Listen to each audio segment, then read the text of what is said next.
Hello and welcome. I'm Catalina Marchand-Abreu and you're watching W News, broadcasting live from the Al Arabiya studios in Riyadh. These are our top stories.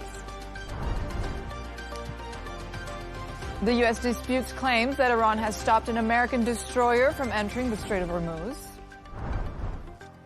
European leaders descend on Armenia for a summit hosted by Russia's closest ally. And cruise passengers are struck down with suspected hantavirus while sailing between Argentina and Cape Verde.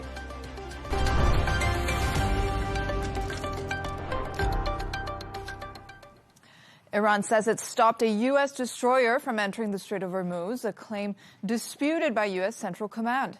It follows an announcement from President Trump, who said the U.S. military would start guiding stranded ships from the Strait as a humanitarian gesture. Around 20,000 seafarers have been stuck in the waterway since the conflict with Iran started back in February, with many ships running low on supplies. Here's Iran's foreign ministry spokesperson, Ismail Bagay. What is clear is that the world neither accepts America's humanitarian claims nor believes that the United States can emerge from this self-created quagmire, which has caused many problems for our region, for America itself, and for the international community by repeating past mistakes. Americans should by now have learned this lesson, that in dealing with the Iranian nation, they cannot use the language of threat and coercion. The Strait of Hormuz, until February 28, had been a safe and secure route for international shipping traffic without any problems. The international community must hold the United States and the Zionist regime accountable for imposing insecurity on this waterway, for creating problems that are being felt across the world, and must prevent the United States from further complicating this existing situation. Certainly, ships, ship owners and shipping companies are well aware that ensuring their safety and security requires coordination with the relevant authorities of the Islamic Republic of Iran. Let's go live to New York to speak to Jason Brodsky, Policy Director at United Against Nuclear Iran. Thank you for joining us today, Jason. Great to be with you. Thank you. So, Jason, how significant is this move, Project Freedom, by Donald Trump, guiding ships out of the Strait of Hormuz? Will it actually lead to escalation? Well, I believe that this is the beginning of a process that's going to culminate in the U.S. attempting to open up the Strait of Hormuz militarily. The president is starting with the formation of a coordination cell, and the Iranian regime is predictably trying to escalate to build some deterrence into that decision by the United States to increase the costs on the United States. But I don't think President Trump is going to be deterred by these latest Iranian provocations. And in fact, I think the United States is expecting them to commence, which will provide a casus belli for the United States to open the Strait of Hormuz militarily. And what does this mean for a ceasefire agreement? Because we're even having reports that Iran has fired missiles towards the UAE, Dubai as well. So where does the ceasefire deal stand right now? Well, I think the ceasefire deal is unraveling, really, and that's because of the Iranian regime's own behavior in firing missiles and drones at United Arab Emirates, which has not attacked Iran. And so it shows that the Islamic Republic, when it says that its neighbors are its priority, actually its neighbors are its priority for attacks, unfortunately.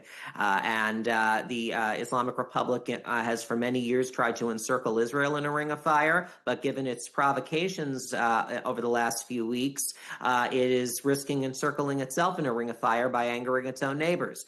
So the Iranian regime is really contributing to the instability here and is the primary cause of it. And Jason, we're hearing conflicting narratives here. Iran says it prevented U.S. warships from entering the Strait of Hormuz, while Washington and CENTCOM deny any vessel was struck. What do we actually know at this stage? Well, the Islamic Republic has a long history of just making stuff up for propaganda, for domestic political purposes, but also to increase the fear and risk premium within the Strait of Hormuz throughout the broader shipping industry. So those are its primary motivations in trying to invent stories like missile hitting U.S. ships. Make no mistake that the Islamic Republic has naval capabilities that it could use to threaten the Persian Gulf, Strait of Hormuz, Gulf of Oman, those areas through the Islamic Revolutionary Guard Corps' Navy, which still has small attack craft that can create dangers for international shipping. But its regular Navy has been destroyed by the United States during Operation Epic Fury. And Jason, how will Project Freedom actually work logistically speaking? Will naval ships that are stranded and have been stranded on the Strait of Hormuz actually take on this offer despite Iran's warnings of strikes or retaliation?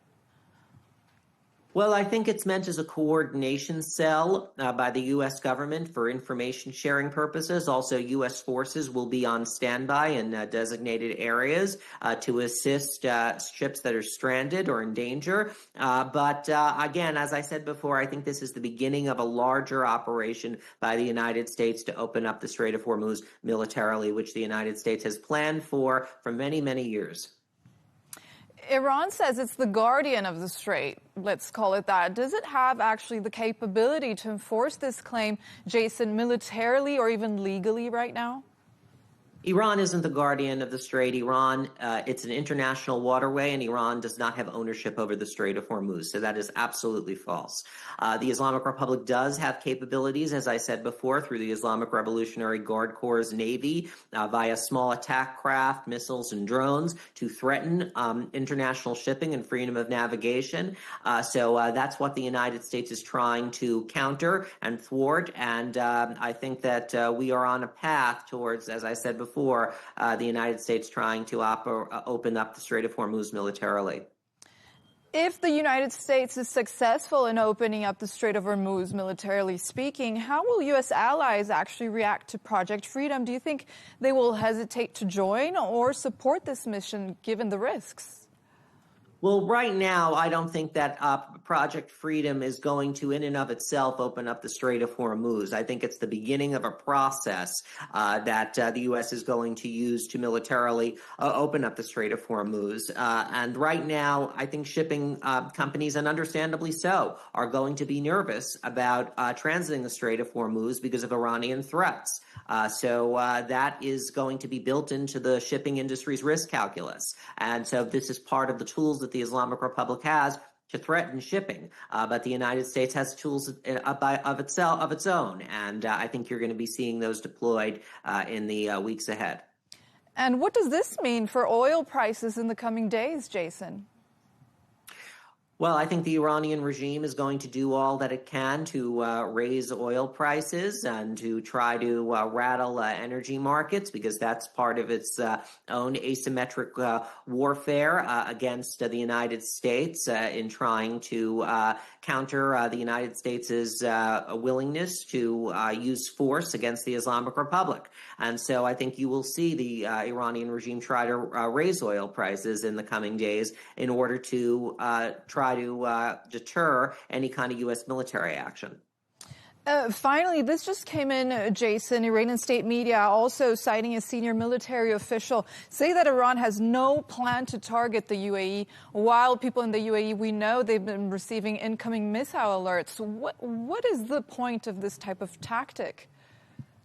It's a lie. The Islamic Republic is trying to hide behind plausible deniability and, to pretend like it just didn't attack the United Arab Emirates in order to avoid giving a casus belli to the United Arab Emirates to strike Iran. Let's not forget, during Operation Epic Fury, there were unconfirmed reports that the United Arab Emirates struck a refinery on one of Iran's islands. So that is something I think that the Islamic Republic is trying to prevent, giving the United Arab Emirates cause to intervene here militarily. Jason Brodsky, thank you for joining us today. Thank you. Let's continue this conversation with writer and former political prisoner in Iran, Iraj Mizdaghi. Thank you for joining us on the program. Thank you very much for having me to your program. Now, Iraj, how does the Iranian leadership interpret a move like this, Project Freedom? The leadership of Islamic regime cannot tolerate Operation Project Freedom and free navigation in the Strait of Hormuz. Opening the Strait of Hormuz would mean accepting defeat and surrender on the part of Islamic regime. In this situation, they have no other cards left to play.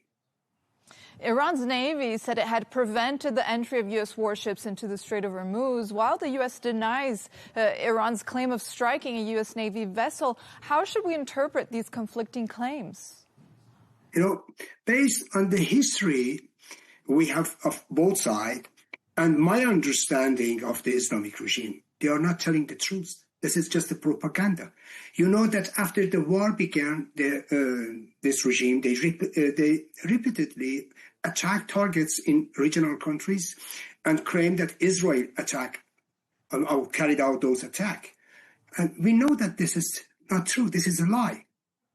Exactly, because Iran says the U.S. move is illegal and a violation of the ceasefire. Does that argument hold any type of weight internationally and vis-a-vis international law, considering their own blockade of the Strait of Hormuz is also considered illegal? That's right. This is what Iranian regime says, that it's illegal. Donald Trump has now the support of the international community and the United Nations.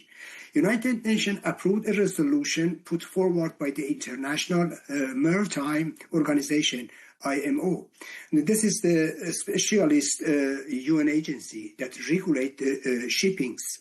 And this organization states that, I quote, Iran had threatened the welfare of seafarers, represent a grave danger to life and pose a serious risk to the marine environment.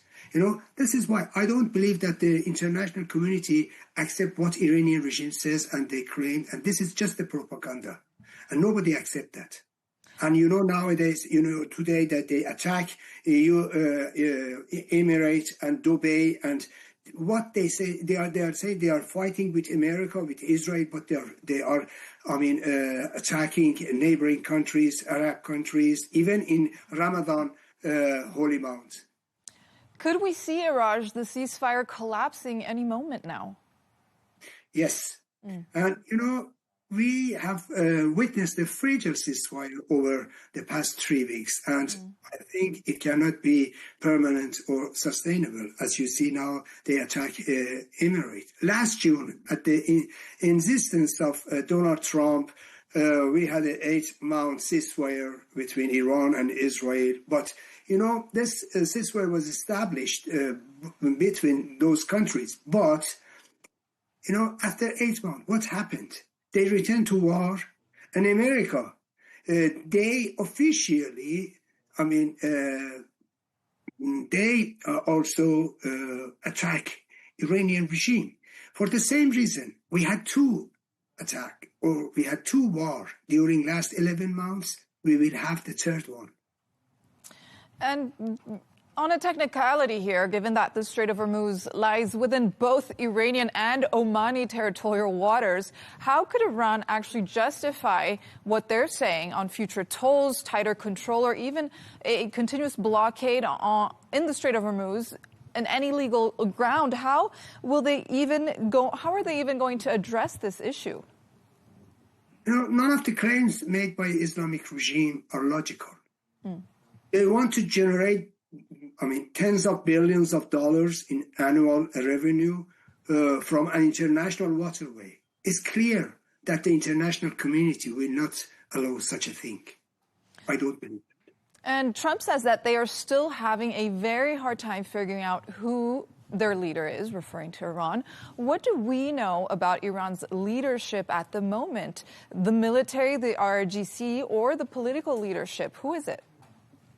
You see, frankly, no one knows now. No one in Iran really knows who is actually in charge and leading the country. However, it appears that Mustafa Khamenei, under the supervision of the IRGC, along with Mohammad Baqir Ghalibaf, Mohammad Baqir Zolgat, and Ahmad Wahidi, are directing the country.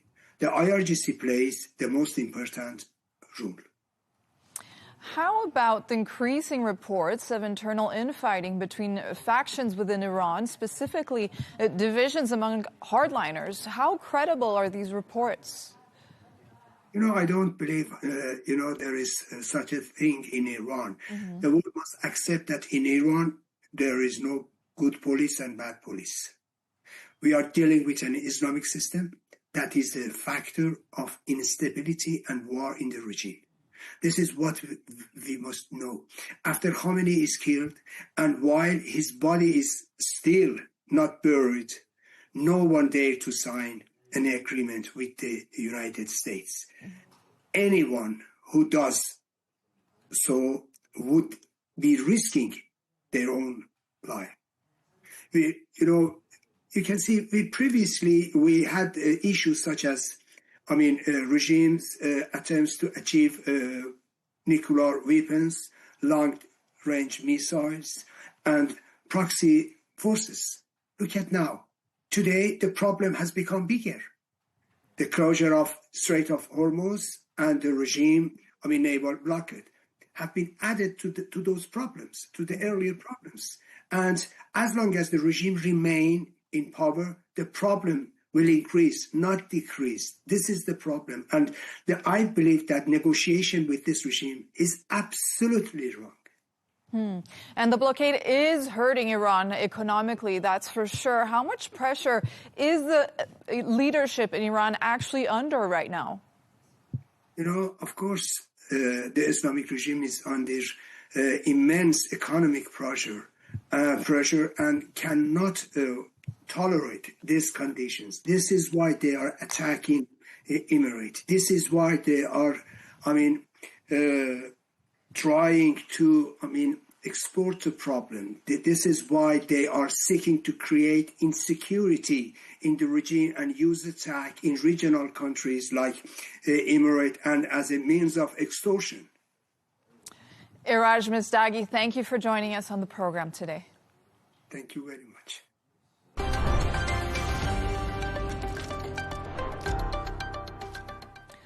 More than 30 European leaders are arriving in Armenia today for the EPC summit in Yerevan. Canadian Prime Minister Mark Carney has also flown in for the event in a country considered to be one of Russia's closest allies. EU Chief Ursula von der Leyen and Antonio Costa will attend the first ever bilateral EU-Armenia summit tomorrow.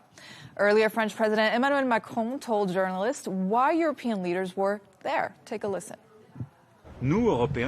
We Europeans are building our own security solutions. That's what we decided to do in 2022 by creating the European Political Community. That's what we did by building a coalition of the willing to provide security guarantees to Ukraine. That's what we did with the ad hoc operation, the mission to liberate the Strait of Hormuz. So this isn't a reaction to anyone, but Europeans are taking their destiny into their own hands, increasing their defense and security spending and building their own concentrated solutions. For more on this, I'm joined from New York by John Kavalich, Senior Editor for Outcome Modeling Analysis at Issue Insight. Thank you for joining us today, John. My pleasure. So, John, more than 30 European leaders gathering in Yerevan. Just how significant is this moment for Armenia? For Armenia, it's important because it puts it squarely in the media's focus. So for 24 hours, everyone talks about Armenia. The undercurrent, though, is you do not have the president of Azerbaijan attending this event. And they gave some various excuses. Part of it could be they don't want to tip the scales in any way with respect to the upcoming elections in Armenia in June. Same as President Erdogan of Turkey. He's not there. The foreign minister's there. They're watching those elections as well. Mm-hmm. But it's a great moment for Armenia because it does focus on who they have been since 1991, meaning somewhat of a vassal state to the Russian Federation, particularly economically, financially, and politically and militarily. the war in Ukraine has pulled them away, and as it has pulled Azerbaijan away. So they're sort of in tandem, trying to reallocate their political resources and do so westward, meaning toward the European Union. And John, how did a country like Armenia, that has long been part of Russia's orbit, now end up hosting most of European leaders? And how does Russia feel about that? Unfortunately, President Putin has himself to thank for this. Had there not been a Russia-Ukraine war, we probably wouldn't have the entity that President Macron created in 2022 in response to the Russian invasion of Ukraine. And so much of the political dynamic in the Caucasus, in that area, and you have to remember, you've got Turkey on one side, you've got Iran to the south, you've got Azerbaijan, you've got Georgia. There's a lot of bandwidth, and not only a lot of natural resources that countries want, but there's an increasing population. These populations want products and services that other countries can provide. So they're in the mix. And so what's happening today and tomorrow with the European Union component of the summit in Yerevan is a direct response to the decisions by President Putin on the 24th of February, 2022. And you've been mentioning Turkey, Azerbaijan. We also spoke about the absence of other leaders like President Aliyev from Azerbaijan. What does this absence signal, for example, and could this shift actually affect Armenia's relationships with its neighbors and or allies like Azerbaijan or Turkey? Well, as I said, both President Erdogan and President Aliyev are watching for the June 7 parliamentary elections in Armenia. And they have the potential to topple the current government precisely because of the decisions the current government has made with respect to, in essence, moving toward a coexistence, a peace with Azerbaijan, the role of the United States, President Trump particularly. And whenever you have governments that are doing something that generally isn't popular, they're going to be put at risk. And so particularly, President Erdogan wants the current government to stay. Azerbaijan wants the current government to stay. But it's a little bit fragile, and the European Union, by going all in with having this event there now, allows the government in Armenia to say to the population, look, we get that Nagorno-Karabakh, we get that issues relating to Azerbaijan, even Turkey, are challenging, but look at the attention we're getting. They're delivering on agreements, they're delivering on trade, they're delivering on political support. And I think that the next stop on this is going to be replacing the inexpensive fuel supplies that Armenia has been getting from Russia. And maybe you're going to see Azerbaijan, you're going to see Turkey step in and replace those, even though it's going to be a lot more money for Armenia. Armenia's government's probably going to get some help from outside to mitigate that. Well, you led us right into our next question, John, because Armenia still relies heavily on Russian gas, for example. So isn't this move extremely risky, and could Russia retaliate in any way? Well, Russia, has been retaliating since 2022 with respect to governments that displease them, as President Trump has done the same thing with countries that have displeased him. Armenia is, it's in a delicate position because of the distance between what Russia is charging Armenia for energy. It's basically like a 6-to-1. So they're paying roughly 1/5 to 1/6 of global market prices for oil and natural gas coming from Russia. So it's a big number. But as Russia has somewhat found out with Azerbaijan, you can only push these former republics of the USSR so far. And what Russia has been counting on is the fact that they can muscle these former republics and they'll back down. The change has been President Trump, who is re-engaging with those republics, and the European Union, which is engaging with those republics. So now, even though there's going to be some pain, they can look to a much brighter future. I mean, it's basically, who do you want to align yourself with? North, where it's all about muscularity and it's about being threatened, or East and West, where you have what others want, they have what you want, and they're looking much more longer term to the benefit of your people. And so for President Putin, he's playing, to use President Trump's, he doesn't have the cards. A redirection in all of the alliances we're seeing recently. So John Kavlich, thank you for joining us today. Thank you.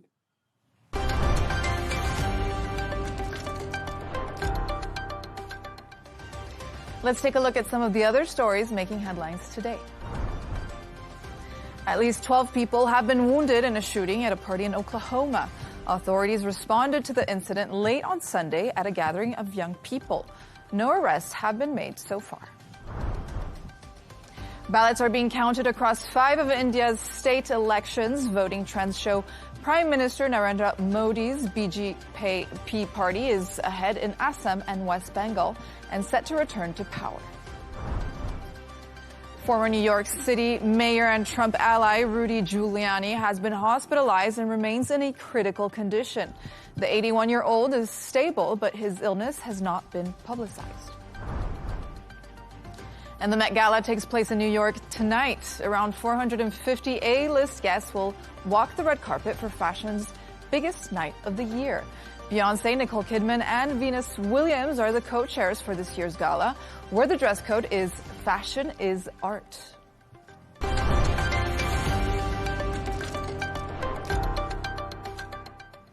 Australia and Japan are stepping up their strategic partnership with new commitments on energy security, food supply, and critical minerals. The move comes as Japanese Prime Minister Sanae Takaichi met Australian Prime Minister Anthony Albanese in Canberra for high-level talks. Patrick Fook reports. Fresh from a visit to Hanoi this past weekend, where she shored up relations between Japan and Vietnam, Prime Minister Sanae Takaichi was given a ceremonial welcome in Canberra. After observing a gun salute with Australia's Anthony Albanese, she was greeted by children waving flags at Parliament House. 2026 marks the 50th anniversary of a cooperation treaty between Japan and Australia. One key area the two sides will cooperate more closely on now is energy security. The effective closure of the Strait of Hormuz has been inflicting enormous impact on the Indo-Pacific. We affirmed that Japan and Australia will closely communicate with each other in responding with a sense of urgency. Australia provides almost half of Japan's liquefied natural gas. Japan is a key supplier of refined gasoline and petrol to Australia. Closer coordination will help both sides protect one another from global energy shocks. A joint declaration also took aim at Beijing's squeeze on critical minerals. Our joint statement on critical minerals elevates critical minerals to a core pillar of our economic and security relationship, driving Japanese and Australian co-investment in trusted Australian critical minerals supply chains. A new deal would see Australia invest more than $900 million to support critical minerals projects involving Japan.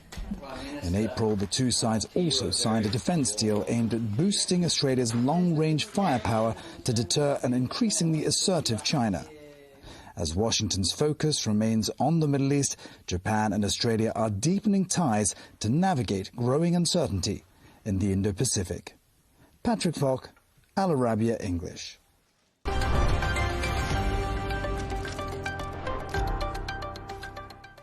Three people are dead and a number of others have been taken ill after a suspected outbreak of hantavirus on board a cruise ship. The MV Hondius has been traveling between Argentina and Cape Verde. The ship docked off the coast of Cape Verde's capital on Sunday as the organizer, operator Oceanwide Expeditions, confirmed it was managing a serious medical situation. Let's get the thoughts and opinions of pharmacist Thoran Govind. Thank you for joining us today. Thank you. Well, this is a concern. This hantavirus is a group of viruses carried mainly by rodents. So facts are emerging. What you said there is correct. We know there's 3 people have died, 2 Dutch nationals and 1 German national. Thoran, and what exactly is the hantavirus and how dangerous is it in a situation like a cruise ship outbreak? So humans can become infected by inhaling tiny particles contaminated with rodent urine or droppings. In a cruise ship environment, which is obviously an environment which is very enclosed, there's lots of people in a closed environment. It's not hugely well ventilated. We're not talking about a COVID scenario here, though, I must point out. You mentioned, Thoran, that this transmission is usually linked to rodent urine or dropping. So how common or rare is it for people to actually contract the hantavirus from rodent exposure? And under what conditions does that risk actually increase? Okay, well, this is not as common in the UK and in Europe and the US, but it's more common in North and South America. And when we are thinking about this, so people can experience symptoms like fever, fatigue, and that's why it can be a bit tricky, those early warning signs. So geography did influence in the transmission of this virus? We don't know yet. What we do know is that the authorities in Cape Verde have been asked if those passengers can disembark there. We know that has been refused, and they are now looking at Tenerife and Gran Canaria for disembarkation. And what are the symptoms or early warning signs of transmission of the hantavirus? So early warning signs, we're talking about fever, fatigue, and muscle aches. As that carries on and as that progresses, there can be issues then with the lungs and with the kidneys. And 3 people have now died in what they say is a suspected, for now, hantavirus outbreak linked to this cruise ship. How concerning is that at this stage? It's obviously concerning in a cruise ship environment. What I would say is, and I have been on cruises myself, they are very good at the hygiene measures. We don't have all the facts about where this person has encountered these particulate rodent droppings. But I would just reassure the public at this stage, for the majority of people out there, this is not an issue, but the authorities are closely monitoring the situation. So you're saying the general public should not be worried right now? Exactly. It is a concern for those on the ship, and they will be monitoring those symptoms closely. One of the issues with being on a cruise ship is that lack of access to, medical environments. So that's why they will be keeping a close eye on them. And cruise ships became a major focus during COVID. How prepared are cruise operators now to handle outbreaks compared to what we saw during the COVID-19 pandemic? Well, like I say, this is not a COVID situation. This is not spread in the same way as COVID. But we know that infection prevention protocols are in place on those ships. There's much better medical capabilities as well. And there's better coordination with those international health authorities as well. So are cruise ships still considered high-risk environments for infectious diseases spread, or has safety improved significantly on a cruise ship? I think safety has improved significantly. I've been on cruises myself, as I say, and it's that you often see things like gel hand sanitizers on every corridor now. They're a lot more stringent with providing room cleaning. I would say a general passenger going on a cruise ship, I wouldn't be concerned about stopping you going on your cruise. But inevitably, like any travel environment, it can be a little bit more concerning when you're in an enclosed environment. All right. Well, that was Thoran Govind joining us from London. Thank you for your perspective.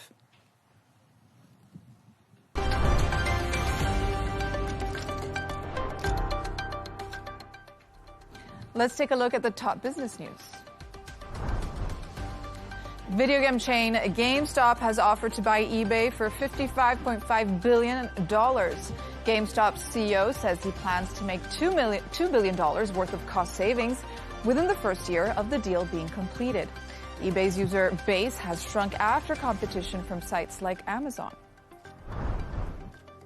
The family behind tech giant Samsung has completed a payment of $8 billion in inheritance tax, the biggest settlement in South Korea's history.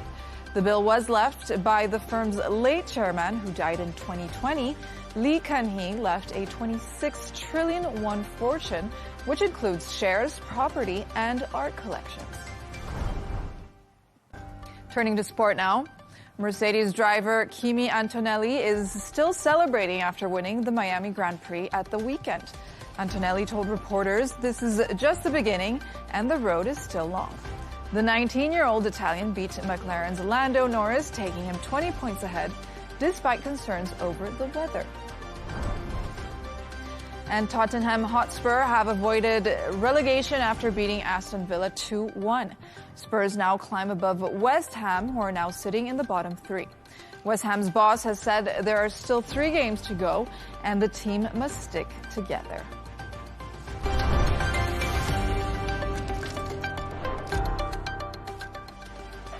A reminder of our top stories. The U.S. disputes claims that Iran has stopped an American destroyer from entering the Strait of Hormuz. European leaders descend on Armenia for a summit hosted by Russia's closest ally. And cruise passengers are struck down with suspected hantavirus while sailing between Argentina and Cape Verde. That's all from us on W News. Don't forget to subscribe to our YouTube channel and follow us on X. We'll be back in a couple of hours with W News Extra. Goodbye.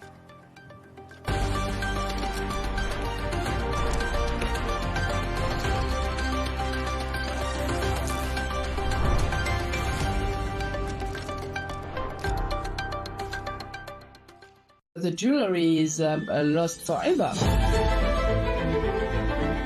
Inspired by a true story. We were blaming insufficient security. It's a symbol that has been attacked. Isn't a museum the most protected space on the planet?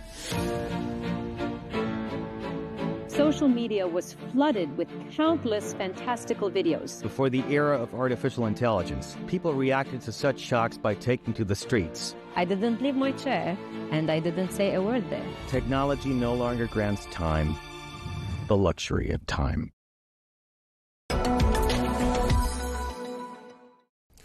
Hello and welcome to this special edition of The Real Deal, marking exactly 10 years since the launch of Saudi Vision 2030. Announced in April 2016 by Crown Prince Mohammed bin Salman, the vision set out an ambitious programme to diversify the kingdom's economy, society and culture, and also reduce dependence on oil. Well, at the heart of that transformation are giga-projects which are designed to reshape how Saudi Arabia lives, works and welcomes the world. Well, one of these stunning projects is Diriyah, where we are today. It is the historic birthplace of the kingdom and home to the UNESCO-listed Al Turaif district.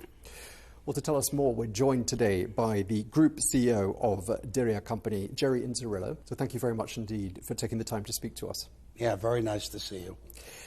I'd like to start by asking you to take yourself back to when you were first appointed as CEO of this project and you realised, looking at everything around you, that you had an enormous project to deliver. What went through your mind? Excitement. I was very taken because I had a chance in 2016 to read the vision statement of 2030. I thought it was bold. And one thing that I loved, as compared to other vision statements around the world, is that tourism was going to play a very important part. But then I had known Diriyah because I had visited Diriyah in 1998. And there's a few things that I knew. I knew that its authenticity was unquestionable. It was the home of Al Saud. It was the birthplace of the kingdom. And now you had this UNESCO site that really nobody knows about around the world because tourism wasn't open except for pilgrimages to the kingdom. So I said, what an opportunity to be with His Royal Highness, to contribute to 2030 a young, passionate population in an authentic birthplace of the kingdom, magical. Now, can I put it all together and deliver what will become, by an aspiration, one of the great gathering places in the world? Right, so Diriyah isn't just a heritage site, it's also a giga project. And I just wondered, what was the sort of the thinking behind making it a giga project? Yes, so we knew that in the economic terms of Vision 2030, that tourism would play a big role, and that tourism would go from 3% of GDP to 10% of GDP. Now, if you're going to do that, you have a very, very big country, because if you look at the Gulf states, they're relatively small geographically. They can all fit into the size of the state of California in America, where I'm from. However, Saudi is 5 times the size of that, right? So you have a big country. You have water in the Persian Gulf. You have the Great Red Sea. You have UNESCO World Heritage Sites. So we knew that in order to get to 100 million visits, which is now 150 million visits, that you had to have all the amenities to draw people. So we didn't want to just restore the UNESCO site. We needed to build 42 hotels, hundreds of retail, restaurants, but we wanted it to have a 24-hour energy. Young people praying, going to school, working, people visiting. So that meant to put together a giga project, a master plan, that could cater to 100,000 people 24 hours a day, 7 days a week, to give it an urban energy. And that's why the original plan that was come up with His Royal Highness, 400,000 square meters, went to the 14 million square meters it is now, because it has all the amenities associated with urban lifestyle, but in a walkable, pedestrian-friendly way. All right, so quite different from the original blueprint. I mean, very much very so. different. And just walking through parts of Diriyah, and, you know, I've had dinners and lunches and things here. I mean, it looks finished, but I mean, I know that's only a part of it. There's still a lot more to do, isn't there? What sort of percentage would you say is done, and what remains to be done? Yeah, that's interesting, but it's a little bit of a deceiving question, with good news. Because what happens is that Diriyah, the 14 million square meters, almost all of it is on rock. You know, that's very important. Now, His Royal Highness wanted Diriyah to be walkable, pedestrian-friendly, let's have people outside. Now, 7 kilometers of Diriyah is in the Wadi, also very important, to have people outside picnicking, exercising, riding their bikes, going for walks, quality of life, right? You're going to have people visiting from all over the world. Our UNESCO site now has already welcomed 5 million people, right? So you can see that that part is very successful. We opened Bijeri Terrace, Zalal. Last night we did 3,200 covers, because the community and the people that are visiting us love it. But here's where it's deceiving. The amenities of the 14 million square meters, only about 5% is done. So you say, well, only 5%, it has that dynamic, that feel, but 80% of the infrastructure is done, which is the messy, complicated part. What's the land? Acquiring the land, demo the land, put all your infrastructure in. 60,000 parking spots underground, so it could be walkable above. So this monumental achievement is almost done, 80% done, almost completely done by the end of 2027. That will allow us then to build all the surface apartments, which we've done, hotels, restaurants, Diriyah Square, which will open in the beginning of 28. Okay, so actually the hard part is done, all that stuff that's underneath where we're sitting now, all the underground. Correct, yeah, and not only done, with the most sophisticated smart city technology. We know all usage of water, all usage of mobility, fully integrated with AI, very, very sophisticated infrastructure below ground on the highest level of technology. So above, you can have just culture and heritage and people enjoying the outdoors. Right, and when you walk through it as a visitor, you see all these well-known brands, shops, restaurants. You mentioned the hotel chains as well.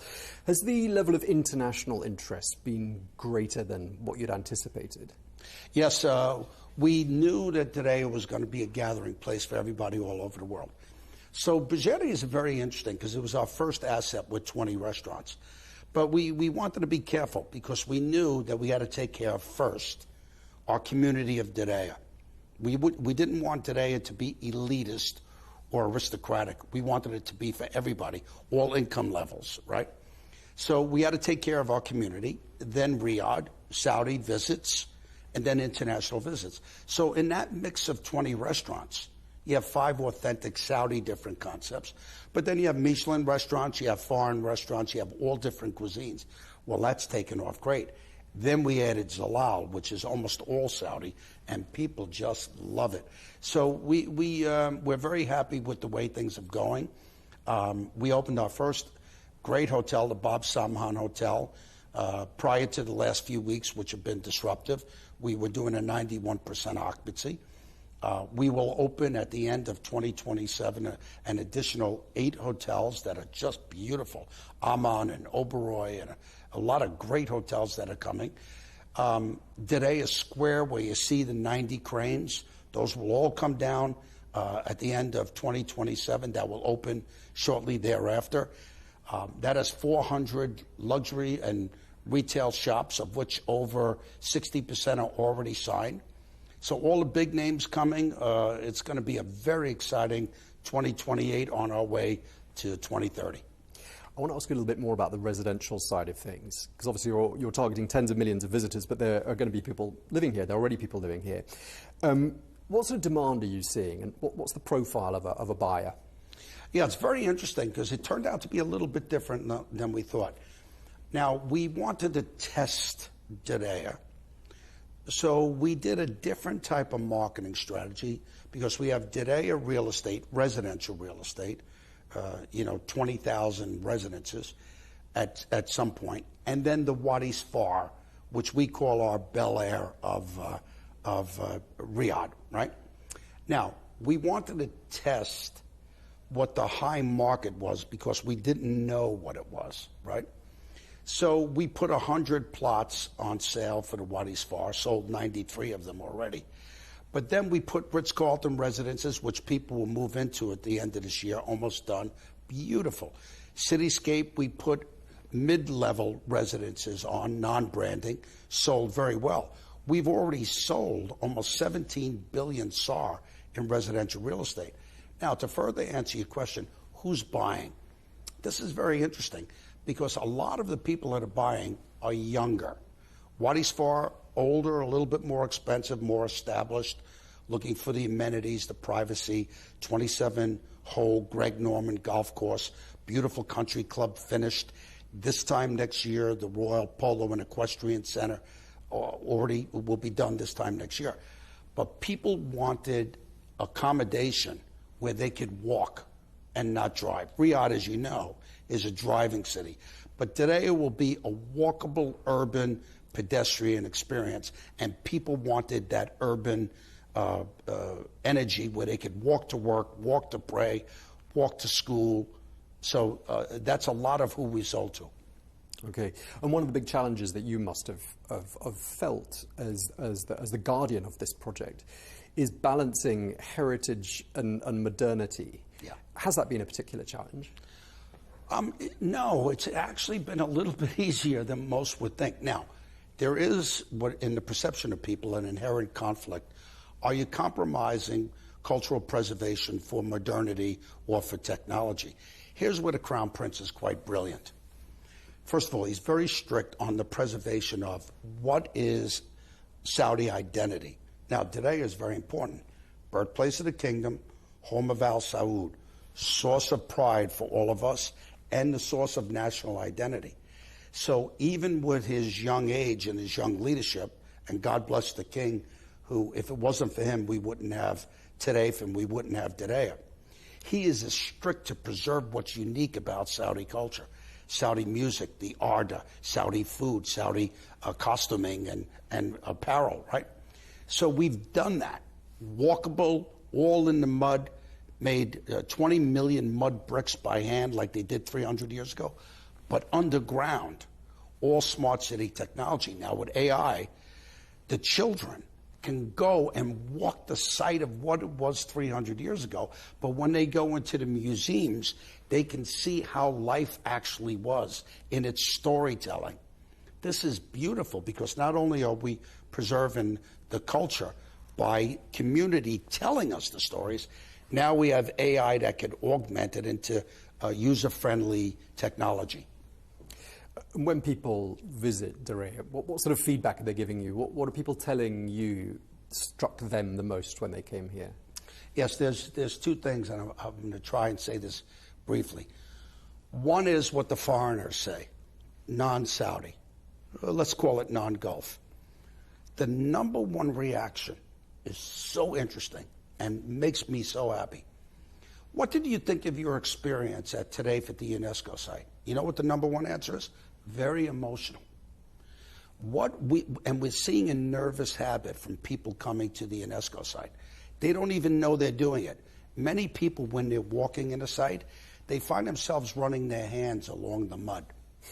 It's a very organic, very emotional, very authentic experience. And now it's so beautifully lit at night. It's the largest night-lit UNESCO site, right? So that's the foreigners. But I'm going to tell you a quick story because it's a very, very important story. On Fridays, I walked the UNESCO site, and I chased my protocol team away, and I said, leave me alone. I just want to walk amongst the public, say hi to everybody. So I come across a family, very traditional family. Father, mother, 4 children, young. But I notice when I'm walking that the mother is crying. So I say to myself, oh boy, I don't want to upset anybody. But I walk by without trying to disturb the family, not knowing what's going on. And the father, the husband, says to me, are you Mr. Jerry? He recognized me. So then I said to him, Salaam alaikum, how are you? Yes, that's what I like to do. I like to walk with my neighbors. So he said, oh, we're so excited to see you. Can we take an only one day a picture with you? I said, my pleasure, but I see that your wife's upset. Is everything okay? And he says, no, she's crying because she remembers when she walked here as a little girl with her grandfather. And it wasn't in the condition. And she's so proud to take her children to see what it is now. She was crying out of tears of joy. Isn't that beautiful? So that makes our job so happy because it shows that we're the custodians of the cultural preservation of what is uniquely Saudi. I imagine that was a pretty emotional experience for you as well, Very. to hear that. How important is it that Diriyah feels like a lived-in city and not just a tourist destination? Well, this is very important because if you look at all the great cities of the world, there's a few things they have in common. They may be structured differently, but they all have an energy, a kinetic energy that's 24 hours, 7 days a week. Now, a few weeks ago, I'm walking through the site at night, which I do almost nightly, and it is a beautiful night of weather. And the place is lit beautifully, and I hear children laughing, I hear people laughing, and I stop for a minute. And I'm in Diriyah every day, and I see Chinese talking Chinese, Japanese talking Japanese, Omanis and Bahrainis and Qataris and Emiratis and Saudis, everybody having a good time. I stopped and I said to myself, this has become what His Royal Highness wanted, a gathering place where people are festive and are proud of who we are and what we mean to the world now.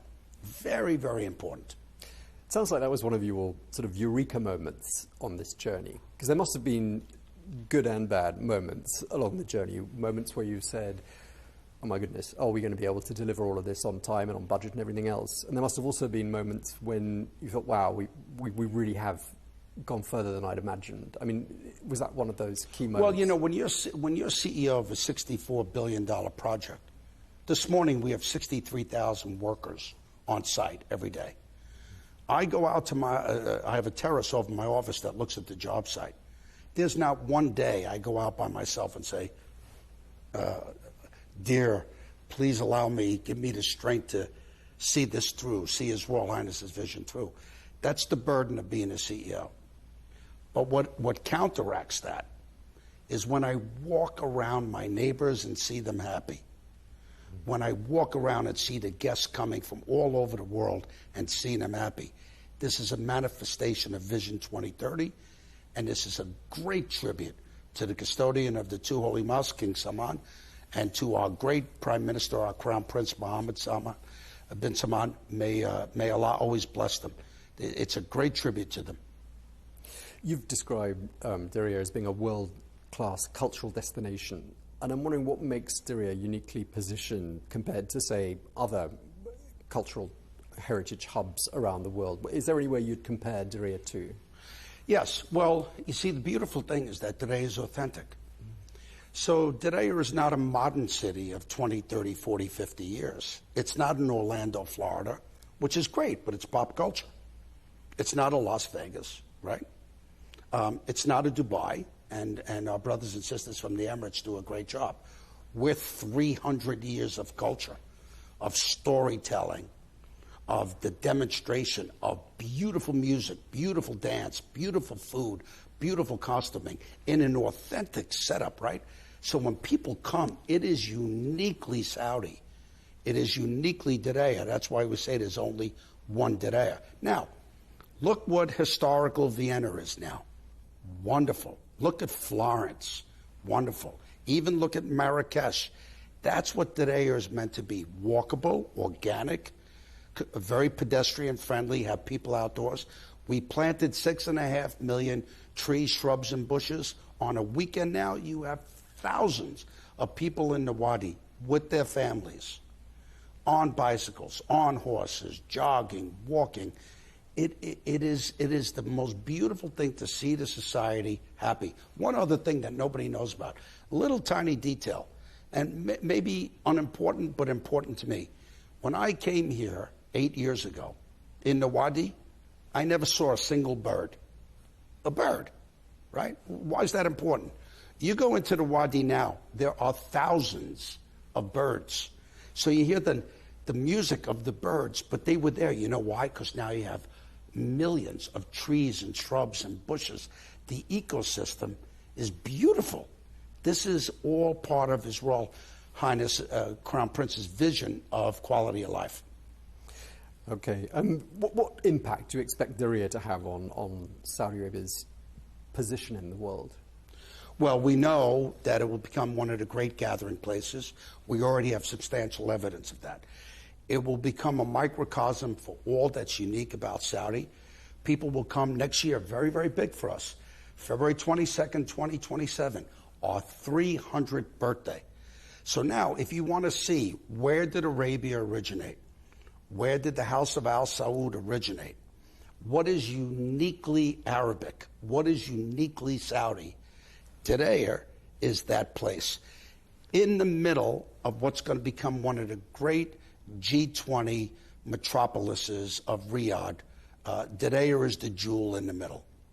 Okay, and we spoke exactly a year ago, and this is my last question to you. If we sit down again in a year or two from now, what do you hope to be telling me about where we are with this project? Yeah, now we're in very, very substantial, good shape. I'm very proud of the team. We have 2 more years that are disruptive. 2026, even though there's a lot operating, and 2027, because we still have trucks and dust and noise and stuff. But by every year we will open, announce, and ground break. Now you're going to see 100 cranes on the new boulevard. Now, this time next year, you'll see the frame of the 20,000-seat arena. You'll see the frame coming up of the Opera House, of the Kingdom of Saudi Arabia Contemporary Art Museum, the King Salman Mosque, the Grand Mosque. So every year you're going to see big, big, big advances. But then when you get to 2028, all of Diriyah, 14 kilometers, is walkable. And then when we get ready to host the greatest expo ever done, 2030, Diriyah will be a global masterpiece, and everybody around the world will say there's only one Diriyah. Okay, Jerry, we really appreciate you taking the time to talk to us, but I just wondered, before we wrap up, if you might be able to show me what Diriyah looks like out of that window on that terrace over there. With the greatest of pleasure. Let's go. Thank you. You lead the way.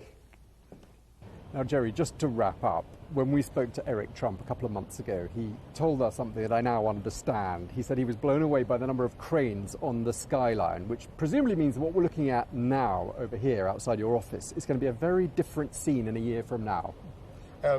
Tremendously. There are 87 cranes here. Now, what Eric was talking about, the American record with Hudson Yards in New York is 16.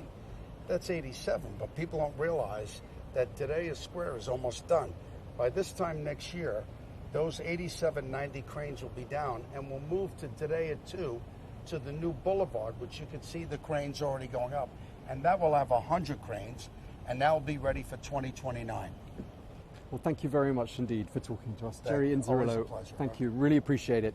That's all we have time for. Do stay with us here on Al Arabiya English.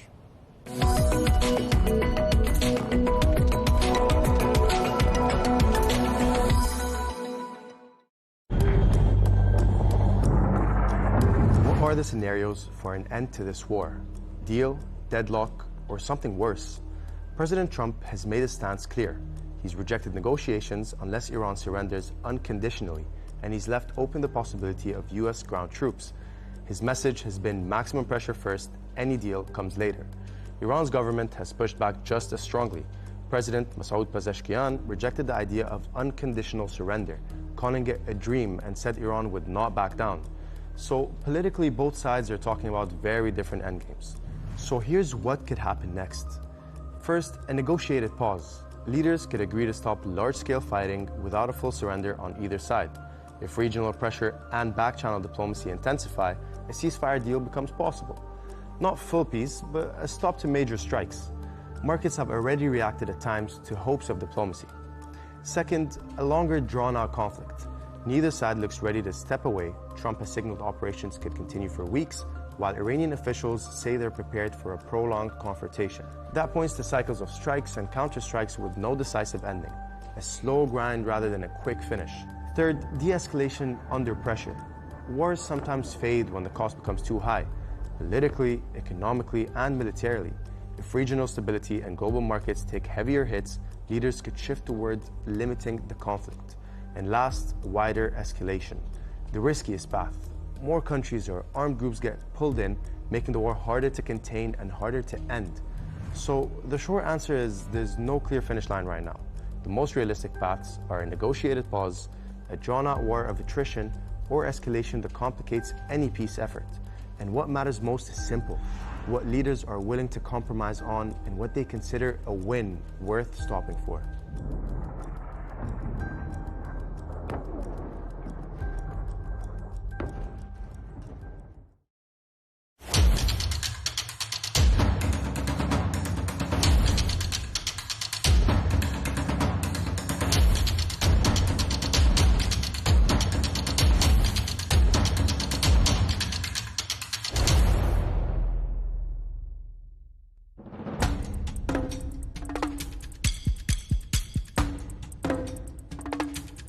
Here lies the homeland of the Khasi tribe, the largest remaining matrilineal society in the world.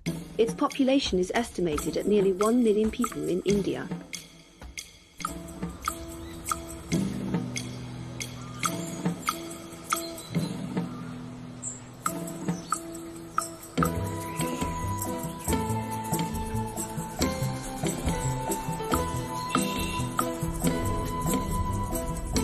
Our travel team set out on a long journey. There, through small villages and narrow roads more than 2,000 kilometers from India's capital, New Delhi, to explore the nature of this unique society.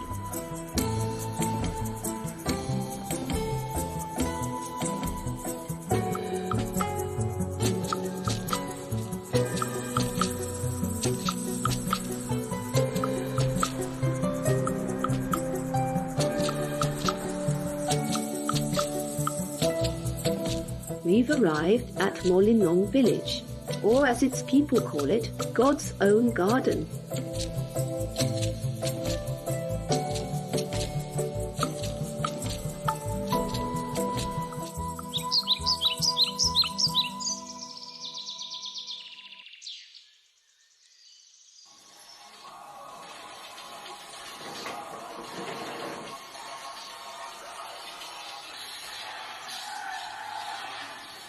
मुझे बहुत अच्छा लगा यहाँ में. I truly love this place so very much. I love it because it is a Maisi. In our community, everything, absolutely everything, is run by the women. For example, the household work and the farming. All of it is managed by the women. घर और खेती बाड़ी और सब कुछ लड़की का ऊपर में. We met Celsa Laitha, who told us more about being the youngest daughter in a family belonging to the matrilineal Khasi community. Being in a matrilineal society is a privilege for us women. It gives us inspiration to do more and to contribute more to society. Us girls, we inherited the property of our parents and the business that our parents work also, like the business that they are currently working also, like we get that. Being the youngest daughter or being the only girl, here we get the privilege of getting all the property of the parents. So eventually you're gonna be rich because you need to inherit the lands, gold and everything. So yeah, maybe finding a good husband also.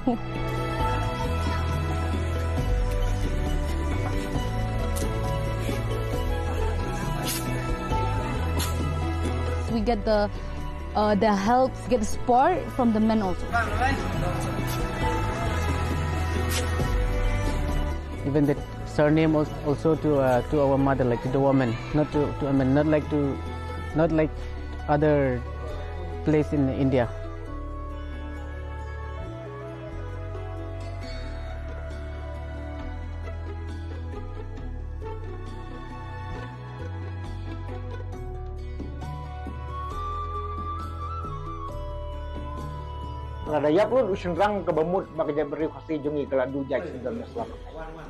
Long ago, titles were passed down from the men.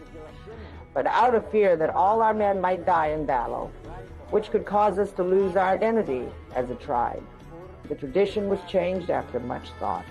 So the titles would pass through the women while the man would remain only the head of the household. After that, property also began to pass to the women. The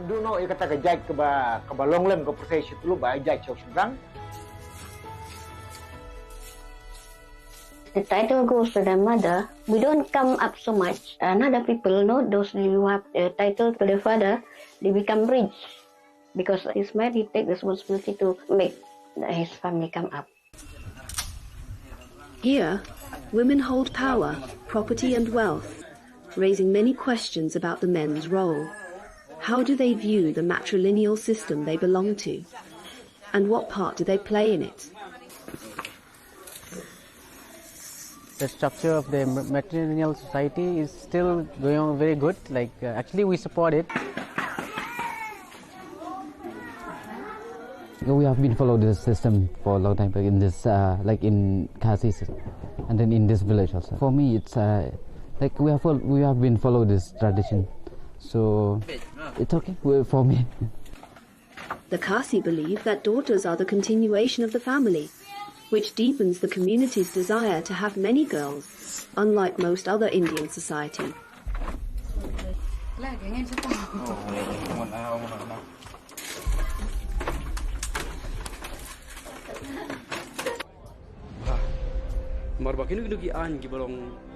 Zam, like Suai Tibor, challenge female dominance. He runs an organization calling for the return of men's traditional roles.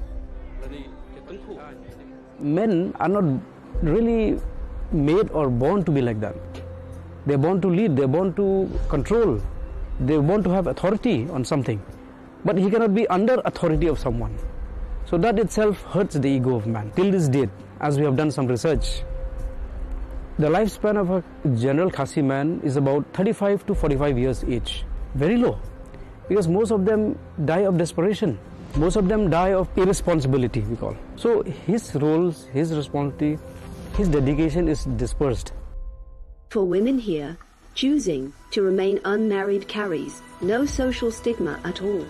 Many do so proudly, taking comfort in their independence. And in this place, it is often the husbands who move in with them, joining their families and their homes, rather than the other way around. The Khasi community holds firmly to its historical roots and traditions deeply tied to nature. Some of its legends reflect this matrilineal spirit. On our journey, Cecilia takes us to the Molinong waterfalls. Legends tell of a widow named Kalikai who lived near one of the waterfalls in the Khasi region. She had a beautiful daughter. After her husband's death, people urged her to remarry, to ease her burdens. She did, to a selfish, cruel man.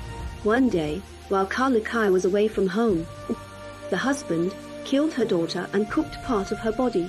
When Kalikai returned home and discovered the horrific crime, she collapsed in grief and ran to the edge of the cliff, leaping into the unknown. Her story became a symbol of women's independence in Khasi culture and their refusal to depend on men. There are many Khasi legends like it, yet they do not conflict with Christianity, which most of them follow today.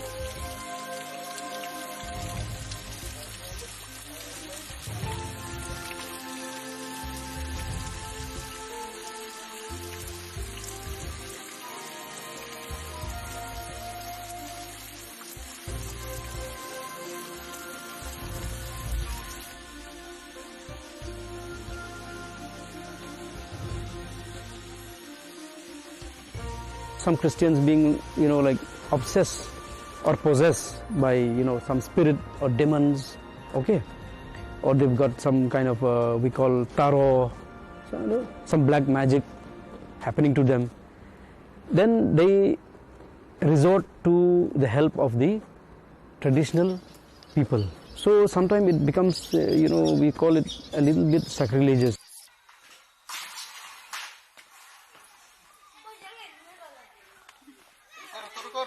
Now it's less that Christian will participate in all Khasi traditional rituals, very less now.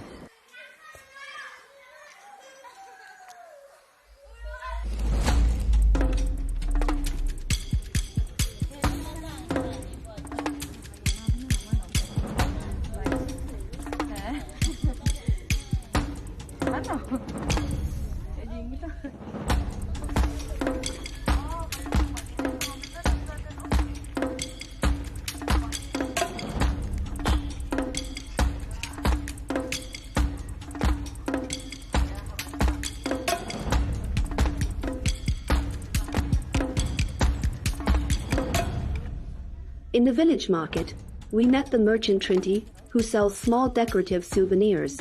She is the head of her household and fully supports her family, while her husband stays home and takes care of the children.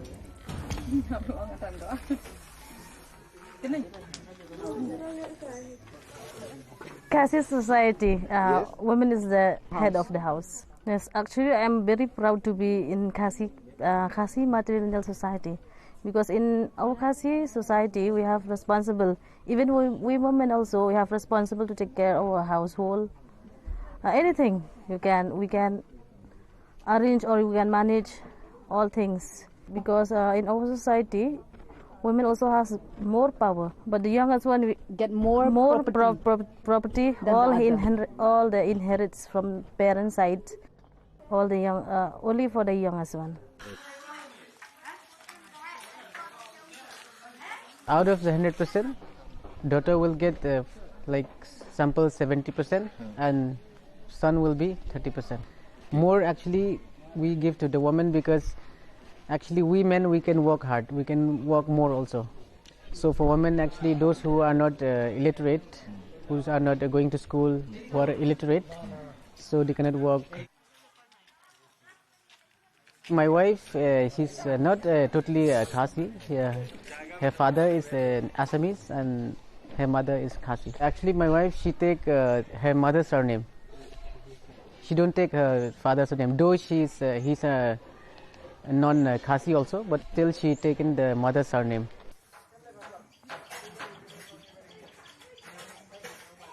Those who marry our ladies, they enjoy, in fact, more than 200% of benefits. Property goes to the ladies, so whoever marry our ladies get the property. And the business they do in their wife's name. This trend is going through a dangerous phase, that I'm saying. Because if you continue to go in this manner, then one fine day, we will not find pure Khasis anymore. Due to mixed marriage, Khasi blood will be diluted. The social independence women enjoy here, this doesn't mean Khasi women have unlimited privileges or total freedom. Parents still worry when their daughters travel or move away.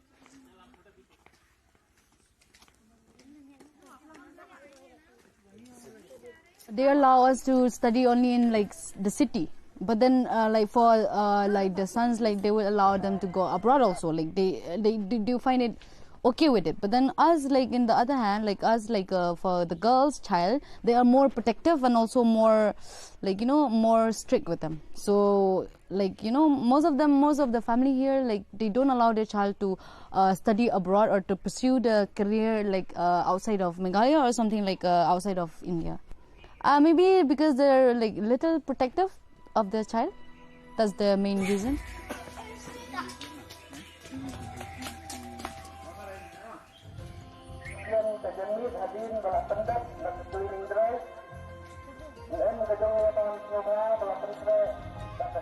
Poverty also plays a major role in limiting choices and lifestyles, hindering higher education for many girls and boys alike.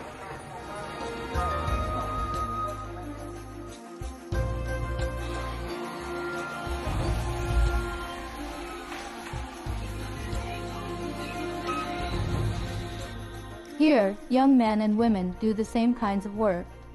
In earlier generations, the wife stayed at home and the husband earned a living.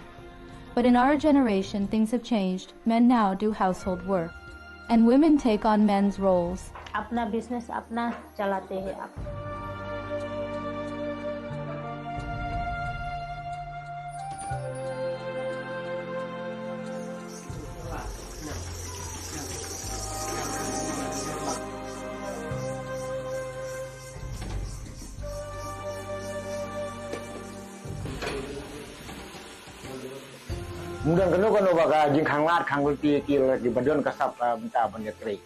In our culture, women can take part in any job they want.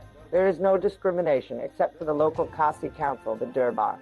Although titles passed to the women, the Durbar, which sets the rules, fell under local men's authority.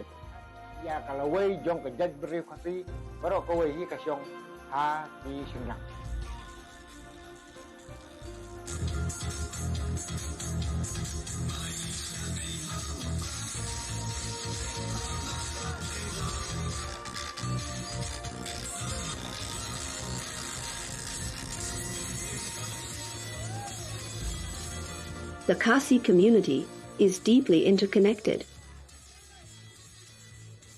Men and women participate together in all village activities, local celebrations, communal cooking, and sports that last from early morning until nightfall.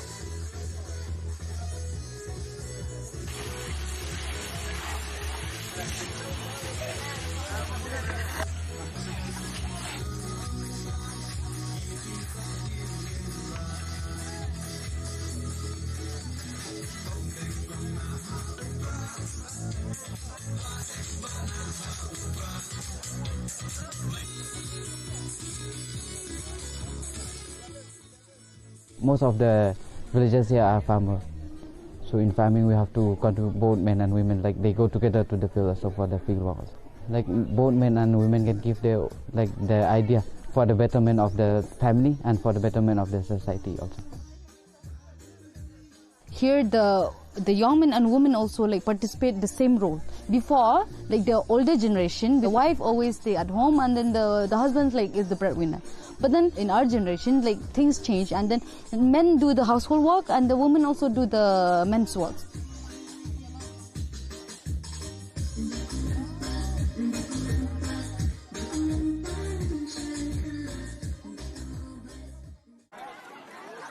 Everyone contributes and everyone shares the meal.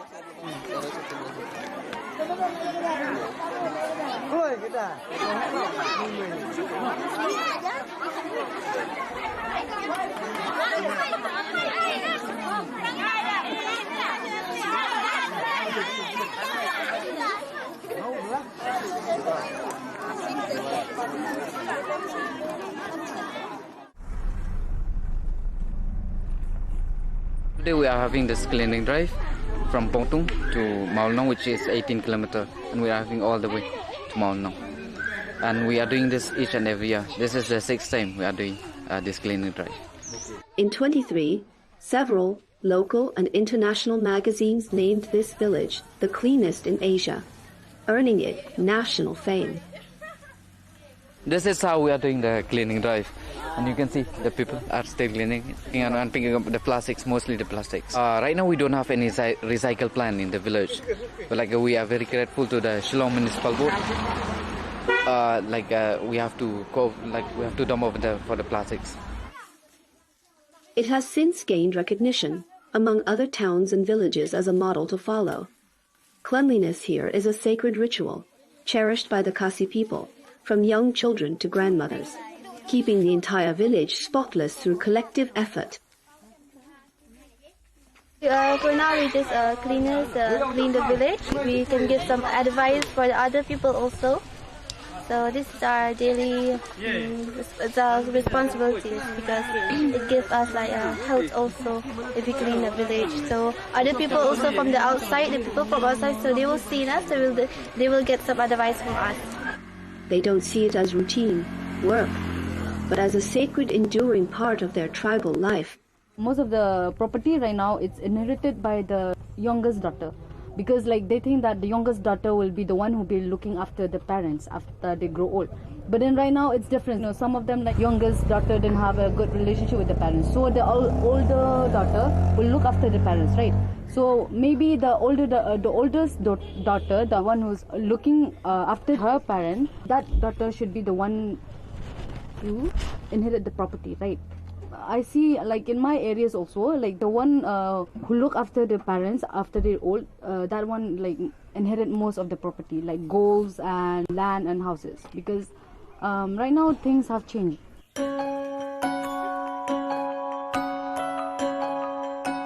The art of weaving, living plant roots into bridges, is unique to the Khasi tribe. It was created to span rivers. The entire community works together to design, manage, and maintain each bridge. A process that takes more than a decade, shared across generations. The young people caring for these bridges today will walk across them in the future.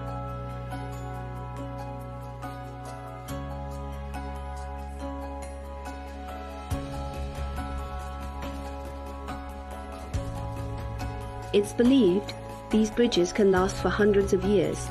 But will the Khasi traditions endure just as long?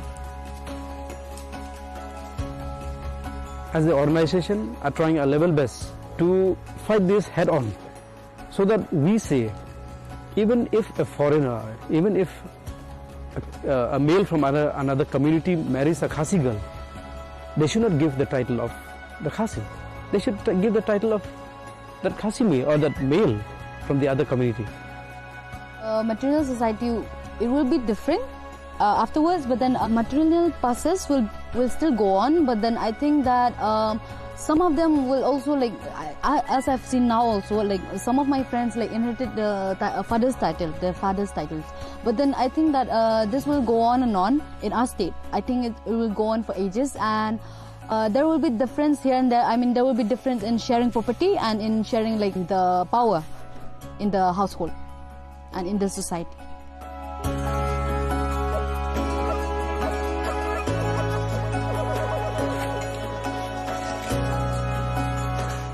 Something we have to adjust with the modern society.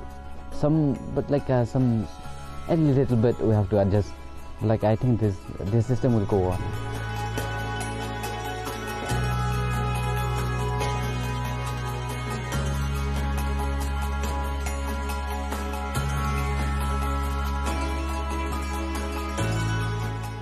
Changes regarding to the culture, and then the way of livelihood, the way of eating, the way of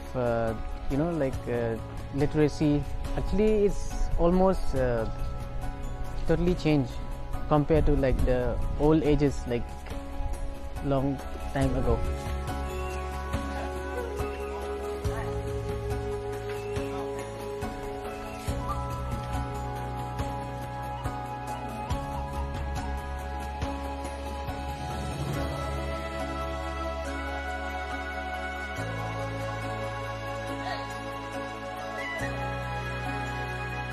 We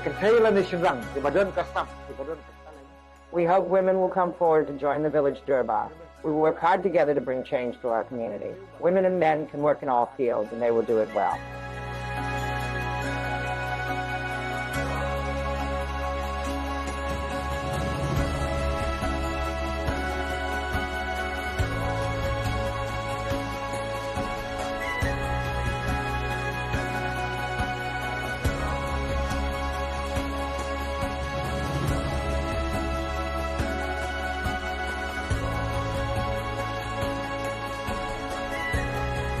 Everything will be changed because of this technologies also. No?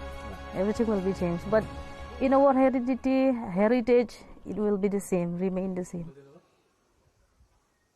I think this society will stay forever. It will not change because every community, they have their own culture. It stays forever.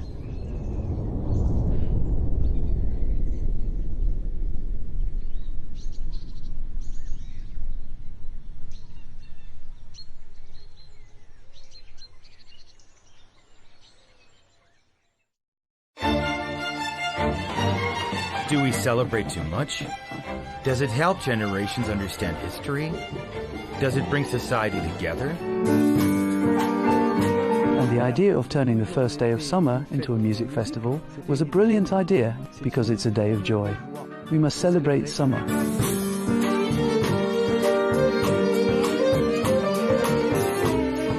To be human is to connect. When we stop connecting, we start to die.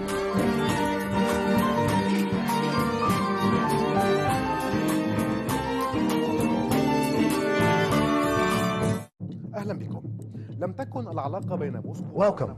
The relationship between Moscow and the Arab world has never been a straight line. It has seen decades of rises and falls, from peaks of alliance during the Arab-Israeli wars to a sharp decline after the collapse of the Soviet Union, and then a notable return through the Syrian gateway, followed by Gulf caution amid the war in Ukraine. Today, with the Arab-Russian summit convening in Moscow, a central question is being asked. Is Russia seeking to restore its former glory in the region, or to build new partnerships that adapt to the transformations of the 21st century? Since the mid-20th century, the Soviet Union emerged in the Middle East as a pivotal player. As its early support for the independence of Egypt, Syria, Algeria, and South Yemen granted it special influence with Arab capitals, that influence soon turned into an active military and political presence, reaching its height during the wars of 1967 and 1973, when Moscow supplied Cairo and Damascus with weapons, experts, and pilots, becoming a principal partner in the Arabs' battles with Israel.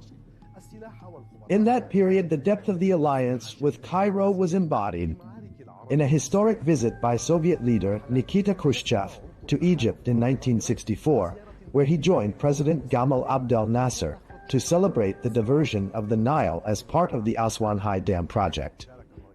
Those were highly symbolic moments that cemented Egypt as Moscow's closest Arab ally, and showed how development and weaponry, together with political positioning, became interlocking tools of the Soviet project in the region. At that time, Khrushchev delivered his famous line, "The High Dam is not just an engineering project. It is a symbol of friendship between the Egyptian and Soviet people." From there, a new phase began in which the Soviet Union became the primary patron of Arab nationalist and socialist regimes.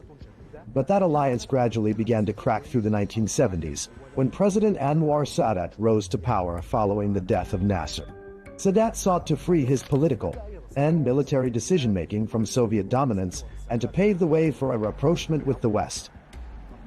In 1972, he took a stunning step by ordering the expulsion of around 20,000 Soviet military experts and advisors from Egypt, a moment that marked the great rupture between Cairo and Moscow. And although cooperation in arming the Egyptian military continued up to the October War, what followed, the signing of the Camp David Accords and Cairo's opening to Washington, effectively ended the Soviet presence in Egypt and pushed Moscow to seek alternatives in Syria, Algeria, and Libya to compensate for the loss of its largest Arab ally. With the Soviet Union's collapse in 1991, Russia's presence in the Middle East receded, and Moscow withdrew from bases and ports that had underpinned its influence for 5 decades. With the dawn of the 2000s, Vladimir Putin redrew the compass of Russian foreign policy, seeking to regain influence lost with the Soviet collapse. Military cooperation revived with Algeria, Egypt, and Syria, and economic channels opened with the Arab Gulf in energy and grain, restoring Moscow's bridges of interest with the region. But the major shift came with the Arab uprisings of 2011, when Moscow saw a chance to cement its presence. Its direct military intervention in Syria in 2015 restored to it key strategic levers, most notably the bases of Tartus and Memim. This intervention reinforced Russia's image as a protector of its allies. Yet at the same time, it raised caution among Arab capitals trying to balance relations between Washington and Moscow. Saudi Arabia, the UAE, and Qatar viewed Russia's military presence in Syria as deepening Iranian influence and keeping Assad in power. Despite political disagreements, Moscow's ties with the Gulf capitals remained pragmatic, maintaining close cooperation in the energy sector, along with Russian investments in gas and petrochemicals, and a limited degree of security and military coordination. With the eventual fall of the Assad regime, the scene shifted again. The new Syrian leadership rearranged its priorities, moving away from dependence on Moscow and opening up to Gulf capitals in search of reconstruction and investment. This shift cost Russia its Damascus card, the one that had given it prime influence in the Middle East equation, while the new Syrian leadership sought to redefine its relationship with the Kremlin on different terms, preserving security coordination and continued use of the Tartus and Memim bases in exchange for limited Russian support in infrastructure rehabilitation projects and the supply of wheat and fuel. Then came the outbreak of the Russia-Ukraine war in 2022, putting Russian and Arab relations to a severe test. Saudi Arabia, the UAE, and most Gulf states adopted a policy of neutrality, maintaining oil cooperation with Moscow, while on the other hand, Egypt and Algeria continued their economic and military partnerships with Russia despite Western pressure. But Western sanctions affected grain and fertilizer trade and energy prices, driving several Arab countries to seek a careful balance between their interests with Moscow and their need for Western partners. Despite the geopolitical complications, the last decade saw strengthened oil cooperation between Moscow and Riyadh through OPEC Plus agreements that helped stabilize the global energy market. Mutual investments also expanded in petrochemicals, agriculture, and religious tourism, with high-level visits between Russian and Gulf leaders keeping communication lines open even at the height of crises.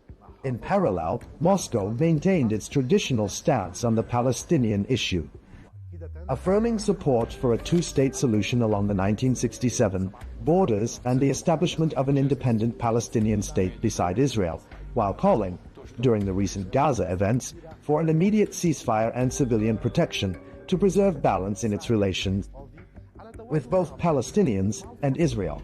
Russia's presence has not been limited to the Gulf, Syria, and Egypt. Algeria has been one of Moscow's oldest military partners and the largest importer of Russian weapons in Africa and the Arab world. Since 2019, Russia has played a prominent role in Libya through the Wagner Group supporting Haftar's eastern forces, giving it military and economic leverage in key regions. In Sudan, there was the 2020 signing of a preliminary agreement to establish a naval logistics base at Port Sudan, not yet implemented because of political circumstances. Meanwhile, Russia has remained a major arms supplier to Sudan. In Tunisia and Morocco, cooperation centers on agriculture, trade, and tourism, while in Lebanon, Moscow's influence is confined to the energy and offshore gas sectors. Thus, over 7 decades, Russia has shifted from a strategic ally of Arab nationalist regimes to an oil and investment partner for the Gulf states, and finally to a party in confrontation with the West, one that directly impacts the Middle East stability. Today, with the Ukraine war still raging, Arab capitals face the challenge of mediating between East and West, while Moscow strives to entrench its footing in the region despite global isolation, and to deepen cooperation with Arab countries in economics and energy. In this context, attention turns to the Arab Russian Summit, on which Moscow hopes to represent itself as a principal actor in the Middle East and to broaden its political and economic partnerships with the Arab world amid a phase of profound regional and global transformation.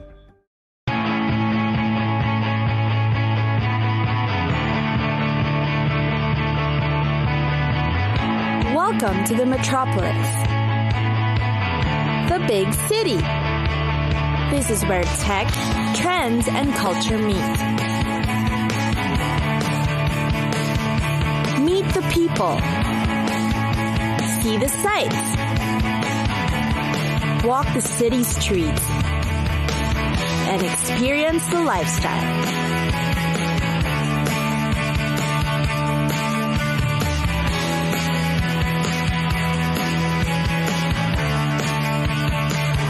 This is your first-class ticket to the cities of the world.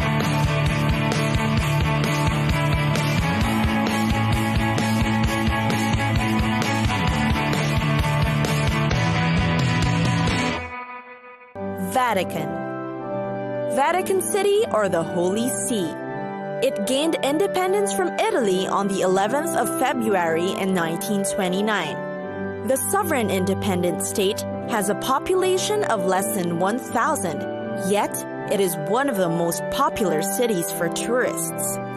The Holy See, which is surrounded by Rome, has been the home of the Pope since 1378 and is considered the seat of the Catholic religion. And then, of course, there are the very popular Vatican museums, which is mainly why most people fly in for a visit. There's the Sistine Chapel, which is considered the private chapel of the Pope. This is also where cardinals meet to vote for a new Pope. Its ceiling frescoes feature paintings by the great Michelangelo, and the biblical scenes on the wall are by several artists, including Perugino and Botticelli. The gateway to Vatican City is St. Peter's Square and Basilica. It is built on the site that covers St. Peter's tomb.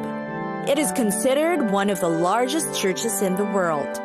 Michelangelo's famous Pieta is also featured in this church. Italian masses are held here every Sunday. Visitors are allowed, but must follow the strict dress code, no bare knees or shoulders.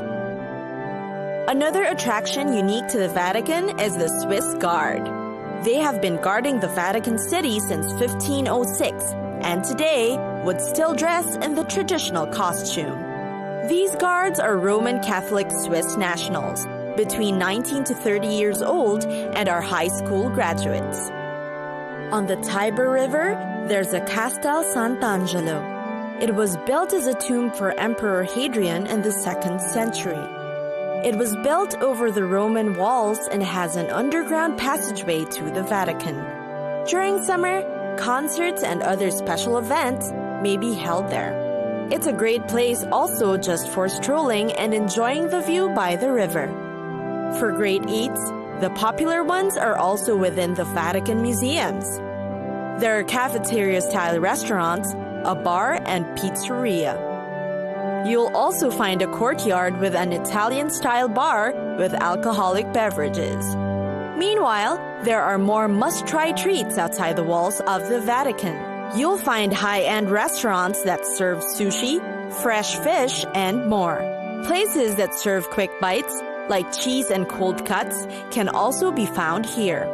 There are also Sicilian restaurants, or Rome-based ones, each with impressive menus to choose from.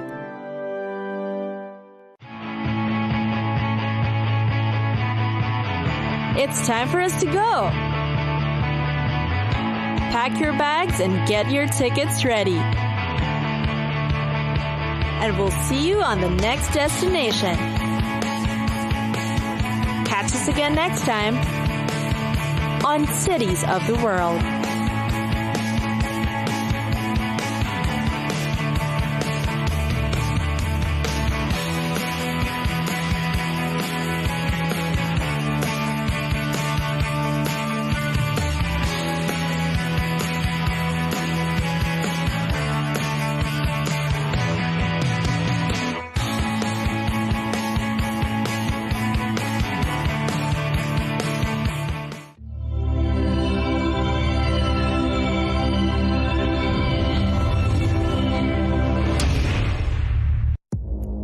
our allies. Our allies, in many cases, are worse than our enemies. Stay informed and connected with the latest international headlines. There obviously is a risk. From breaking news to in-depth analysis, it would appear that this war is coming to an end. Who buys this stuff? Investors, pension funds. We deliver the most important developments straight to your screen. Iran always wanted to deal with militia. Join us for compelling, expert-driven conversations. A curfew order has been established. And an insightful look at the issues shaping our world today. There are a lot of proposals about European architecture for security. I'm Leigh Ann Gerrans, and this is W News. We dealt with this when I was Chief of Staff in the first term. Where you don't just hear the headlines, you get the full story.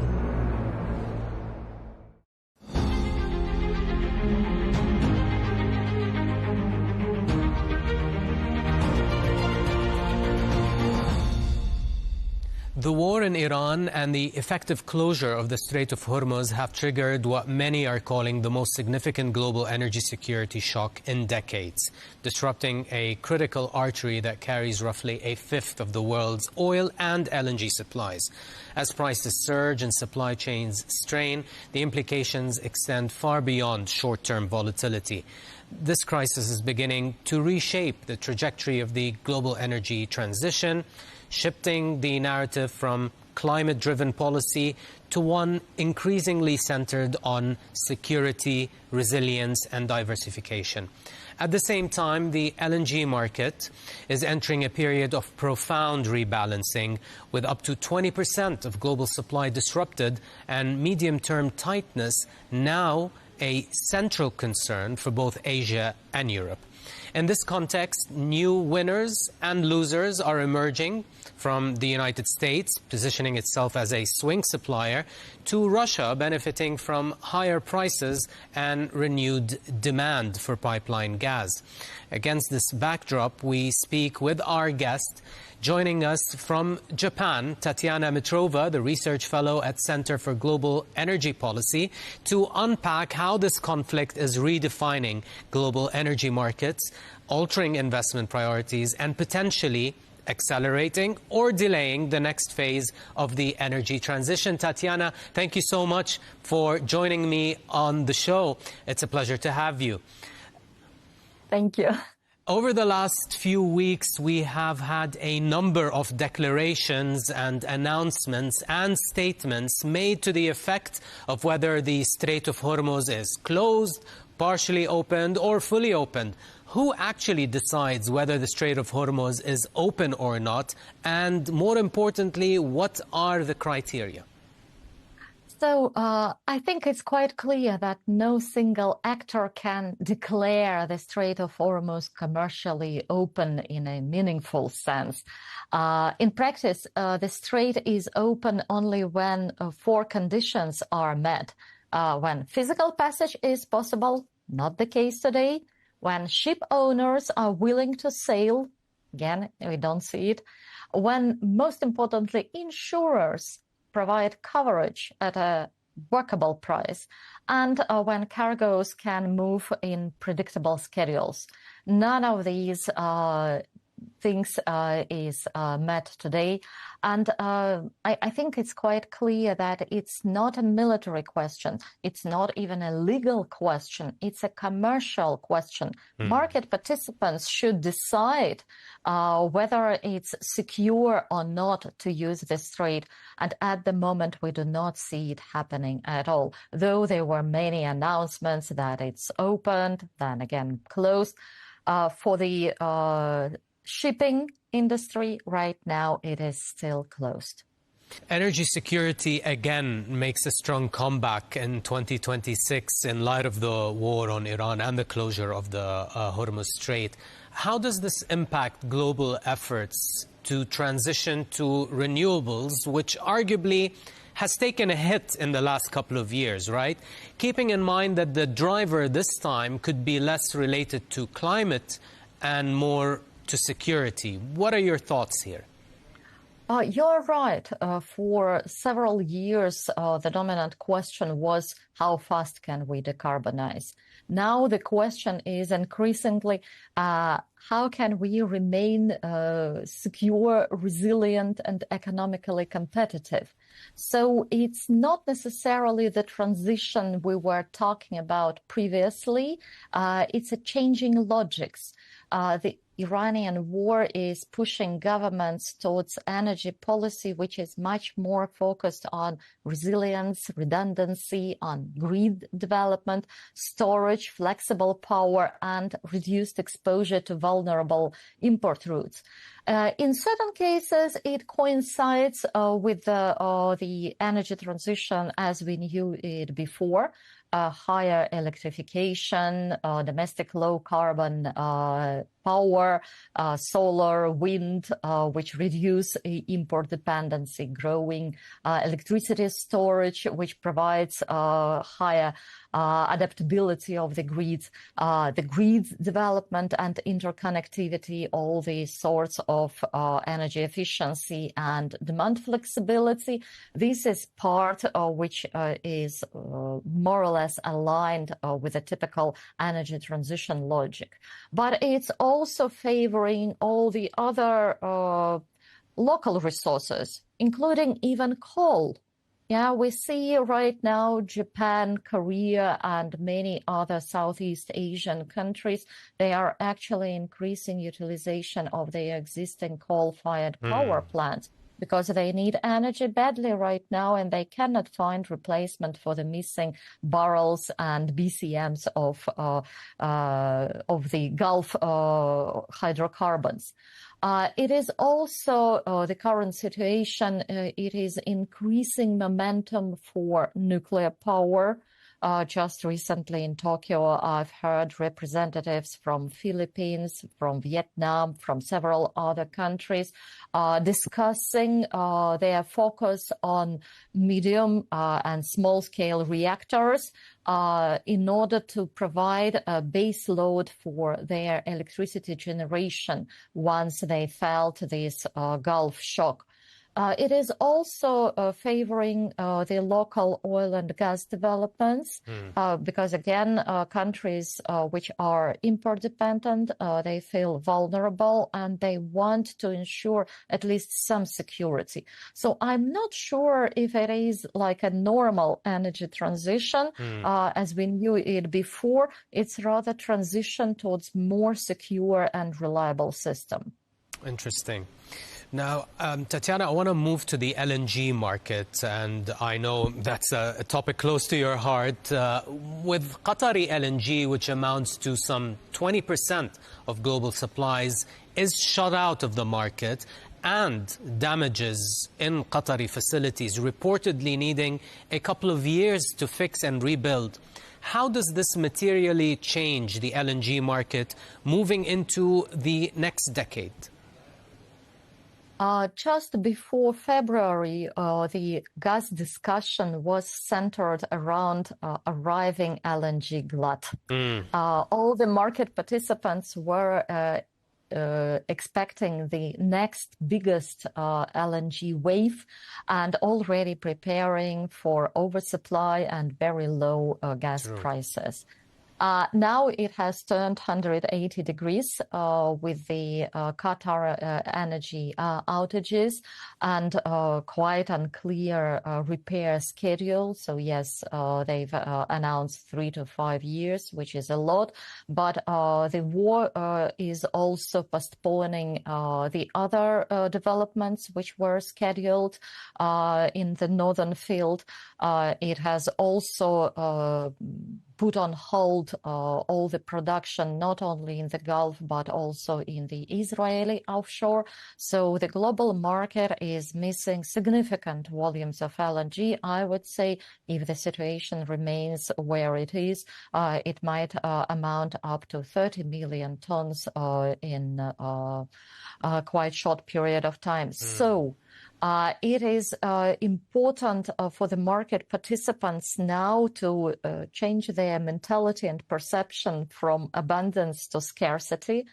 And given that there are very few new additions coming to the market in 2026, just 3 projects in the US, several trains, so it's not a massive growth, and another couple of tiny additions in Pacific region. Basically, we do not have replacement for the missing volumes. It's not easy to find such huge amounts of gas supplies, neither LNG supplies nor pipeline gas supplies. So now the markets start to panic. You can see it already reflected in the prices, especially in the Asian region, which relied much more on Qatari LNG. 80% of it was going to Asia. So Asian consumers, they already see demand destruction. They have to switch to the other fuels or just reduce their consumption, introduce some rationing.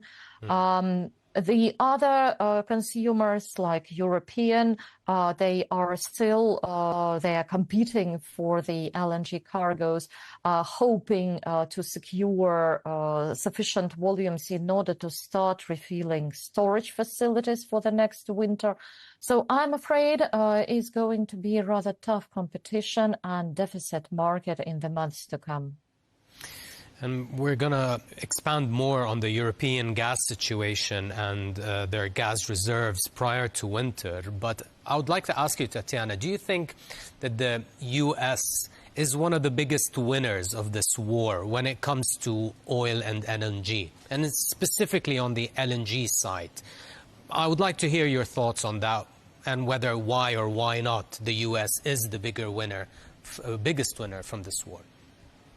So, first of all, I would like to say that there are no winners in this war. Even the U.S., if you are looking from the macroeconomic perspective, is losing because the prices for gasoline, for other fuels are going up, and the U.S. economy is facing similar inflationary pressure as the other economies in the world. But if we are talking specifically about the U.S. oil and gas industry, yeah, it has a certain windfall simply because of the higher prices, but also it is now benefiting from higher demand, and it can better place its new arriving volumes, especially the US LNG industry. It was already beginning to struggle to make contracts for the new projects under development. Now it's out of question. There is a queue among the customers who are willing to offtake the new US LNG volumes. So in this respect, yeah, it provides certain support to the projects which are already coming, like Golden Pass and Corpus Christi and Plaquemines and the others. It is also providing much better support for the projects which have not yet made FID, but now the rationale for final investment decisions is much more clear, and bankability of these projects is increasing. It's also the war is supporting the U.S. oil production, though we see that still many oil companies are hesitant to quickly increase their output because they are afraid that the situation of high prices and high demand may not last for long. So they are cautious regarding their investments. So they keep capital discipline. But I think with each week of the conflict lasting, they will become more and more enthusiastic about making new investments. So yes, US oil and gas industry is winning to a certain extent, but I would say most of the other countries are losing. What about Russia then, Tatiana? What are the ramifications of the current Iran war and the closure of the Strait of Hormuz? How does it impact demand for Russian oil and gas, whether on the short term or structurally on the long term? You know, just before this war started, in the end of February, Russian government was already discussing massive budget cuts. And the February 28 came as a real blessing for the Russian economy, with a sudden increase in prices, and for the first time in many years, Urals is traded with a premium to Brent. So it was absolutely unexpected in all the calculations of the Russian Economic Ministry.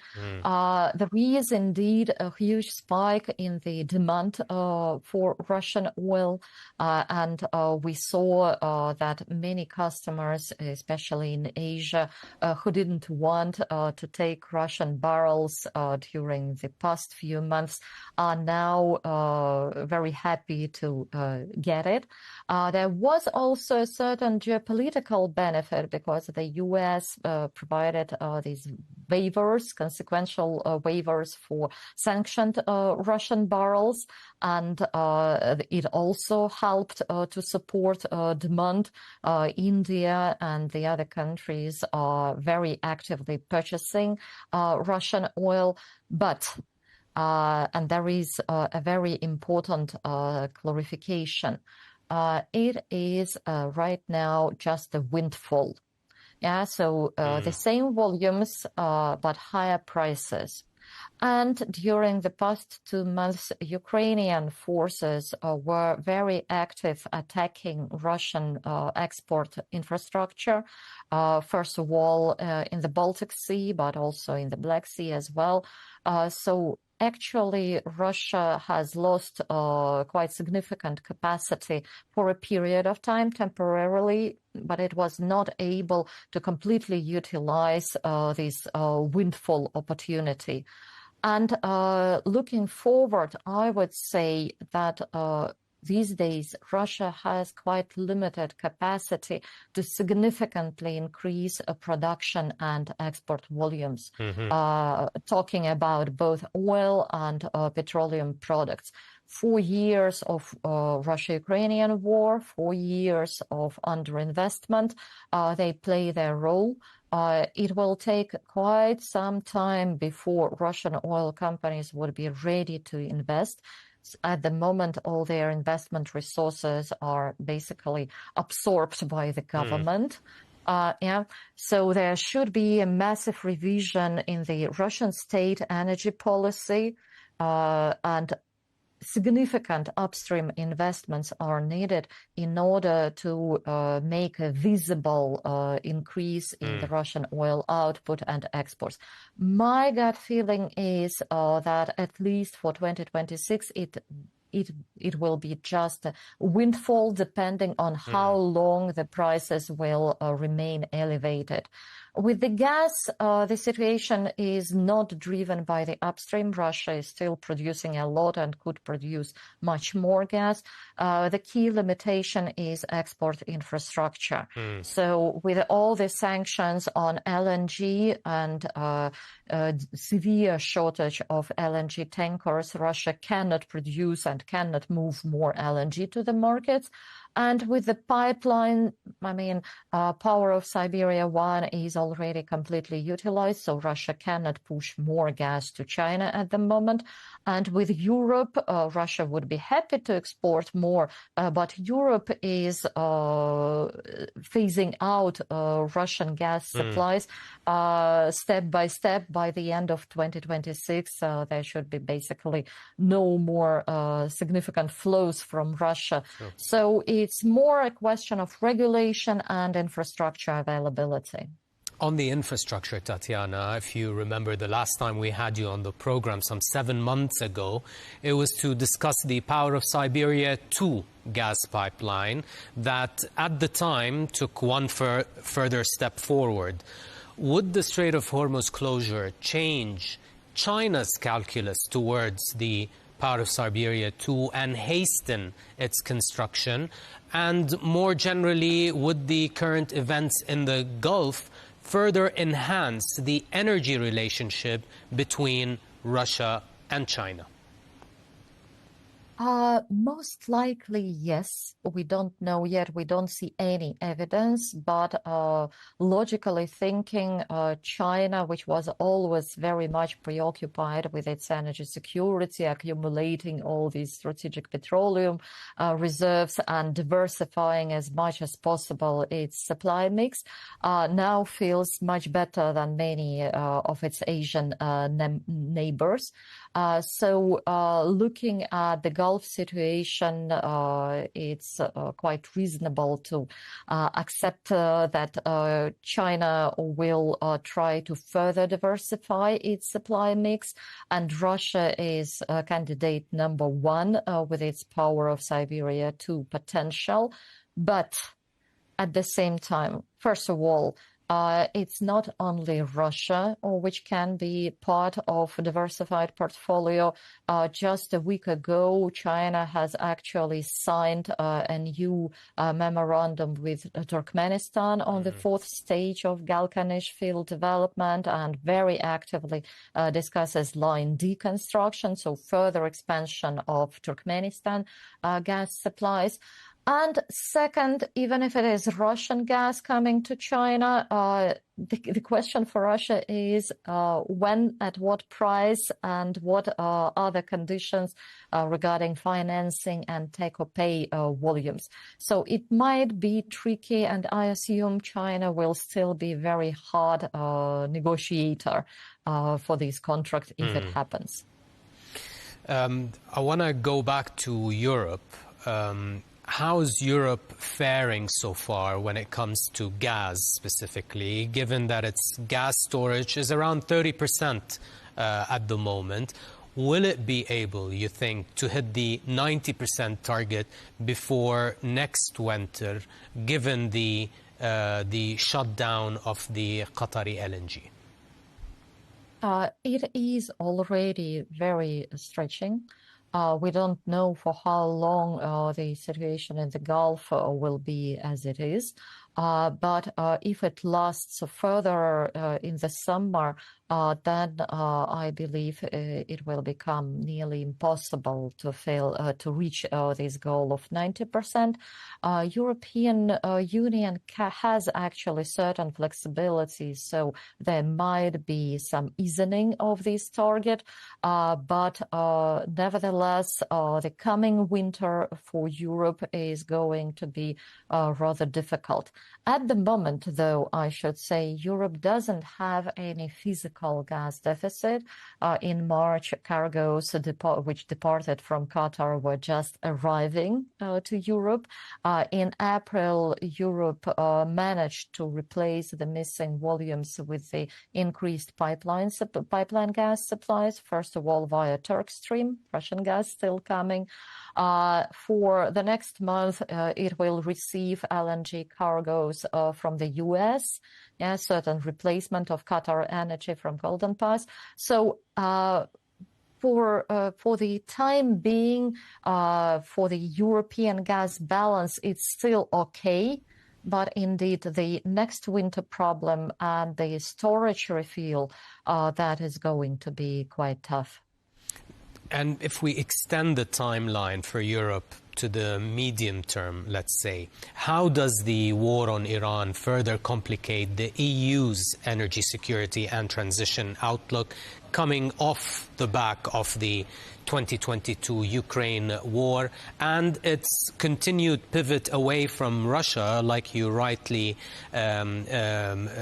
told us a little while ago? They are planning by the end of the year to almost totally transition away from Russian hydrocarbons. This is a very challenging situation for the whole European energy system.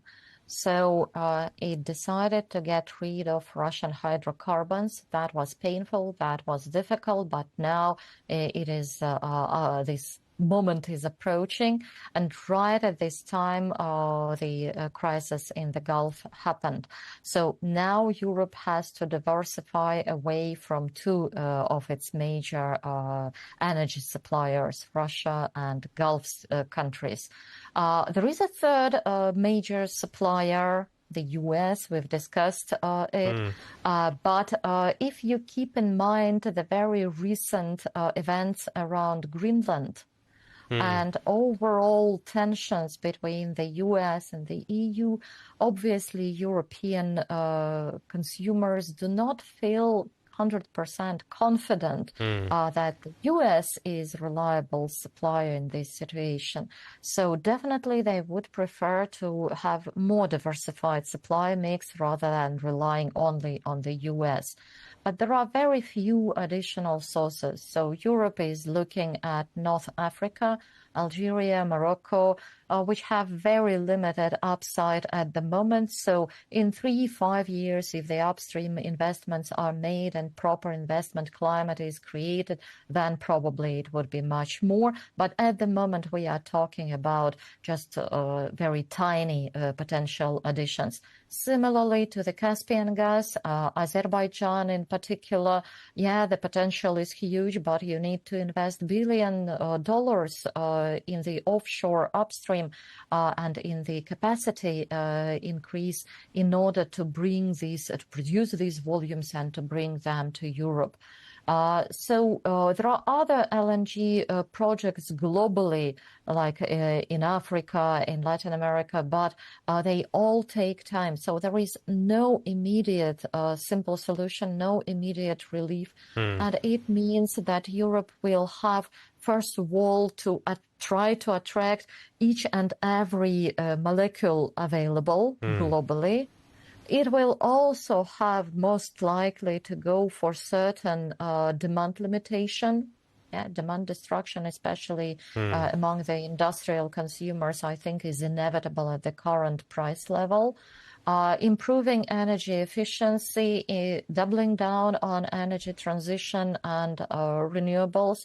So it will be a very complex task with a difficult transitional period. So 2026, 2027, no simple solution and quite a difficult adaptation for Europe. Well, we're going to have to end on that sobering note. It's always a pleasure to have you with us and bringing clarity to our discussions. Tatiana Mitrova, Research Fellow at the Center for Global Energy Policy, thank you for making time and joining us on the show. Thank you so much.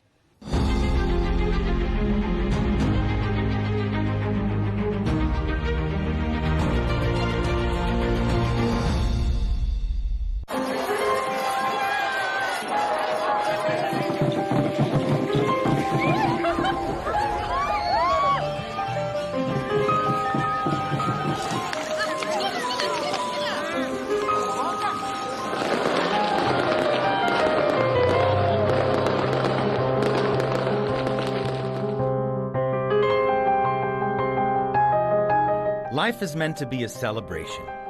Wise is the person who finds a reason to make every day a special one, said the professor and writer Leigh Ann.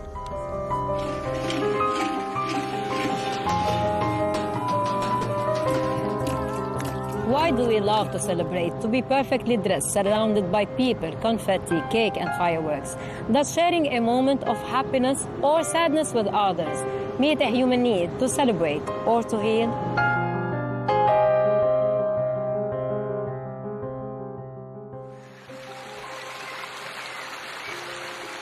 Since the beginning of time, humans have feared everything great around them. The sun, the moon, the water, and the air.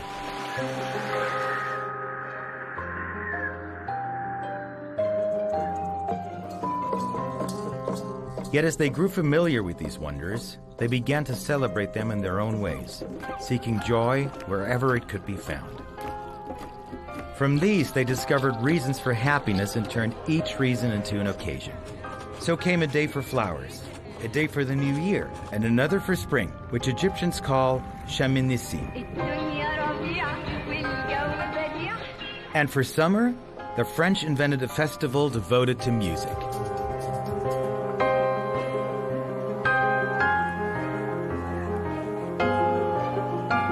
The 21st of June. When the day stretches longer than the night, and its warm sun, long awaited by the people of the Mediterranean, shines after months of rain and snow. But in France, the 21st of June is not just the first day of summer. On this French day, the streets become a theater without walls. Ticket windows disappear.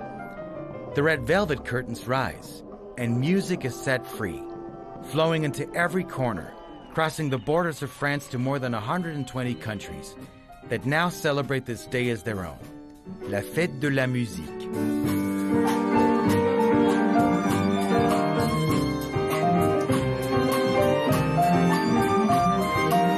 Donc le 21 juin. So June 21st is the first day of summer, and so people want to go out.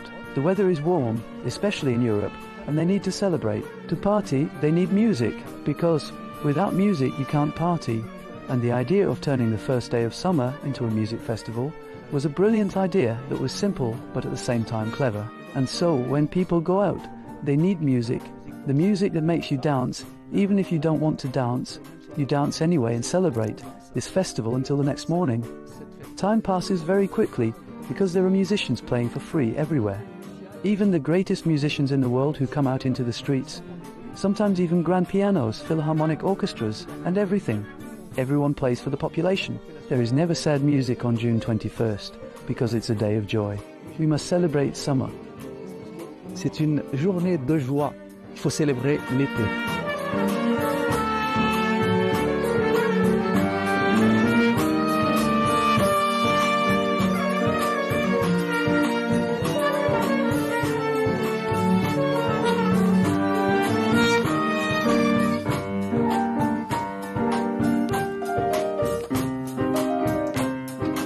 This day was first announced in 1982 at the initiative of the then French Minister of Culture, Jacques Long. Known for his saying, "Music will be everywhere, and the concert will be anywhere."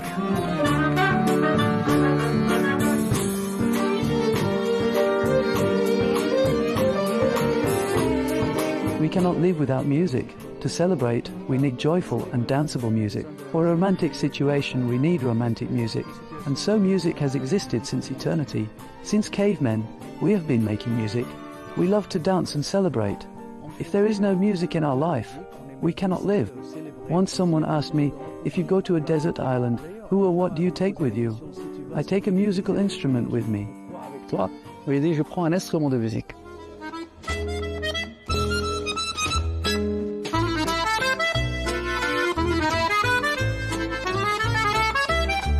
So we celebrate for many reasons. We don't only celebrate because we enjoy. Sometimes we think that celebration is only a kind of happiness we're enjoying, or traditional, or even a ritual.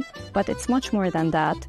We need it as it's something we need as human beings.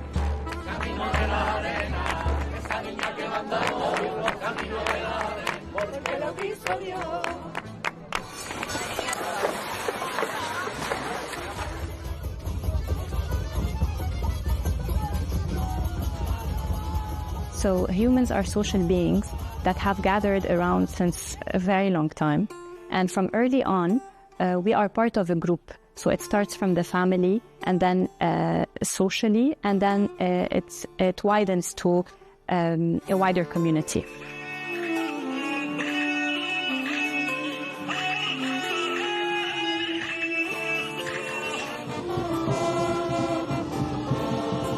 Today it's music. But since the earliest years of known history, humankind has embraced many occasions to celebrate and to give symbolic expressions to the renewal of time and a lot more.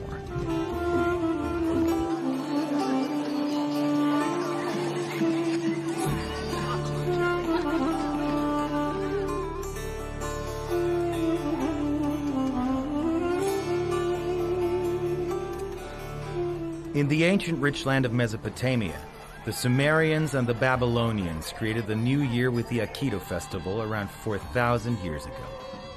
Celebrated in April, it symbolized the start of the agricultural season and the renewal of life.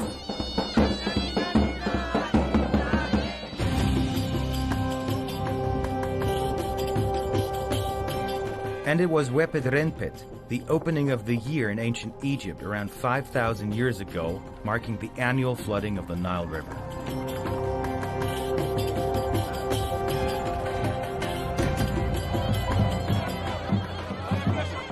Not far away from the Nile Valley, Persians and Kurds were and still are celebrating the Nowruz, one of the oldest festivals that have continued uninterrupted to the present day.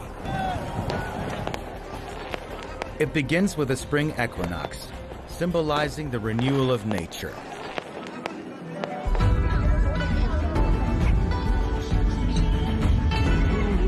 It is one of the oldest celebrations still observed today as well, and it follows the lunar calendar and falls between late January and mid-February.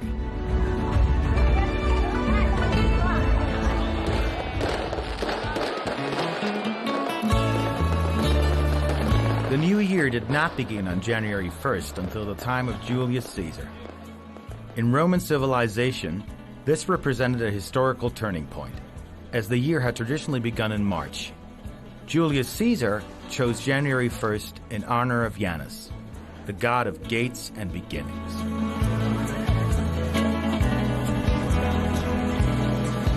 Throughout history, one joy has been shared by all, yet it blooms on different days and dances in so many ways.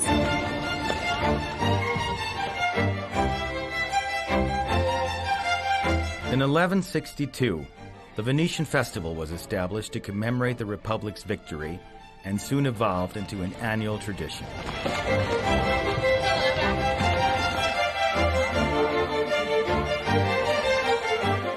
Every year, on the 25th of April, a festival of iconic masks that dissolve social boundaries takes over Venice.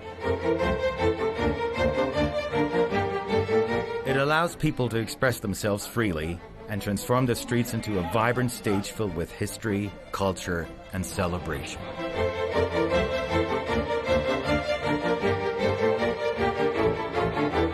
We don't only come together around joyful moments, but we mark painful ones.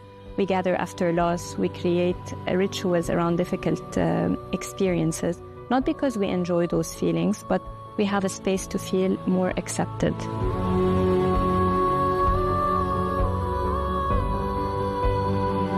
It connects to something deeper, our need to belong. I'm part of this, so I can say that I share this with others.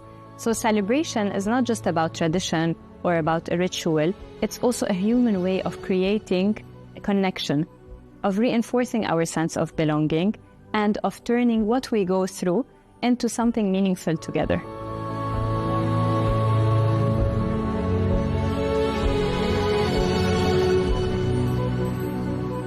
One day we celebrate women, teachers, mothers, fathers, labor, Earth Day, while other days we are meant to commemorate, not to celebrate.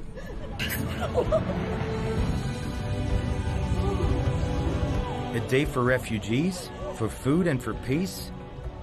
Do we highlight even what hurts?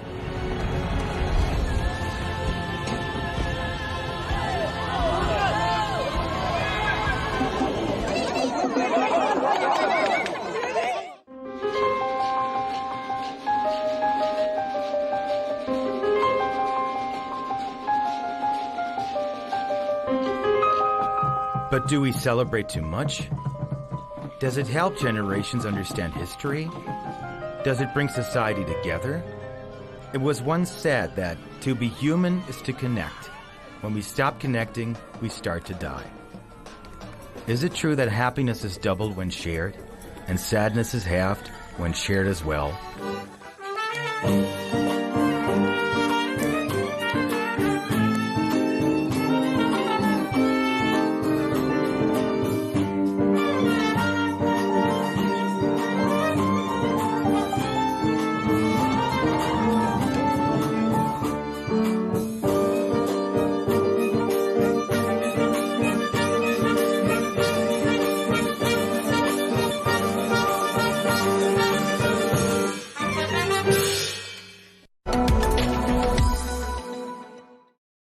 Now, Saudi Arabia's healthcare sector is undergoing rapid transformation driven by rising demand and increased capacity, and with private providers playing an increasingly central role in delivering care.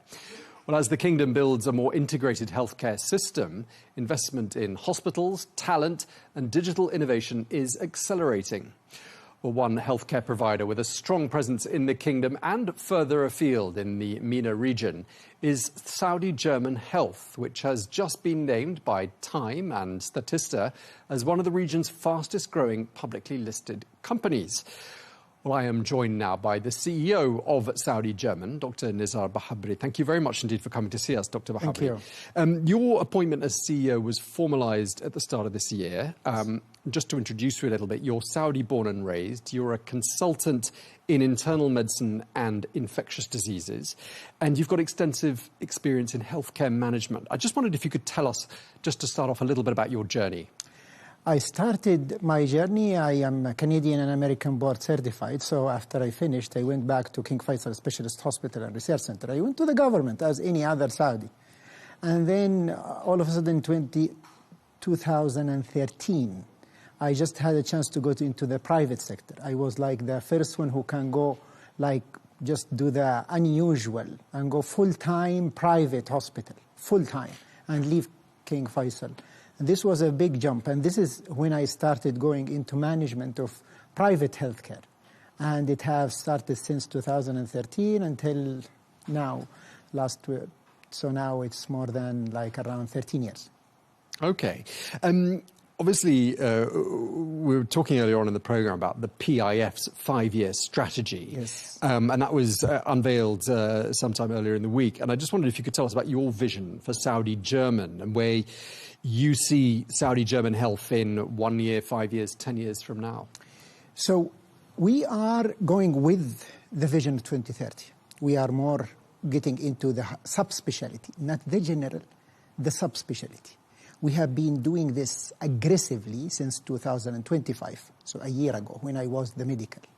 And now I am continuing, but with same pace or slower, because we had a very huge transformation into 2025. So we had more than 400 physicians, newly subspecialized, going across the group. We are the the largest geographical distribution in the kingdom and even in the Arab world. So in the kingdom, we invested a lot in tests, instrument, equipment, IT, and manpower, which is the main driver for transformation. And this is what we are now continuing in the coming 3 years to go with the Vision 2030. In Vision 2030, everyone have to understand the kingdom is going like the whole international model. You do not want to treat the sick. You want to take care before he becomes sick. And this is how you can make a healthier community. This is why you are totally transforming the idea in private healthcare. Private healthcare, you want people, they are getting sick, you treat them, and you don't look at prevention big time. No, we are doing a huge prevention.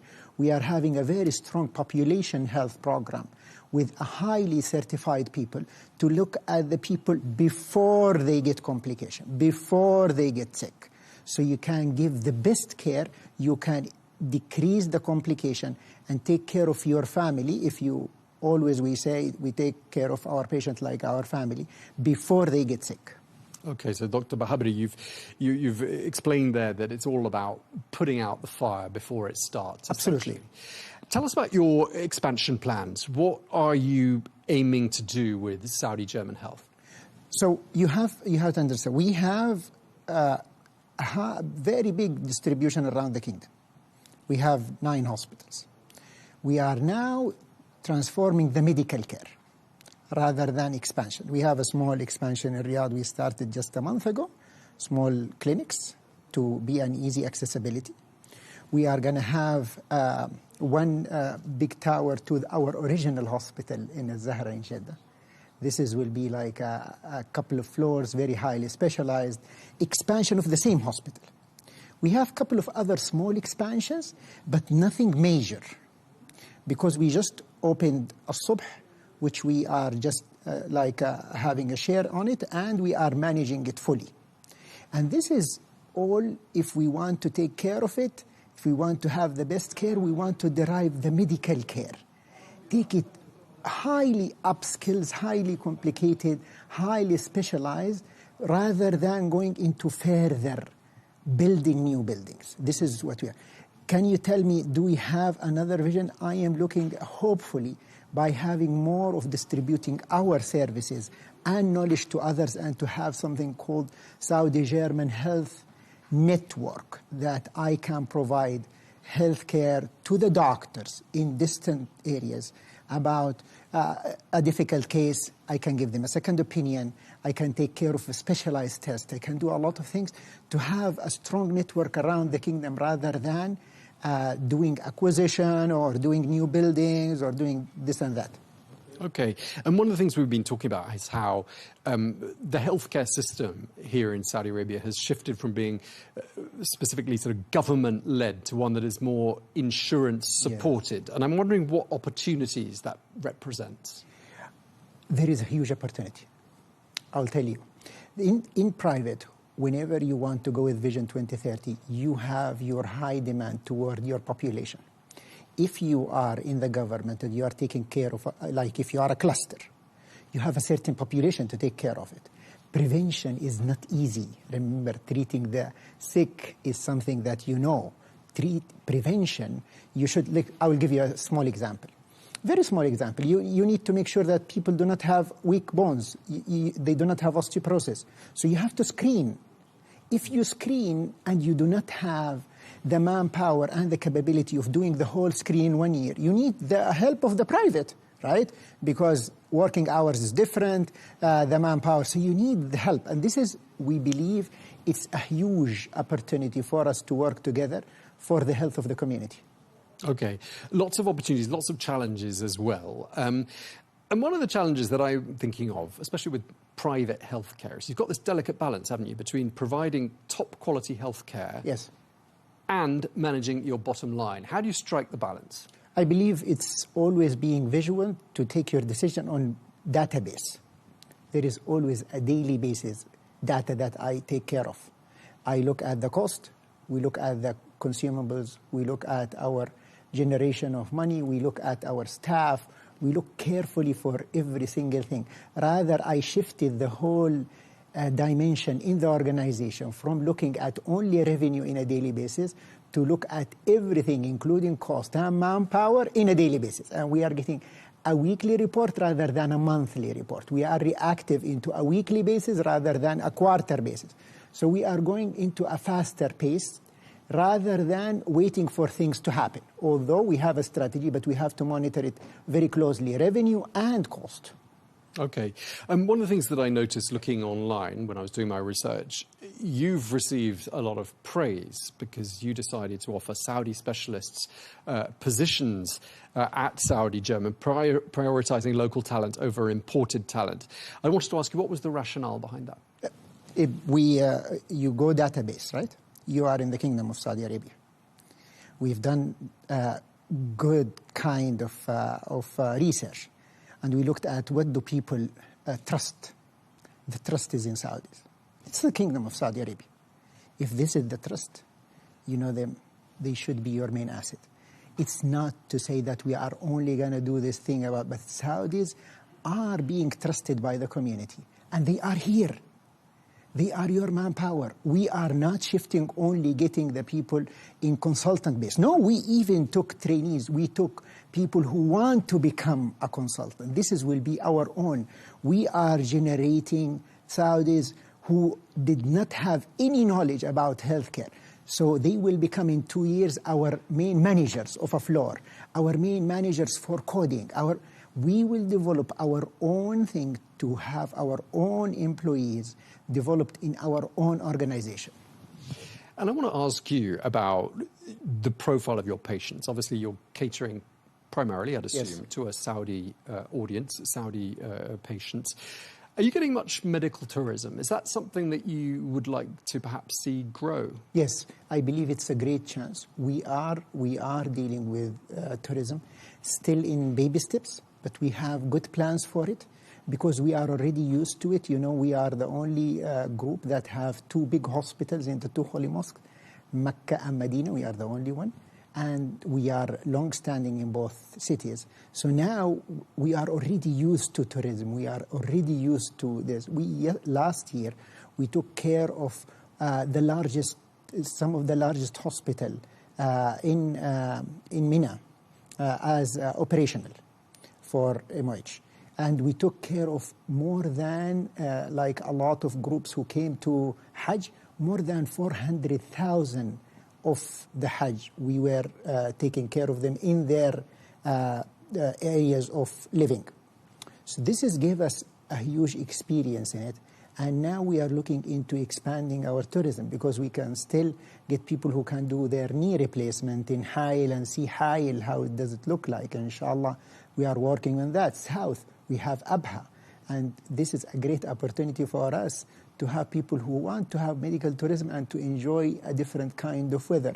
So because we are distributed, we have a new initiated arm for international tourism.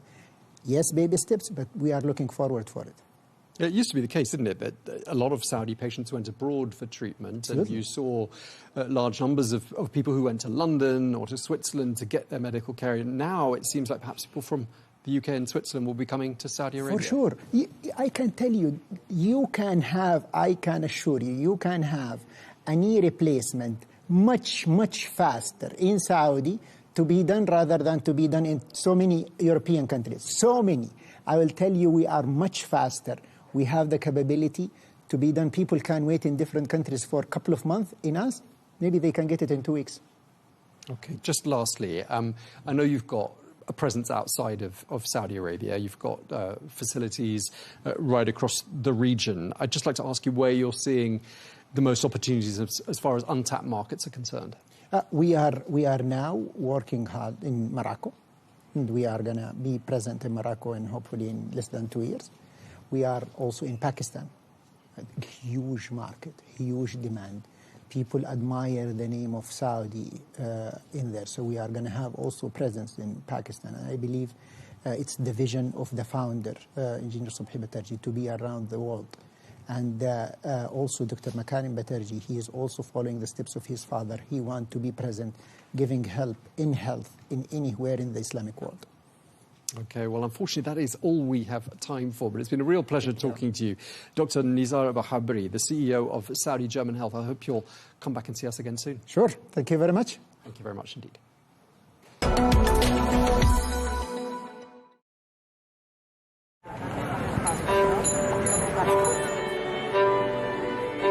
People think that we launder money, but actually we make money black. It's a weird law. They call it gedoogbeleid, like this. That is the law. So they say, okay, bye, but don't let us see you.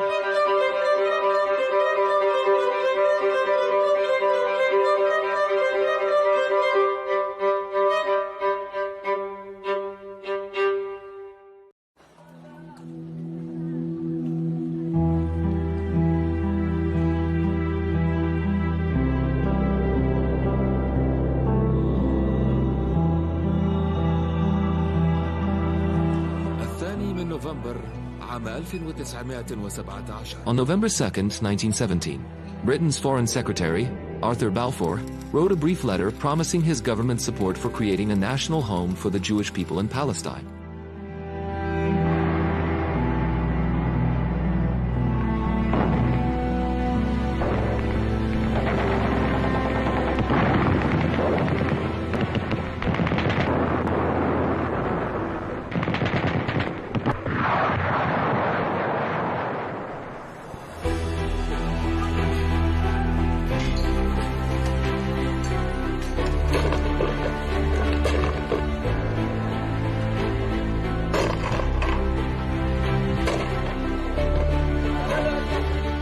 Marked the beginning of a century of conflicts and wars that would forever alter the fate of Palestine and the entire region.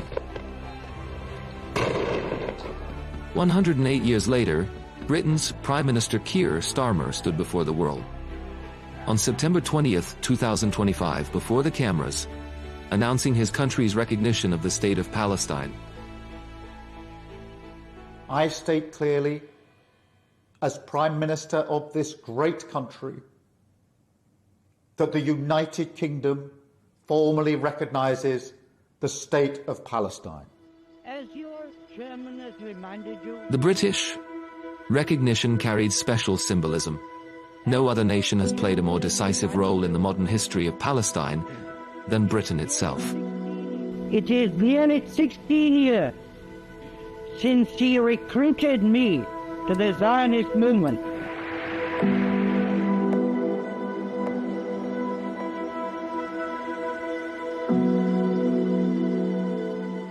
Under the 1916 Sykes-Picot Agreement between Britain and France, Britain took control of Palestine, placing it under military rule, just as it did with other parts of the Middle East.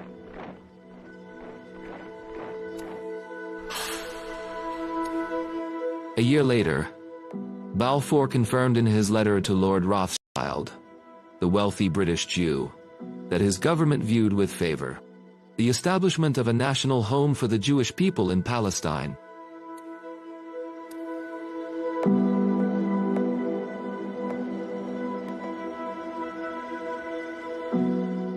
The Balfour Declaration was not just a letter, it reflected a clear colonial policy. Britain had also promised independence to the Arabs, in return for their support against the Ottomans, a promise that was never kept.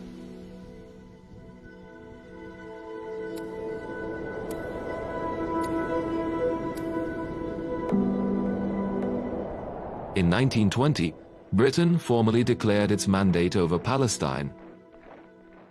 As the de facto authority, the British allowed waves of Jewish immigration into Palestinian lands. The resulting anger led to massive uprisings in cities like Jerusalem, Jaffa, and Haifa, culminating in a Palestinian revolt in 1936 that lasted 3 years before being brutally crushed by British forces.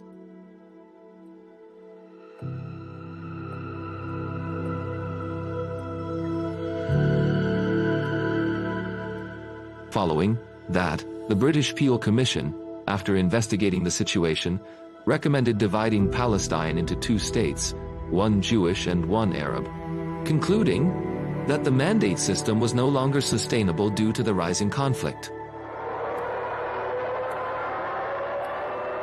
On the eve of World War II in 1939, a British white paper sought to calm both sides. It announced the support for establishing an independent Palestinian state where Arabs and Jews would live together within 10 years. But both sides rejected the plan. It satisfied neither their ambitions nor their fears. Keinen Mut, die mehr zu zwingen vermag, dann wird unser Wille und unser Heil. The outbreak of the World War made Palestine even more volatile. As the Nazis tightened their grip on Europe's Jews, migration quickened, until Jews made up nearly 1/3 of Palestine's population. In 1947, Foreign Secretary Ernest Bevin handed the matter to the United Nations, announcing Britain's withdrawal from the mandate. The resolution of the Dutch Committee for Palestine was adopted by 33 votes, 13 against, 10 abstentions.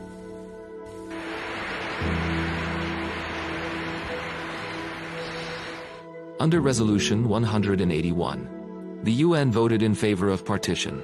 The Jews accepted it, while the Arabs rejected it. In 1948, Britain withdrew as an occupying power, leaving behind a land already in flames. Soon after, on May 14, 1948, the State of Israel was declared. And the Nakba began.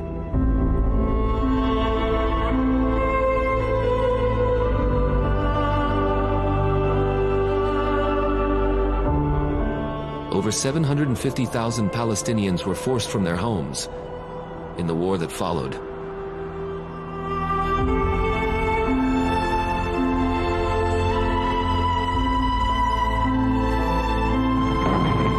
During the Suez Crisis of 1956, Britain joined the tripartite aggression against Egypt, but its failure showed the world that Britain was no longer the dominant power controlling the region's destiny. The United States had become the global superpower instead.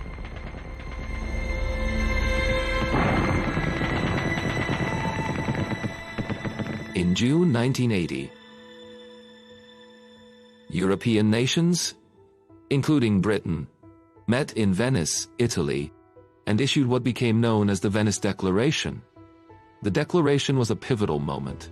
For the first time, the West collectively affirmed that the Palestinians were not merely refugees, but a people with legitimate political rights.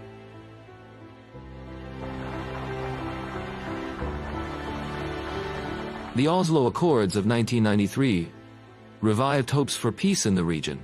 Britain supported the negotiations and financed the emerging Palestinian Authority.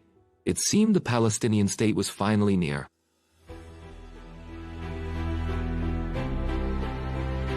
Yet, as settlement expansion and repressive Israeli policies continued, optimism quickly faded.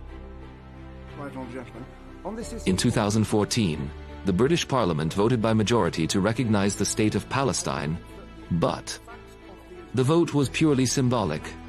The government refused implementation, insisting on a negotiated solution first. Yet, public pressure keeps the issue alive in London. For many Britons, it has become increasingly clear that their country bears a historic responsibility.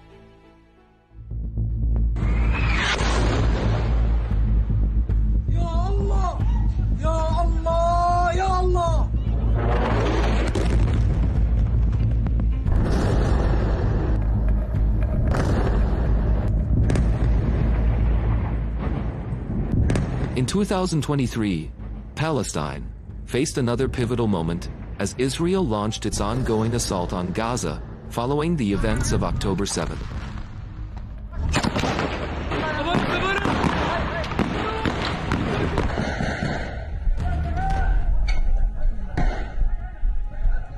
Tens of thousands of Palestinians tragically lost their lives in Israeli strikes, and many, many more were injured in this ongoing conflict. More than 80% of the Gaza Strip was destroyed.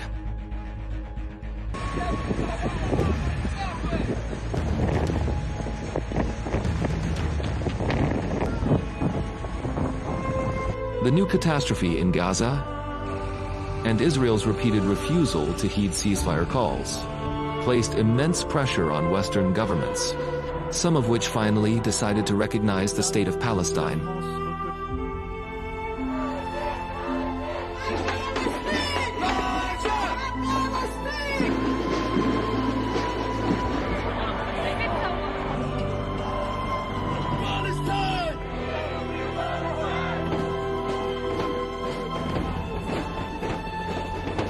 Britain was among the first, and its decision was seen as the most significant and symbolic. Keir Starmer's declaration came more than a century after the Balfour Declaration. Britain, once the source of Palestine's wound, had now recognized its statehood. But the question remains, will that truly be enough for a Palestinian state to rise?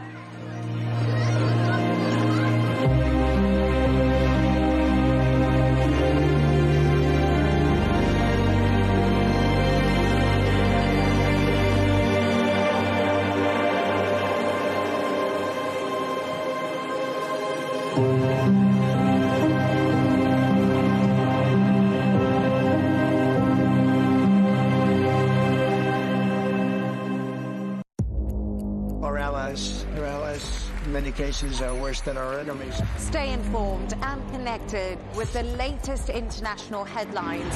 There obviously is a risk.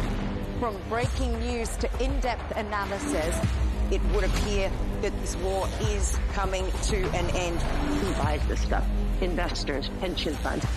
We deliver the most important developments straight to your screen. Iran always wanted to deal with militia. Join us for compelling, expert-driven conversations A curfew order has been established. And an insightful look at the issues shaping our world today. There are lots of proposals about European architecture for security. I'm Leigh Ann Gerrans, and this is W News. We dealt with this when I was Chief of Staff in the first term. Where you don't just hear the headlines, you get the full story.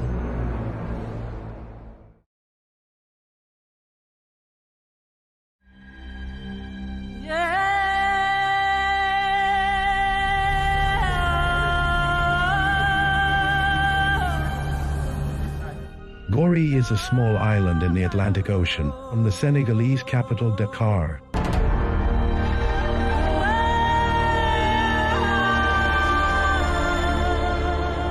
For 4 centuries, it was one of the most prominent stations in the slave trade.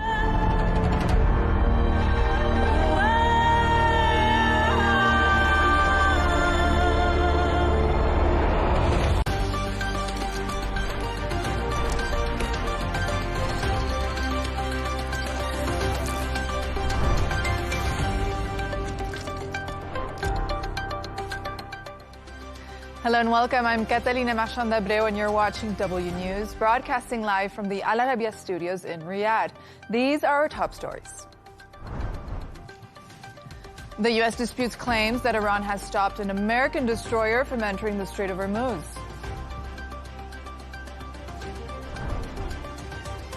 European leaders descend on Armenia for a summit hosted by Russia's closest ally. And cruise passengers are struck down with suspected hantavirus while sailing between Argentina and Cape Verde.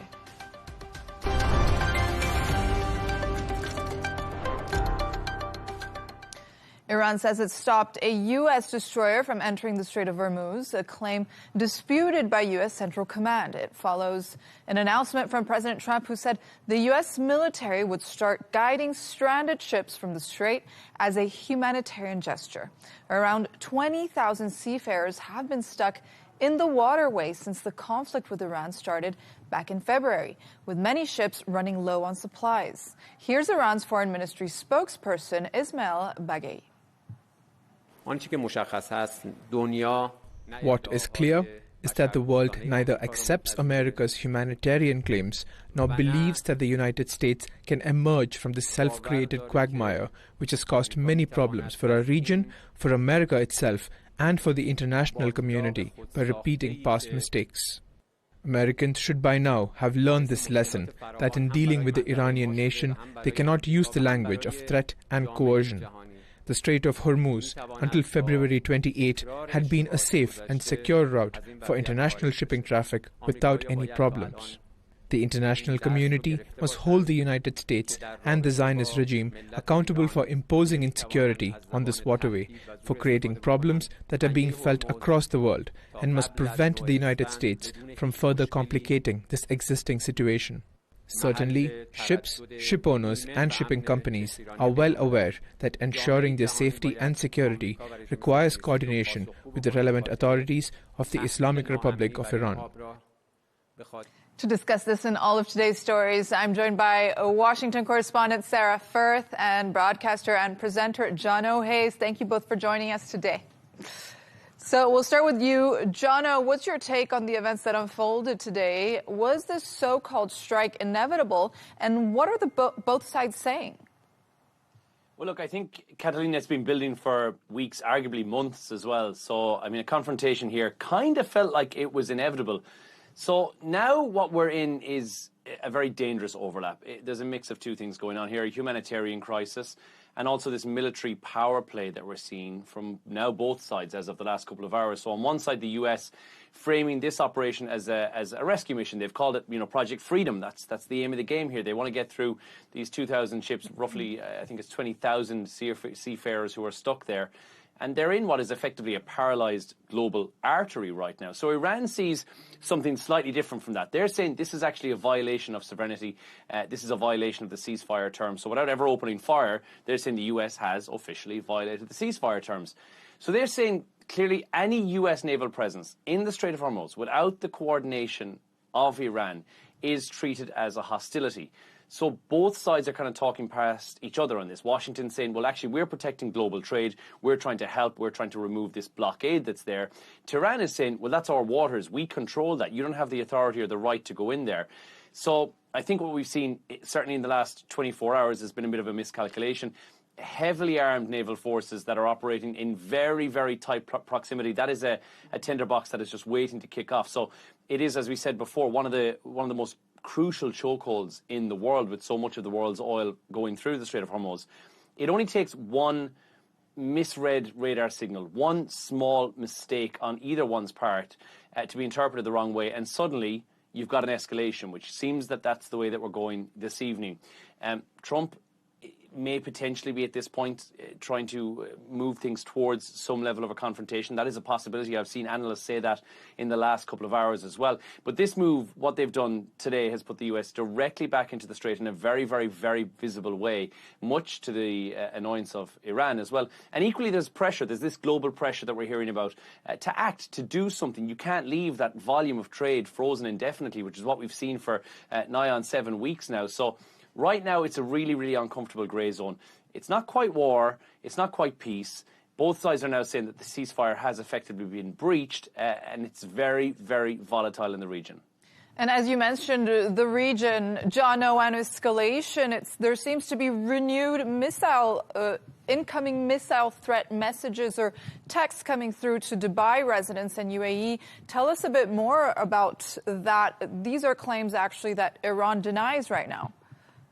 Yes, right now Iran is denying that those drones and cruise missiles that have been intercepted by UAE authorities, that they actually came from Iran in the first place. However, what we do know is that there's an oil refinery that's in Fujairah, which is on the opposite side of where I am here in Dubai, has been hit, and they're managing a fire there right now. We've also heard reports of a fire on a boat about 30 kilometres off the coast of Dubai. Now, we don't know if that is actually directly connected or not, but interceptions have been taking place since around 4 o'clock this afternoon, and they've continued right through this evening as well. It seems there was 3 separate interception alerts that were sent out as well, so the authorities are managing everything and making sure everything.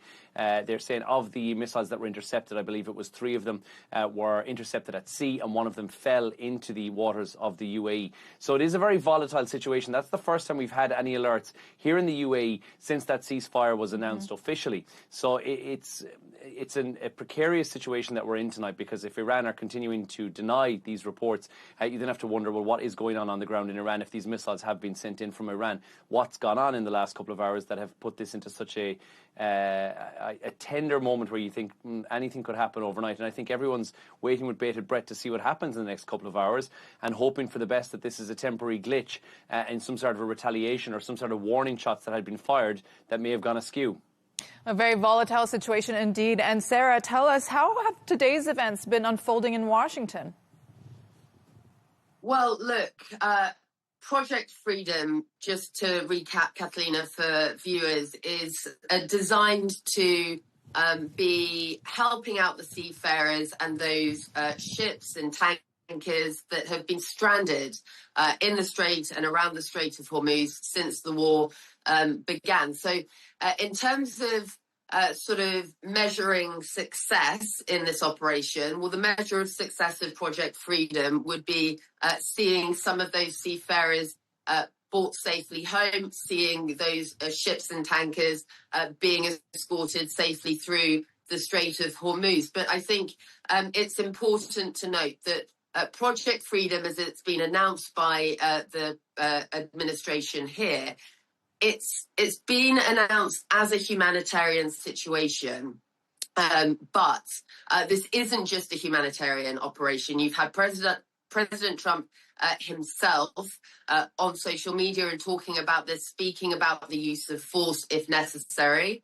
And so this is a humanitarian situation with US destroyers in the region to back up those threats of force if needed. So it's a humanitarian operation that is backed by US military force. And that is, I think, a very important qualification to take note of, given, as Jono has just reported, the precariousness of the ceasefire. I actually want to read you something that has come from Central Command in the last 40 minutes or so. These are remarks from Admiral Brad Cooper, the CENTCOM commander, and this is commenting on Project Freedom. He said, "The distinction from my perspective is crystal clear. US forces are helping the international community in restoring the flow of global commerce, while the IRGC, on the other hand, is doing everything it can to terrorize and threaten commercial shipping.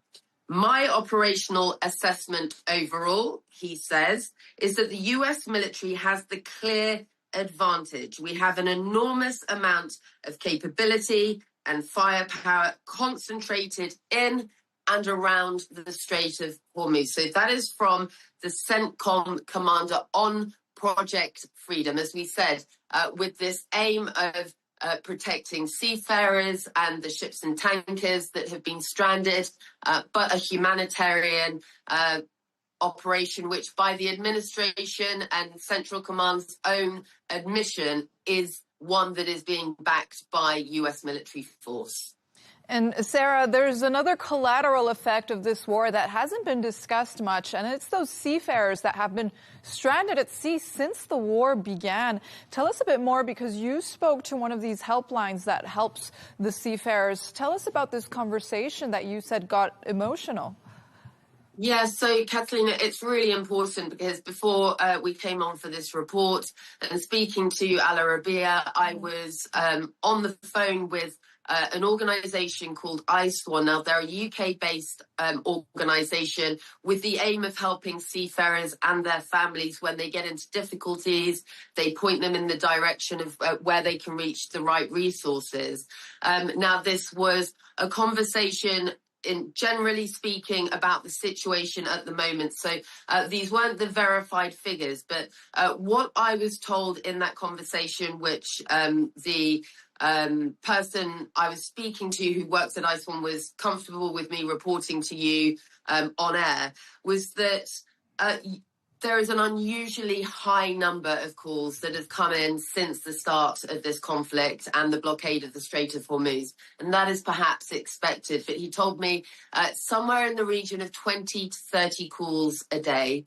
And of those 20 to 30 calls a day from both the seafarers that are stuck and stranded and from the families back home who are worried about them, that 10 of those roughly would be considered high priority. And when I asked him, you know, what does high priority mean? He said this is where seafarers are in serious emotional distress.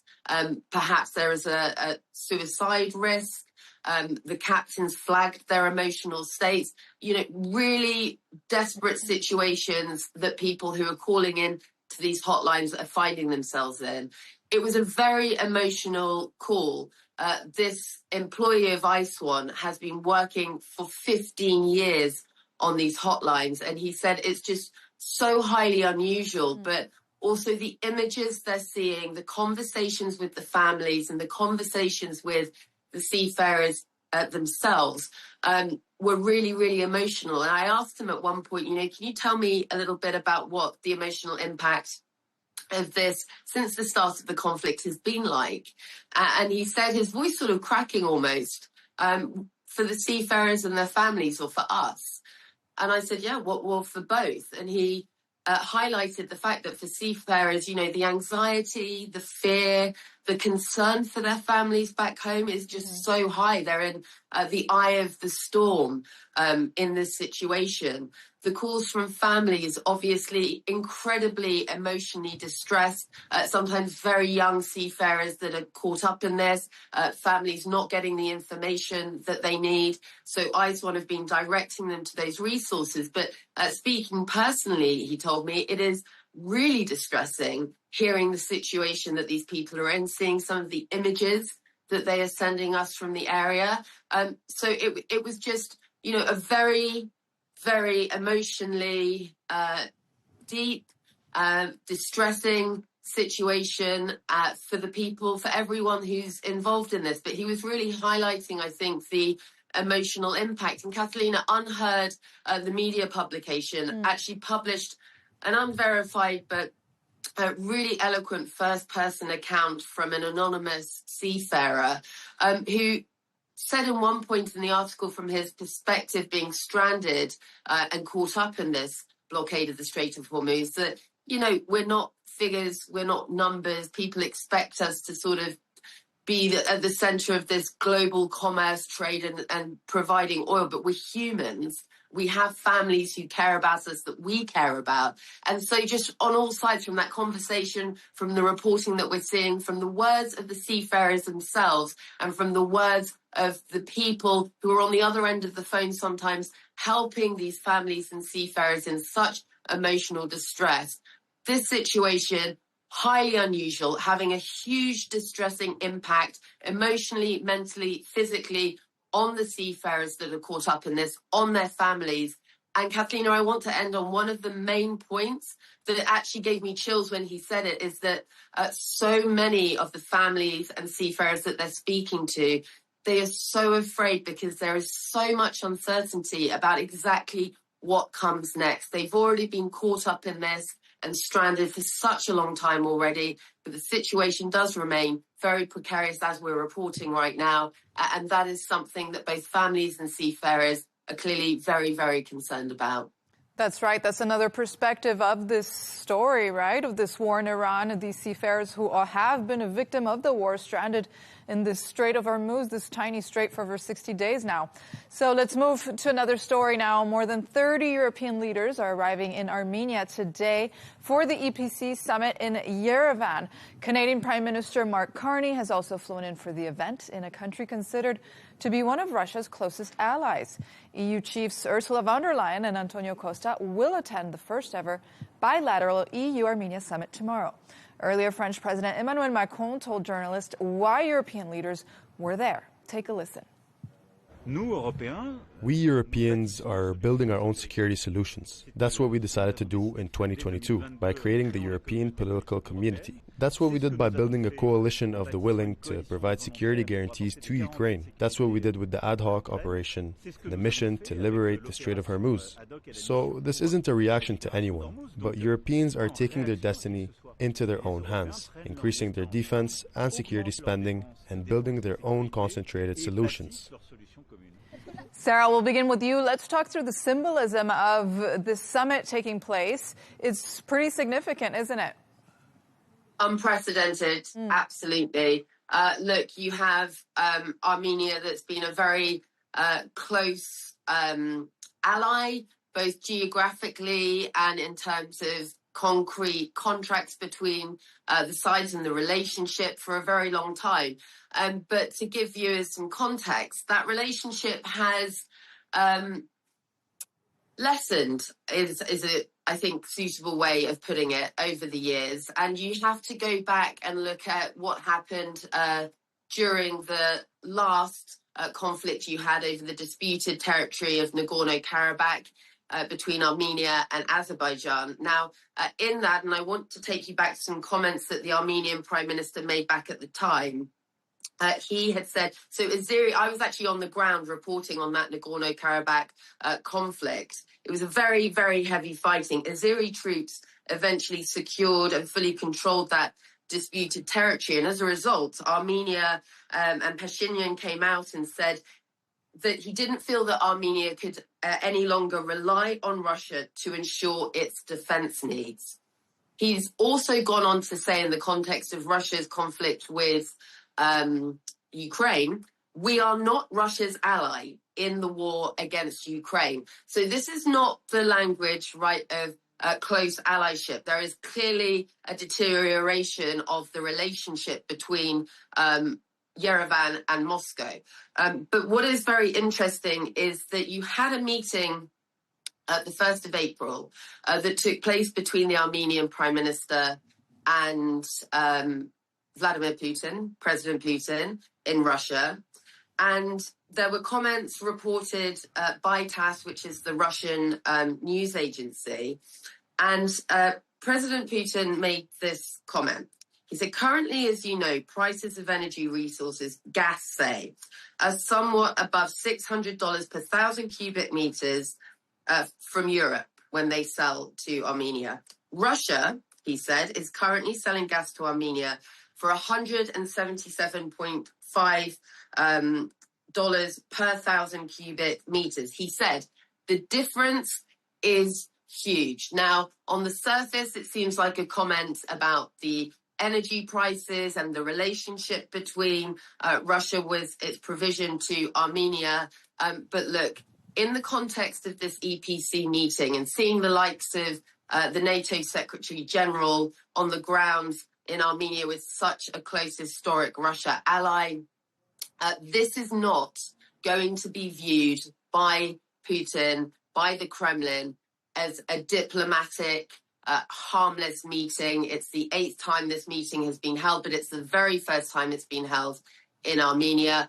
I worked as a foreign correspondent in Moscow for many, many years. The Kremlin will not be interpreting this as something harmless. And so in that context, those comments from President Putin, I think, at the very least, a reminder to Armenia of where perhaps its loyalty should lie, certainly when it comes to its natural gas provision, and what Moscow could potentially do if it becomes unhappier about this growing relationship that Armenia is seeking with its European allies. And now, Jono, energy gas playing a huge role here because a country like Armenia has long been part of Russia's orbit, and Armenia still relies heavily on Russian gas. So isn't this an extremely risky move on their part? And how much does energy limit actually Armenia's independence from Russia? Well, it massively limits it, I guess, Catalina, but that's the real core of this entire story, isn't it?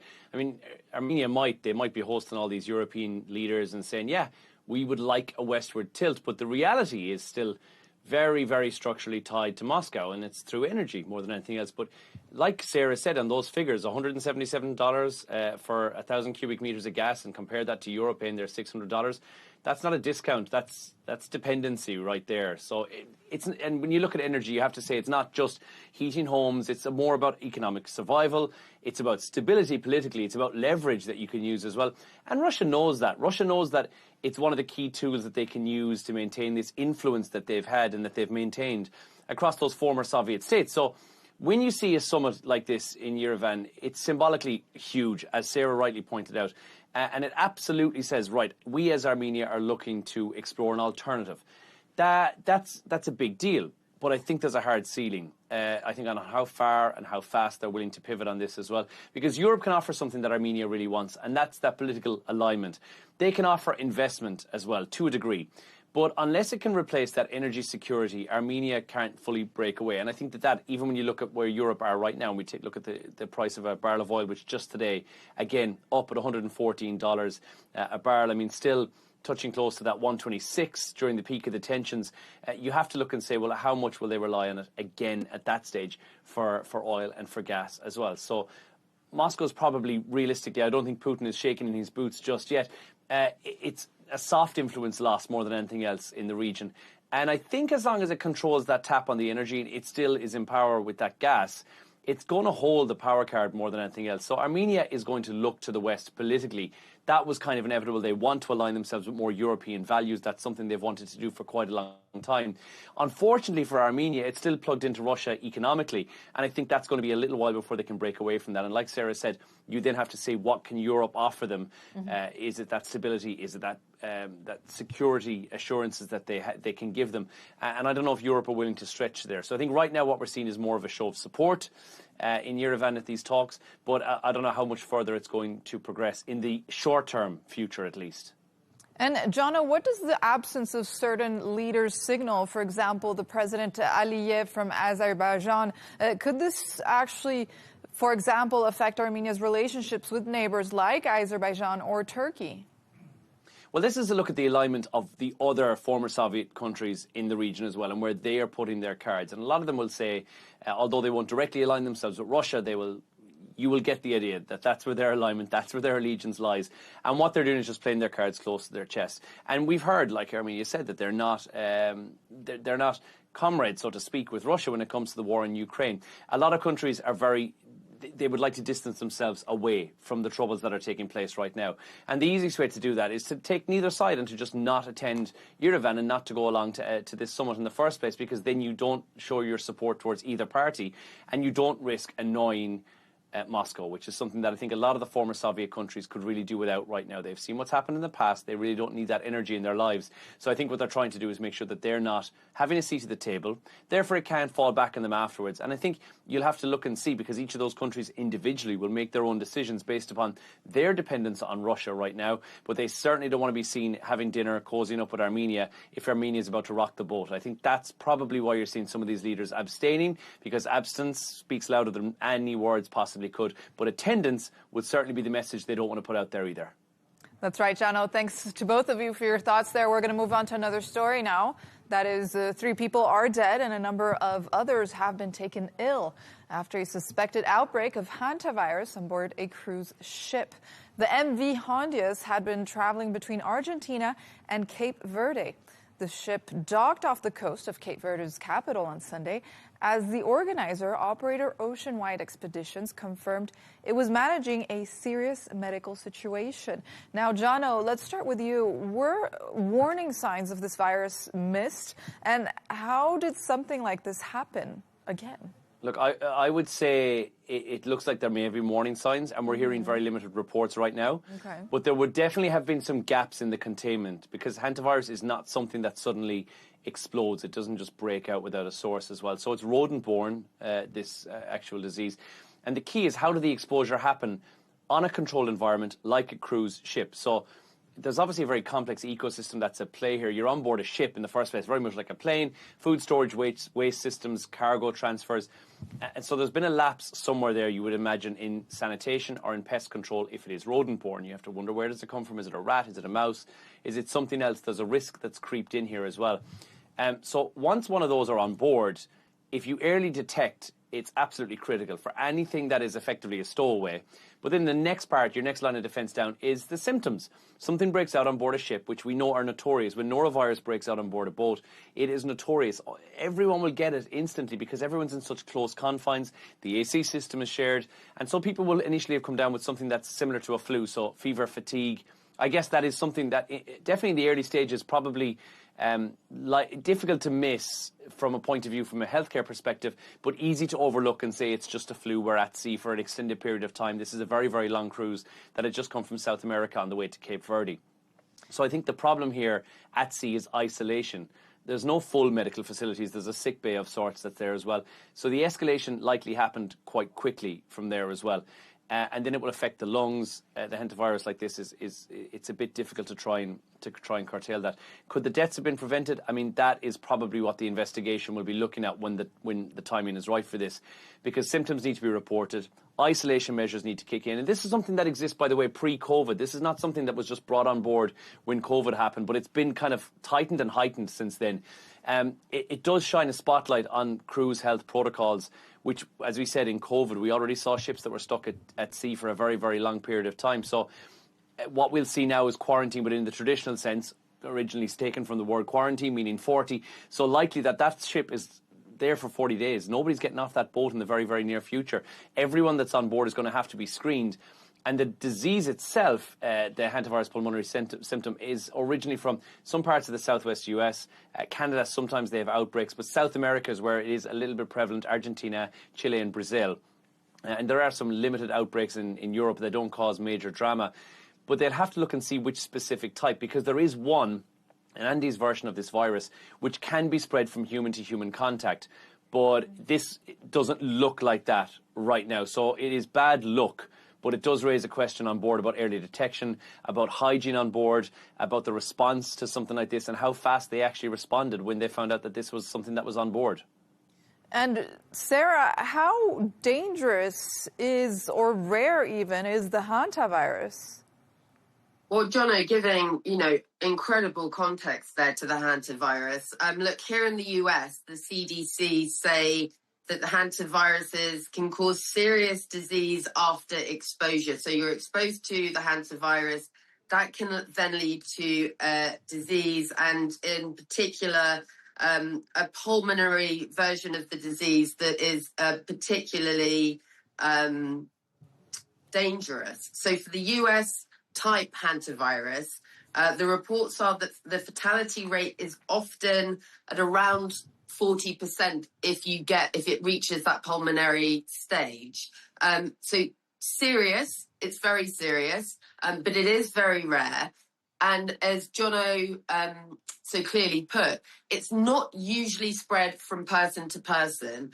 And there are so many questions remaining. So we don't have verification right now on the exact details of this particular strain of the hantavirus, but usually it's not spread from person to person, although there are some forms where it can be.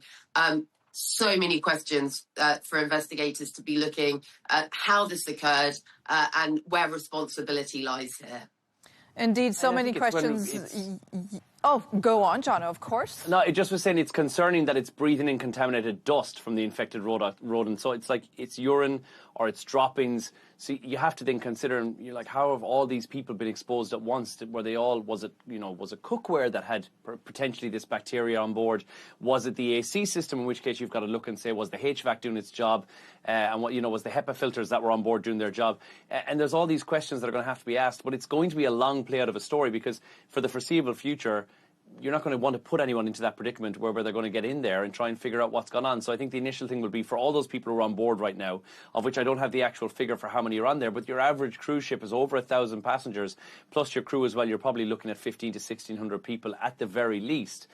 My concern is for them who are now stuck on board this ship, not quite sure who's going to contract it next or what the source of this has been. So it's truly terrifying, has firmly put me off cruise ships for the next couple of months or years. And so many questions to be answered, as Sarah said, because the pharmacist that we had on air said that you could only get transmission by being exposed to droplets or urine of these rodents. So that leaves the question as to how this exposition happened in this boat. But a developing story, since I'm guessing they do have to quarantine now. So days to come for this cruise ship. Now let's move on to another story. A murder trial that has gripped Switzerland is now underway, with a husband accused of killing and dismembering his former beauty queen wife. Mark Reiben has told the court he loved her with all his heart and regrets her death. Prosecutors allege the killing was exceptionally brutal, and if convicted, he could face life in prison. Sarah, we're going to start with you with this shocking story. It's hard to believe it's real. There were some details about him putting some of her parts into the blender, but you could tell us a bit more about these details, but also tell us more about the life of this beauty queen, Miss Switzerland, called Kristina Joksimovic.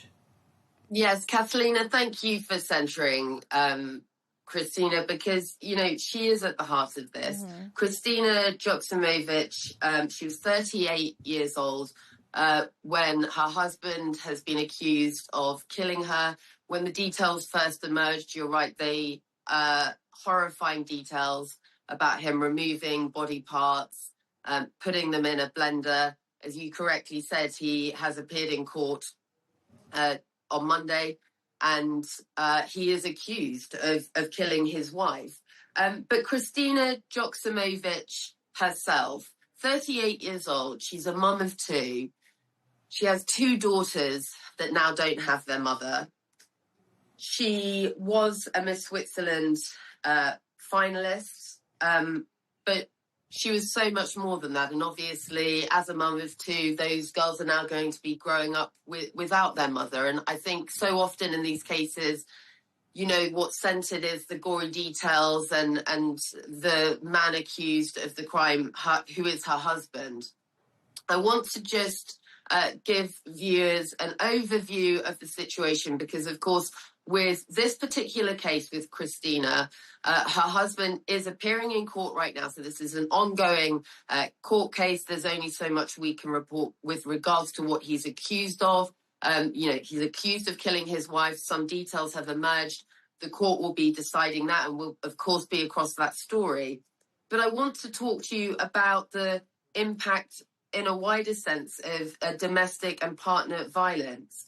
According to the United Nations for Women, every single day, 137 women and girls are killed by intimate partners or family members. Now, in 2024 alone, 50,000 women and girls were killed by intimate partners or family members, 1 every 10 minutes. Now, that's according to the United Nations Office on Drugs and Crime and UN Women. So in 2025, they had a femicide report, and it just highlighted that in that year, the last year that data was collected in 2024, internationally, 83,000 women and girls were killed intentionally, and 60% of them, that 50,000 number, at the hands of an intimate partner. So just again to remind viewers, every day, so this is from 2024 data, they obviously have to keep updating their census, but 137 women and girls killed by intimate partners or family members every single day. The issue of domestic partner violence is just so underreported. And so, thank you for the opportunity to report, specifically focusing in this case and on this story, as you've got an ongoing court case taking place with this man accused of killing his wife, but focusing on Kristina Joksimovic and who she was and what her life was about, because it is about so much more than the man who potentially took her life. That's right. It's important to remember her now. And now leading us to the man, Jono, what do we know about the man in this relationship? And were there any warning signs that might have been missed in a situation like this? Look, from online at least, there's very little well-presented, successful in parts, or at least from a successful family. Looked like he was living a stable family life, which is why this case, I think, has shocked so many people. But it is exactly like Sarah said, you've got to look at a tragedy like this and see, was there signs in advance? You know, there's some of their friends, their family friends, who've emerged to say there had been indication that there may have been an element of control that was here as well, an element of isolation. So there may be some prior domestic tension that was at play in this relationship between the accused and this murder victim. So they may not have been fully visible to outsiders or even probably recognised by people who are in the situation and family members. And if you look at this at the core of what this is, domestic abuse, we know can be very, very well hidden from the outside. Like, it can appear stable, everything seems fine and happy. And if there's been no prior reporting or intervention, which of course we don't know about this just yet, but it seems like there may not have been, these cases will sit very much off the radar. And a case like this is so shocking. It's the level of brutality that the allegations suggest. It is something that is deeply disturbing. Stories of her father questioning, where was she located, and to be told that, she just wasn't coming back, and hair to be found in bin liners afterwards. What happened here was a psychological breakdown for sure. There was a rage escalation. There was long-term issues that weren't addressed. You can likely say that that's the case. Suspects, he's obviously expressing remorse. He's saying he loved her. That adds another layer to it as well. From a legal point of view, remorse is not going to do anything now. And there's remorse from friends and family members who say they noticed something was not right and they never intervened. And I think that is a sad tale to tell, because if somebody had just said something and spoken up, perhaps we wouldn't be covering a story of something so brutal as to a husband who is now alleged of having taken his wife's body parts and blended them after her death. So the court is not going to focus on the previous backstory. The court is never going to focus on emotions that people have as a result of this, and the fact that his state of mind or the evidence is what's going to be at play here. They're not going to focus on everything else that went on that the family could have intervened in. So the uncomfortable reality in this is really that there was probably signs there. They were probably missed. They were probably minimised, which domestic abuse so often is. They probably were not reported. And now, as a result, it's far too late. Thank you, Jono and Sarah, for your perspective on this developing story as we will be following the trial. It's that time of the show where Sarah and Jono have chosen two of their quirkiest stories of the day. Jono, we'll begin with you. You don't seem to be the bearer of good news today, but your story is about a tragic story about a farmer and his chickens. Yeah, it's a chaotic crossover, this one, really. It's farming and nightlife. I don't think I've ever seen this before. A poultry farmer in India has just unfortunately announced the loss of, please, we're not showing live chickens, are we, for this story, for real? 140 of his chickens have unfortunately met their demise after a wedding DJ basically dropped a full nightclub set beside their coop. So imagine this, you're a chicken, it's 9:30 at night, you're asleep, life is easy, you don't have to worry about it. And then suddenly, doof, doof, doof, doof. It's like you're in Ibiza for chickens, whatever that would be. And there's a wedding procession that's going past the house. And that now transpires to become a bigger event because it's happening back at the family's home afterwards. And this wedding procession turned into a full-on party. Now, chickens are, I don't know if you know this, they're notoriously highly strung. If you've ever seen the movie Chicken Run, it's a fairly good representation. So it doesn't take a lot, like a loud bang, a fox, a rogue shadow, to be honest with you. The whole place goes into meltdown. So what this happened was the DJ upped the level of the anti-music so much that, in fact, the chickens had just basically keeled over and unfortunately passed away. He hasn't admitted a fault here, but now the authorities are investigating in India to find out if there was any wrongdoing on the part of the DJ, because this wedding rave basically beside a poultry farm led to the demise of 140 chickens, which is terrible. Hopefully a story that will bring awareness to animals and how sensitive they are to loud noises, right? Now, Sarah, yours is about... chicken farmers. No, Sarah, yours is about a rather heavy sea lion making waves in San Francisco. Heavy waves. I'm going to try and bring you a lighter one. Jono, you don't know what you're doing to me. I trained as a conflict reporter, but I'm just not emotionally prepared for a story We're like not that. prepared for the animal one.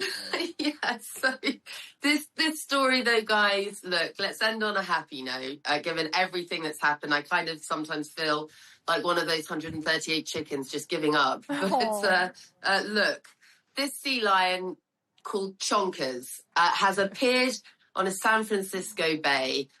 It's an area where, actually, I mean, unusually, I've been to San Francisco in this area, so you don't necessarily expect to see sea lions there. But there are bay areas where a lot of them do come up onto the planks, onto the boardwalks, and so you'll see them lounging around in the sun. And they're beautiful creatures. They're quite amusing creatures. They sort of blow out their whiskers, very sweet. Chonkers, however, stands out literally. He is reportedly, according to experts, 2 or 3 times at least larger than the other sea lions that are usually emerging in that area in San Francisco. And he weighs, reportedly, again, according to experts, between 1,500 to 2,000 pounds. That makes me feel much better about my post-baby weight. But look, he's not a freak of nature. When I first read this, I thought they were calling him a stellar sea lion. And if you've seen, I hope we've got you a picture or a video of Chonkers. I thought they were saying, like, yeah, he's a stellar sea lion. But no, apparently it's a breed, stellar sea lion. It's just not one that you usually see in San Francisco. Just very quickly want to tell you some of the comments that the New York Times reported from people who've been following Chonkers online. The one I particularly liked was reportedly from a Reddit thread that said, POV, you pull up to the gym and see that one guy who's just built different. There were lots of nicknames that were going around online. Absolute Unit, Harbour Master was another one. But Chonkers, guys, is the one that stuck, and I think it's appropriate. Chonkers is not working on his summer body like the rest of us. No. He's so, well, I mean, he's round. Round is a shape. He technically is in shape. That's all we have time for today. Thanks to both of you, to both our guests, Washington correspondent Sarah Firth and broadcaster and presenter Jono Hayes. GNT is coming up next. Goodbye.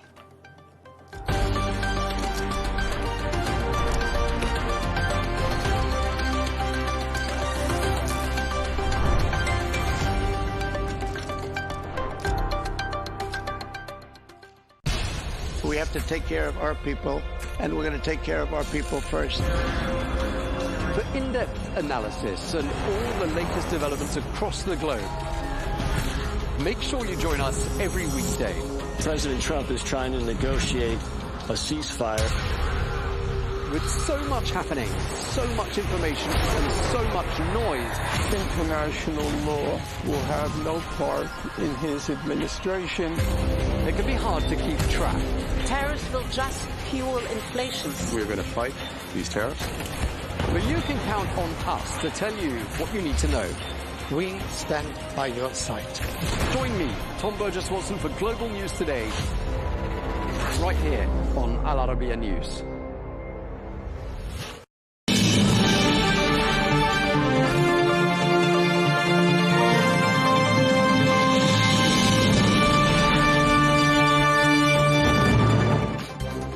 Hello and welcome to Global News Today, bringing you exclusive interviews with leading experts every weekday here on Arabiya English. From our headquarters in Riyadh, I'm Tom Burges Watson. Coming up today, following President Trump's pledge to help stranded ships, Iran warns that it will use force to attack if US troops enter the Strait of Hormuz. And the President of the United States says very positive discussions are taking place with Iran behind the scenes. We ask, so are we any closer to a deal? And under financial pressures compounded by a sharp rise in fuel costs, Spirit Airlines ceases operations. We ask, will the Iran war claim other big US casualties? And what lasting impact is this war going to have on the global economy?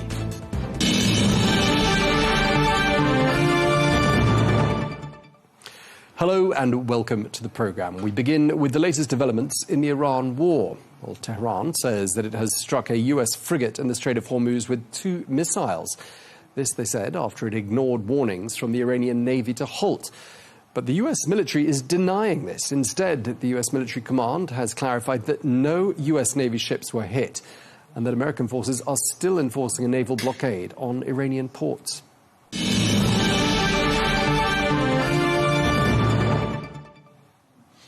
We're joined now by Bob McEwen, who's a former Republican congressman and former member of the Select Committee on Intelligence in Congress. Thank you so much for taking the time to speak to us again. We've heard from President Trump in the last 24 hours or so saying that the US Army is going to guide, he said, these various stranded ships through the Strait of Hormuz. Iran is saying, oh, no, you won't. And if you do that, you'll be attacked. So where does that leave the United States? What do they do? Well, it seems to me that the last thing that Iran has left is this little effort to try to close the Straits of Hormuz. And if they choose to do that, I think it would be very unwise. They couldn't even defend their air defenses against Israel some 6 months ago. And so they're militarily bound, and they have their drones, and they can try to attack ships going through there. But if so, it would prompt a response. Those of us in Christian civilization, we find it novel that a country would stand every week and chant death to America, death to America. You do that year after year, decade, and not think that eventually sometime someone's going to respond.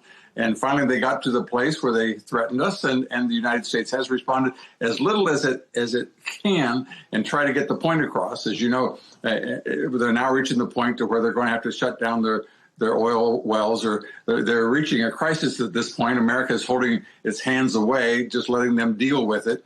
But if they choose to attack, then there's only going to be one response that the civilized world will have to do. Right. I mean, we're 2 months into this war. In fact, we've entered now month 3. I mean, the Strait of Hormuz does remain closed for the time being. Negotiations seem to have hit something of an impasse. I mean, not much progress since that one round of direct talks in Pakistan. Are you not surprised, though, that the US hasn't managed to force Iran back to the negotiating table? No.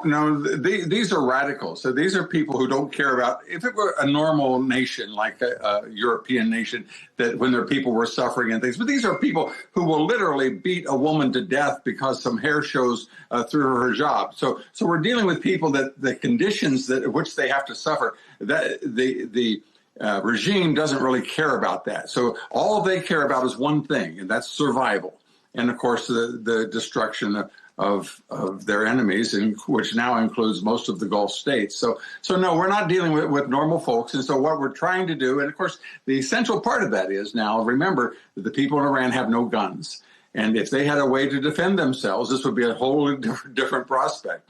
But they can go out and literally kill 30, 40, 50,000 people. We don't know how many. They could just mow them down because they demonstrated against the government. So we're dealing with people that life is of no value to them. And what America is trying to do, and the rest of the free world is trying to get them to just be normal.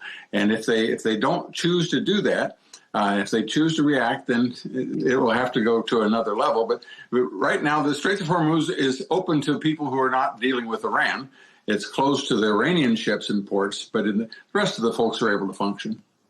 I mean, Iran says that the Strait is blocked to all but, a handful of ships that have managed to get through. I mean, it's very hard to verify these things independently. But, I mean, Iran is still managing to somehow hold its own, or at least not see the United States fully invade and fully get them to capitulate. I mean, do you think the United States did underestimate Iran?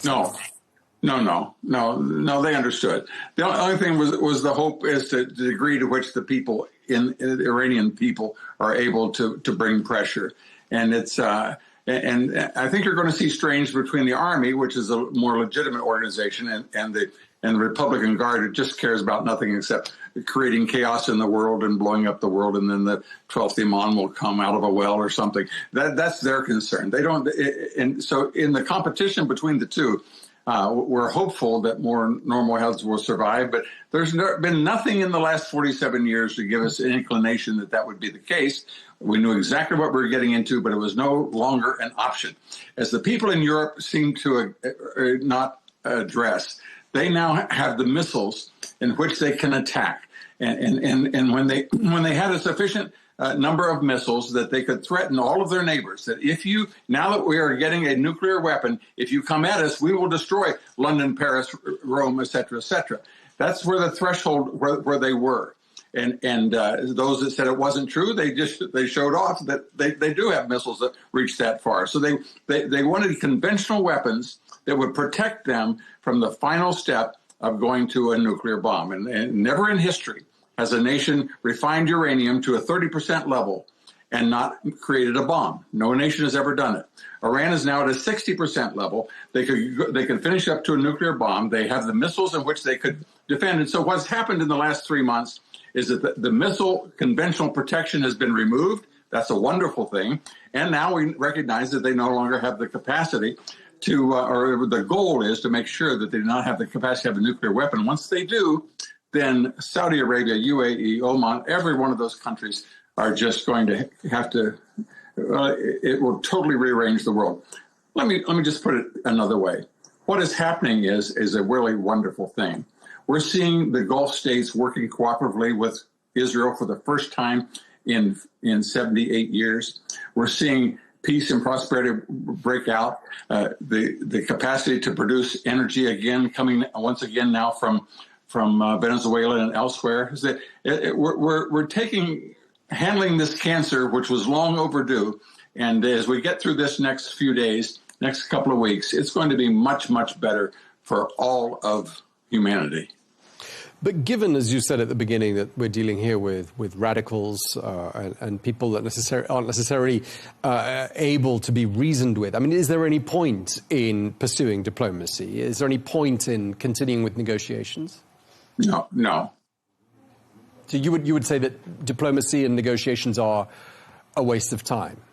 It's just a stalling. They are hopeful that someone will capitulate. I would just tell you, talk to the intelligence service, when Saddam Hussein's army, the fourth largest army in the world, was wiped out in 100 hours, and the United States at that point just couldn't go any further. They didn't want to destroy any more. And we now know that Saddam Hussein was in a fetal position in his room, on the floor in his bedroom. And when they came in, they told him that President Bush had declared a halt on aggression, that they just weren't going to kill any more people on the road to Kuwait and elsewhere. They said that he began to get up. Within 2 hours, he was up, walking around and barking orders. The fact that he had not been totally removed felt that it was a victory to him. Now, that same principle applies to the IRGC. That is, the Revolutionary Guard believe as long as they are in power, no matter who is hurt and how much chaos they cause and how much suffering goes on, as long as they're in power, that they're a success. And so negotiating with them is a waste of time.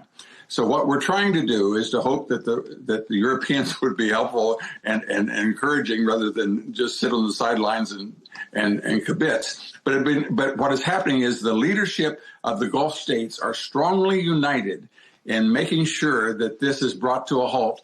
And what they're doing is their best to have the people in Iran rise up to the point that the IRGC radicals are removed. And that has to be done. And asking them to, or sending cards or signing letters or doing things, really, it doesn't work. And that's why the president is not going to send anymore. The president is dealing with two teams. And there are some good, decent people in Iran. And they thought they had control, but it's apparent that they didn't. So The question is whether or not the IRGC is going to be strong enough to create chaos. Yeah, I mean, it sounds okay. So if we rule out diplomacy as being a useful line for the United States to pursue at this particular stage, I mean, it sounds like we're therefore at an inflection point. Does the United States up the ante, or do they somehow or other unilaterally declare victory? What scenario do you see as being most likely at this point then? I think there's no point in going to third base and not walking home. So we're already there. The question is that financially, militarily, the IRGC, the Revolutionary Guard, do not have access to more supplies. And so they still have lots of drones left, and they have some bombs left and all, but they can't reproduce them. And so now the question is forcing them to atrophy and then taking control. We didn't come here to surrender or to quit. This has to be finished up, and when it does, the world will be a much better, safer place.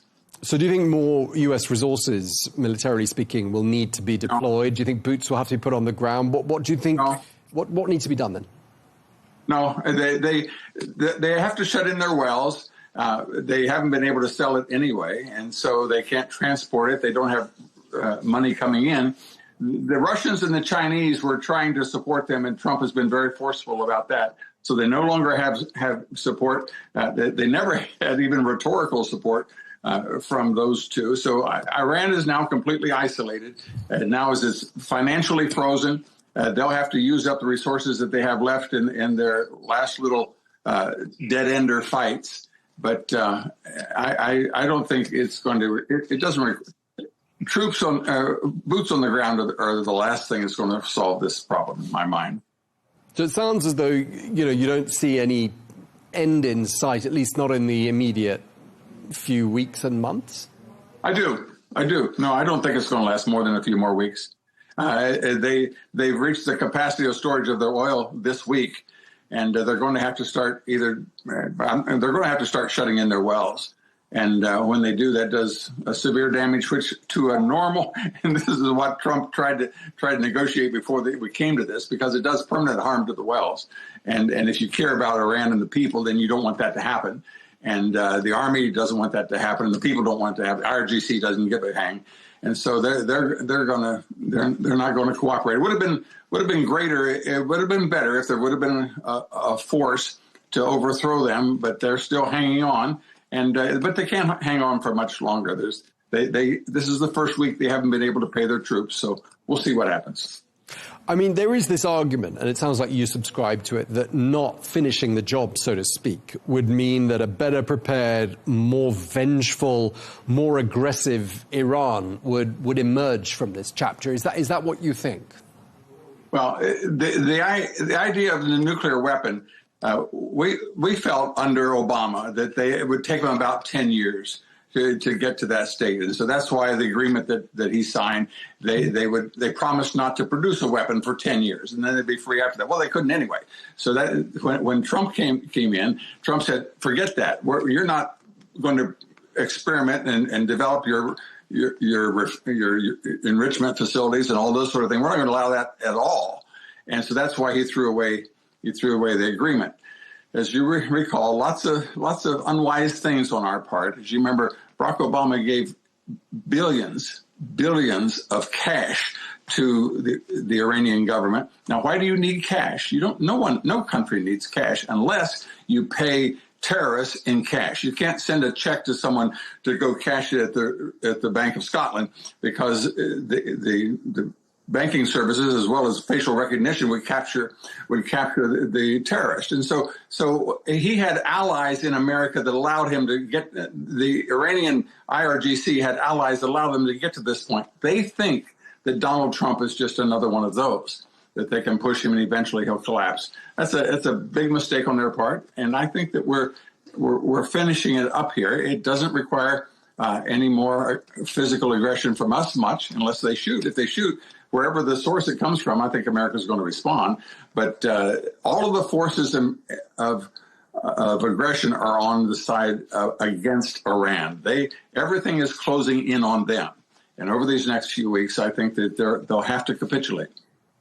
Okay, so just spell out for us to wrap up this conversation your predicted end game for this this conflict.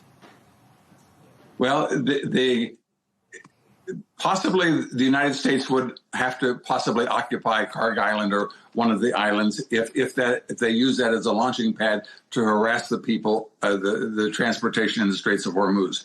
That's about as far as we would go. The secondary part is that the people of Iran have to put the squeeze on the IRGC, and they are in a position financially and militarily where they're consuming their resources. And so now time is absolutely on the side of freedom. It's not on the side of the radicals in Iran.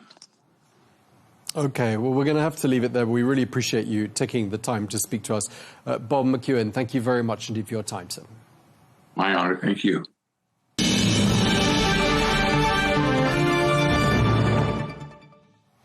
Meanwhile, on the political front, the war is now in its third month, and for now, there is no clear end in sight. Well, President Donald Trump says that his representatives are, quote, having very positive discussions with Iran. Meanwhile, the Iranian Foreign Ministry says that it is reviewing the U.S. response to its latest peace proposal, which was delivered via Pakistan. Well, the details of Washington's reply remain unclear, though President Trump did previously call Iran's proposal unacceptable. So what is Iran proposing? Well, according to state media, its 14-point plan calls for the U.S. to pull back forces near its borders, end the naval blockade of Iranian ports, and halt all hostilities. And that includes the fighting in Lebanon.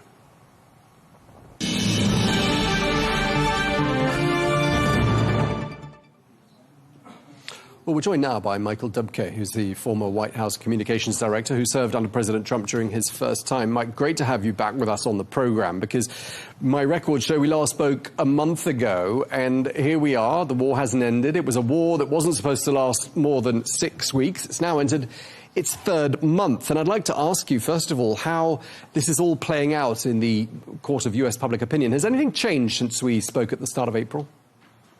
Well, numbers are going higher. We've got gas prices now at, I think the average after this weekend was $4.46 a gallon. So that is up significantly, and it's gone up past the $4 mark, I believe, in the last month. We've got the price of oil at $1.10 a barrel. Again, that is up significantly over the last month. And more importantly, in the court of public opinion, there is a growing discomfort with the United States' actions in Iran. Now, having said that, the one thing that we haven't seen change is the support from the president's base. So we've seen Democrats and independents sour on the U.S. actions against Iran, but we haven't yet seen a massive defection from the president's Republican base and those in the quote-unquote megaverse. Right. I mean, there have been tariffs, and obviously that's had some effect on prices. Yes. There's been, obviously, this war.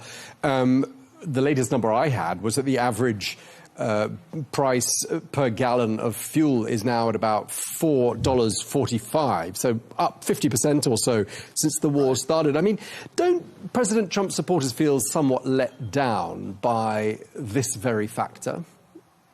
Well, I think the one thing that was keeping the U.S. economy, and the one number that you didn't mention, is inflation, which has remained stubbornly high, between 2% and 3%. One of the factors in inflation, obviously, is the cost of fuel to move goods and services around, and that with oil prices and gasoline prices staying at a increased level for a longer period of time, I think we are going to see inflation stick at that level. That is something that will ultimately erode the support here. But larger than that is the questioning of the supporters of President Trump about not getting involved in these forever wars. So the bigger number that I'm focused on, that I think you brought up at the very beginning, is the fact that we're now 3 months into a conflict that was supposed to last maximum 6 weeks. So that issue is, I think, at the forefront of his supporters' minds as well.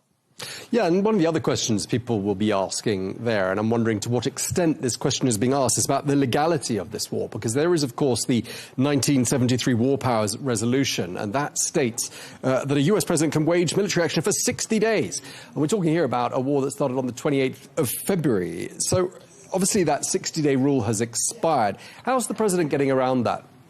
Well, right now, that's why you heard at the end of last week the White House declare that major hostilities have been terminated. And they use that word very specifically because they wanted that to happen underneath the 60-day threshold. However, with the actions that are happening today, with the safe passage of ships through the Strait of Hormuz, which has the potential of increasing hostilities and active conflict with Iran, we may see those hostilities begin again, which again triggers this power in the War Powers Act. Now, there's a lot of things that this War Powers Act hasn't really been tested over the years, and there's some question as to whether or not the president needs a simple majority in order to have authorization from Congress, or if there's a 60-vote threshold in the Senate. So there's a lot of things still to be worked out there, a lot of gray areas. But the longer this conflict goes on, the more those, legalities and other issues are going to keep creeping into the conversation. Right, and just pivoting back towards the midterms, which loom now 6 months in the future. I mean, by when is a solution needed for it not to have severely impacted the GOP in the midterms? Or do you think it's too late?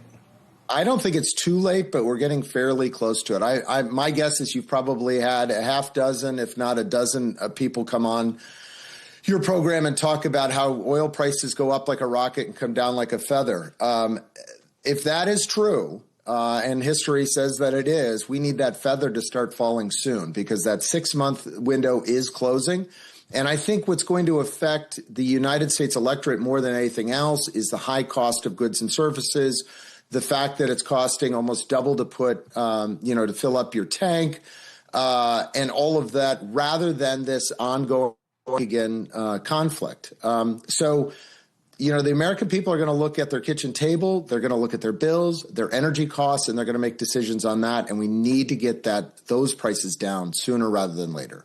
Yeah, President Trump doesn't see the price of oil coming down like a feather. In fact, he said gas prices will drop like a rock once the war is over, he says, clearly down from the $126 a barrel high. That's a 4-year high that they're currently hovering around. I mean, do you think, let me put a theory to you, supposing prices did drop like a rock, as President Trump seems to think they might, could that have the consequence of giving voters something of a feel-good factor ahead of the midterms? Because, of course, comparatively speaking, prices would be considerably less painful than they had been in the preceding 6 months. Do you see that working out at all in President Trump's favor?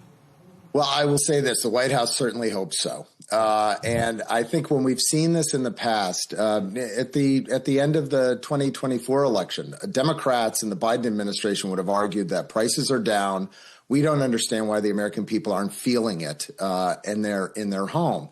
I think the benefit that the Trump administration has over the Biden administration in 2024, when inflation was starting to come down, is that when inflation comes down, it's on little things like milk might be down, but eggs are still up, or some factor like that.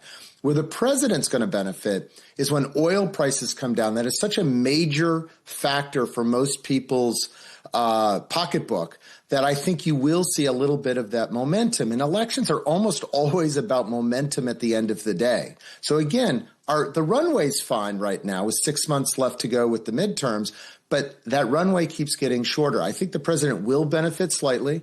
We've seen when he's made a pronouncement that oil prices on the market will drop, $2, $5 just on a single tweet. If hostilities and a peace deal that lasts comes to fruition, the Strait of Hormuz is opened again, I think you're going to see oil markets react in a very positive fashion. But we've got a lot of making up to do with storage facilities and whatnot. So it's going to be a longer period of time. But I think the president is betting on that, and it's probably a fairly decent bet at the moment. Right. And, one of the other indicators, which isn't an economic indicator that's quite interesting, is President Trump's approval rating. One of the figures I saw said, it's at its lowest level of his second term so far, and that happened this month. I mean, does President Trump look like he is still firmly in control of his party? And are there any prominent dissenters that you're hearing from? There are a few dissenters, but I think the president is still fully in control of the party. A couple of things that happened over this weekend. He was able to help a individual out of the Kentucky Senate race, as an example, and why that sounds very small potatoes. It shows you, directly to your question, whether or not the White House and President Trump have the power to basically move individual public officials within the Republican Party in and out of races. That's an unusually powerful weapon that the president's been able to wage, and most previous Republican or Democratic presidents, frankly, have not. So I think he's still firmly in control of the party at this point. But you will start to see cracks in that foundation, especially if this continues to go much, much longer. Yeah, and there's no end in sight at the moment. And, on the diplomatic front, I mean, there's only been one round of direct peace talks so far. I mean, isn't there some element of surprise that perhaps more diplomatic efforts haven't been made? I think that the White House is betting, when the president says, I hold the cards or we hold the cards, I think what the president is focused on is the fact that the Iranians have they're almost at capacity in their storage facilities for oil. They have to keep pumping in order to keep those pumps operational, because when they stop operating, it will take them a long, long time if they can get these old and ancient pumps working again. I think that's what the president is banking on, that this regime, while still, on the ropes, is really going to be hurting once they have no other place to store the oil that they cannot ship out from Iran. And that's where this White House, in my mind at least, this is where they think they've got the upper hand, and they think that this latest peace deal is going to come to an end of this conflict, because the Iranians are at that point. And we're not really talking about that. I haven't heard a lot about that, but I think that's what the White House is banking on. Right, and I wanted to ask you, as a comms expert, and draw on your communications expertise, what you make of how the Iranians have communicated their side of the story. Because there are some out there who say they've got a pretty slick campaign when it comes to telling their side of the story, and you've probably seen the Lego animations that have been doing the rounds on social media. What do you make of it? How would you rate them as communicators on this? Well, I think I hate to say this, but I think they've been effective in what they're doing. I mean, unlike the conflicts that the United States has been in before with Venezuela and other smaller players, I'll call them, I think the Iranian communications apparatus is fairly sophisticated. They've had years and years and years of projecting their message, not just outside of Iran, but with their funding of Hezbollah and Hamas and the Houthis, and helping shape that narrative over 48 years. This regime has created a communications juggernaut that understands social media, understands the world media, and their asymmetrical warfare right now, which is basically just keeping everybody on their back heels. They've been very effective in communicating it. They've got one mission, and that's to make everyone feel uncomfortable. And they've been very, very efficient and very good at that, again, from a professional point of view. Right. And there's another kind of messaging that the Iranians have been projecting, probably more towards a domestic audience, I'd have thought, but I'd love to get your opinion on that. I mean, it's reported that fresh rounds of executions have been held in Iran. And I'm wondering what you think their intended messages there are. Oh, I think that message is very clear, and that is part of what the president's been talking about and the Americans have been talking about, of 47 years of terror within the borders of Iran. That this is a regime that, and if we remember when a lot of this started, it was the massive protests within Iran earlier in the year, in which, the Americans and other Western democracies said, we support you, keep protesting. And then we now have reports of 30, 45,000 individuals lost their lives protesting earlier in 2026 against this regime. All I think that those executions that they're continuing to do, all they're intended as a message is to tell the Iranian people, you are not safe within your borders. Do not turn away from this regime. And killing is one of the most ancient and effective means, I think, that they have. And again, they're sophisticated, looking outwards towards the rest of the world, and very brutal and very cruel in their inward in their communications to their own people. I think there's a danger at the end of all of this that an emboldened regime that presumably survives this conflict comes back in an even more dangerous and vengeful fashion than they appeared to exist in prior to the conflict. Yeah, look, I'm going to give, though, I hear absolutely what you're saying with that, but again, we need to remember what has been accomplished by the United States military here. The destruction, almost virtual destruction, except for some small boats, of the Iranian Navy, of the Iranian Air Force, of the Iranian factories that had the ability to produce these drones, these missiles, a good extent of the missiles and drones and their ability to launch those weapons. So we can't take our eyes off of what has been accomplished. And even if this regime becomes more wild in its lashing out, their effectiveness will be much smaller. They also have lost to a great extent, the effectiveness of their proxies in Hamas, in Hezbollah, and even with the Houthis. So that is something that I think people need to not lose sight of when they're calculating this.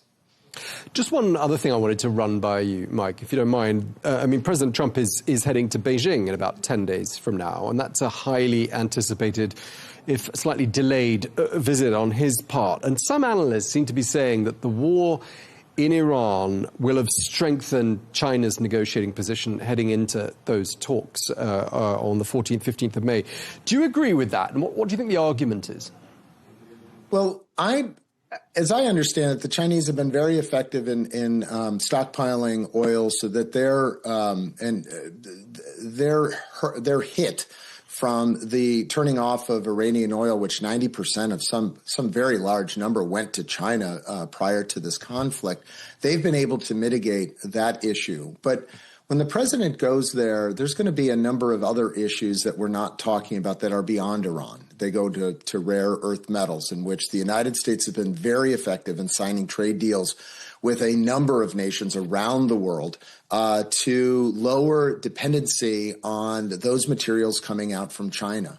But I think the big issue that will be discussed, or if not discussed openly, will be an undercurrent for the entire trip, is going to be the future of Taiwan. And at that point, I think the Chinese are going to be trying to find ways to, to see if the United States is not going to be as strong in defense of Taiwan as we have for decades now. And I don't think they're going to find that this administration has lowered its defense of that strategic island and that nation. Okay, and just to wrap up the conversation, Mike, one commentator whose work I was reading, and a Middle East expert at Johns Hopkins University in Washington, said that a protracted conflict, unresolved, would mean that President Trump is ultimately remembered as the US president who made the world less safe. Those are her words. Do you see this conflict impacting the Trump legacy? Oh, of course. I mean, any conflict is going to Okay, then in what way? Well, look, I think Venezuela is going to be looked at as, oh my goodness, I can't believe that they attempted that and were so successful with it. And Iran, I think, is going to be the exact opposite. These are lessons. The lessons in Iraq, the lessons in the Middle East were not learned. We're now involved in another Middle East conflict. So unless this conflict comes to an end, not right away, but in short order, I think this is going to be a lasting legacy or a lasting impact in the legacy of Donald Trump. And it's going to be a lasting legacy because it's created a situation in which the economies of the world came to a halt for a period of time. And that you can't look away from. Okay, well, we really appreciate you taking the time to talk to us. Michael Dubke, former White House Communications Director. Thank you very much indeed for your time, sir. Yeah, thank you. Bye-bye.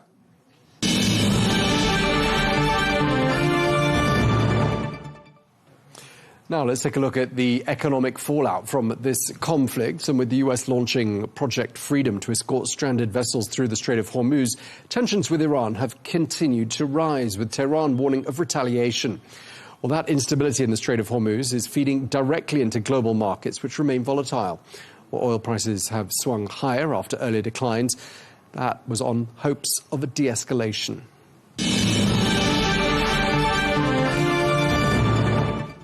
Well, we're joined now by Stephen Moore, former economic advisor to President Trump, who joins us from D.C. Thank you very much indeed for taking the time to speak to us.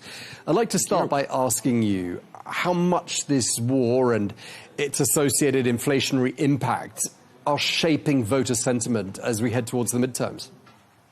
Well, the one lesson we've certainly relearned over the last 4 or 5 years has been that Americans hate inflation and they hate paying high gas prices. One of the frustrations is that, at the beginning of this year, we had the lowest gas prices in 50 years when you adjust for inflation. And now, of course, the gas price has gone from about less than $3 a gallon up to over $4 a gallon. So American voters are not happy about that.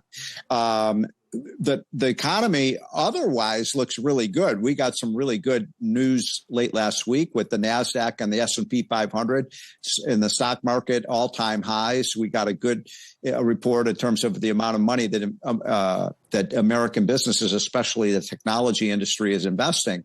So the economy overall has kind of weathered the storm, but there's no question consumers are in a bad mood. The consumer confidence index is at one of its lowest levels. So if the Republicans want to hold the Congress in the upcoming November elections, they're going to have to see a big decline in gas prices between now and then. Yeah, that's obviously the reality of it all. People feeling this at the pumps, feeling it at the kitchen table. And in terms of those big sort of headline figures we see, and we saw the latest GDP growth figures for the United States for Q1, I mean, they look all right, don't they? I mean, 2% sounds good, but that factors in January and February when there wasn't a war. Only March takes into account the war. And there's a lag factor as well at work here, isn't there? So, I mean, by the time the midterms come around in November, aren't some of those headline figures still going to carry some of the effects of the war, even if the war ended tomorrow? We'll see. I mean, look, if we could get the Strait of Hormuz open and we can get the oil flows back to where they were, which is possible by early summer, then by the end of the summer, people are going to feel a lot better about things. Look, I really think it's a healthy economy if we can get that oil price down. And it's affecting all countries. So who knows I'm not an expert on what's happening there in the Middle East, but the president feels very confident that we're going to be able to see the oil supply chain fixed. Now, it's important for people to realize the United States is the leading oil and gas producer in the world, and we're an exporter. So we're not getting hit as hard by this as we would be if we were producing less energy. And Trump's strategy is just to keep producing as much energy here at home as possible. We call that drill, baby, drill. And that's a very effective strategy, but it's hard to make up for that lost output in the Middle East. Right. I mean, from the beginning of this campaign, this military campaign by the U.S., we heard commentators saying that, the White House is really banking on this short-term pain for long-term gain sort of a message, except it's not that short-term anymore, is it, now that we've entered the third month? I'm just wondering whether that is resonating at all with the U.S. public. Well, look, you're right. How long is short term? I don't think anyone knows the answer to that right now. But obviously, if this goes on for another 3 or 4 or 6 months, people are going to get frustrated by this, including people in the White House. So I don't know the answer to that. But it looks as though Trump is making some progress in the last few days. But you're dealing with a regime over there in Iran that's very unpredictable. Yeah, I mean, President Trump is also somewhat unpredictable, at least seen from the outside. We don't necessarily know from one day to the next whether we're taking one step forward or two steps back with regards to a resolution. Do you think with regards to prices at the pumps, that was sort of factored in and accepted as collateral damage at the get-go, or do you think that was a miscalculation? I can't really answer that question because I'm not a foreign policy expert and I don't know all the, the deliberations that went into this. So that's outside my straight zone. Okay. Do you think the current inflationary level is indeed purely linked to this conflict, or do you think there were other underlying factors behind the fact that we are, I think, in the US edging towards the 4% inflation mark? At least that's what some analysts are predicting. No, I think it's all due to the oil price increase. In fact, we saw very low inflation in last year, and we were headed to inflation well below the 2% Fed target. So this is all a result of the higher oil prices. I mean, Trump has a very anti-inflationary, or I should call it disinflationary agenda. He's got we did the big, beautiful tax bill that's increased output. The deregulations are saving businesses as much as $1 trillion a year.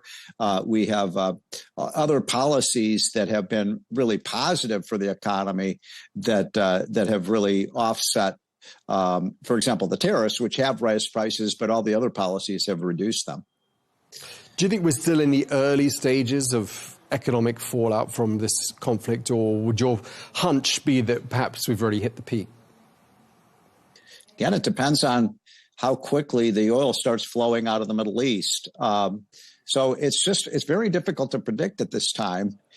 I think Trump is going to need, if this continues, Trump is going to need some help from the European countries and from the Asian countries. By the way, China and India are the two largest countries dependent on that oil from the Middle East. And so this certainly the fact that they've sat by and done nothing has not exactly improved relations with China and the United States, although Trump is going to be meeting with President Xi soon. So this, I think, will be a top level topic for those discussions. Sure. Those talks set to take place in 10 days from now. I mean, we are hearing that some ships are today getting through the Strait of Hormuz. I mean, does that give you cause for optimism? Well, I'm looking for optimism. I think everybody is, so we'll hope so. As you said earlier, it's been, in some cases, one step forward, two steps back. So we will see. But I want to reinforce this one major point, which is that there is absolutely no shortage of oil and gas in the world. In fact, the world is awash in oil and gas. When I was 25 years ago, people were saying the world was running out of oil and gas. It's not running out of it. We have amazing amounts of new oil and gas coming on all over the world. So it's it really is a temporary situation. And one of the lessons, hopefully, that we've taken here in the United States away from this is we have to continue to be the energy dominant country in the world, produce as much oil, gas, coal, nuclear power, everything we have, so that we're not dependent on the Middle East. As long as I grew up in the 1970s as a kid, and I remember the gas lines and the OPEC had so much power they had a blade at our neck.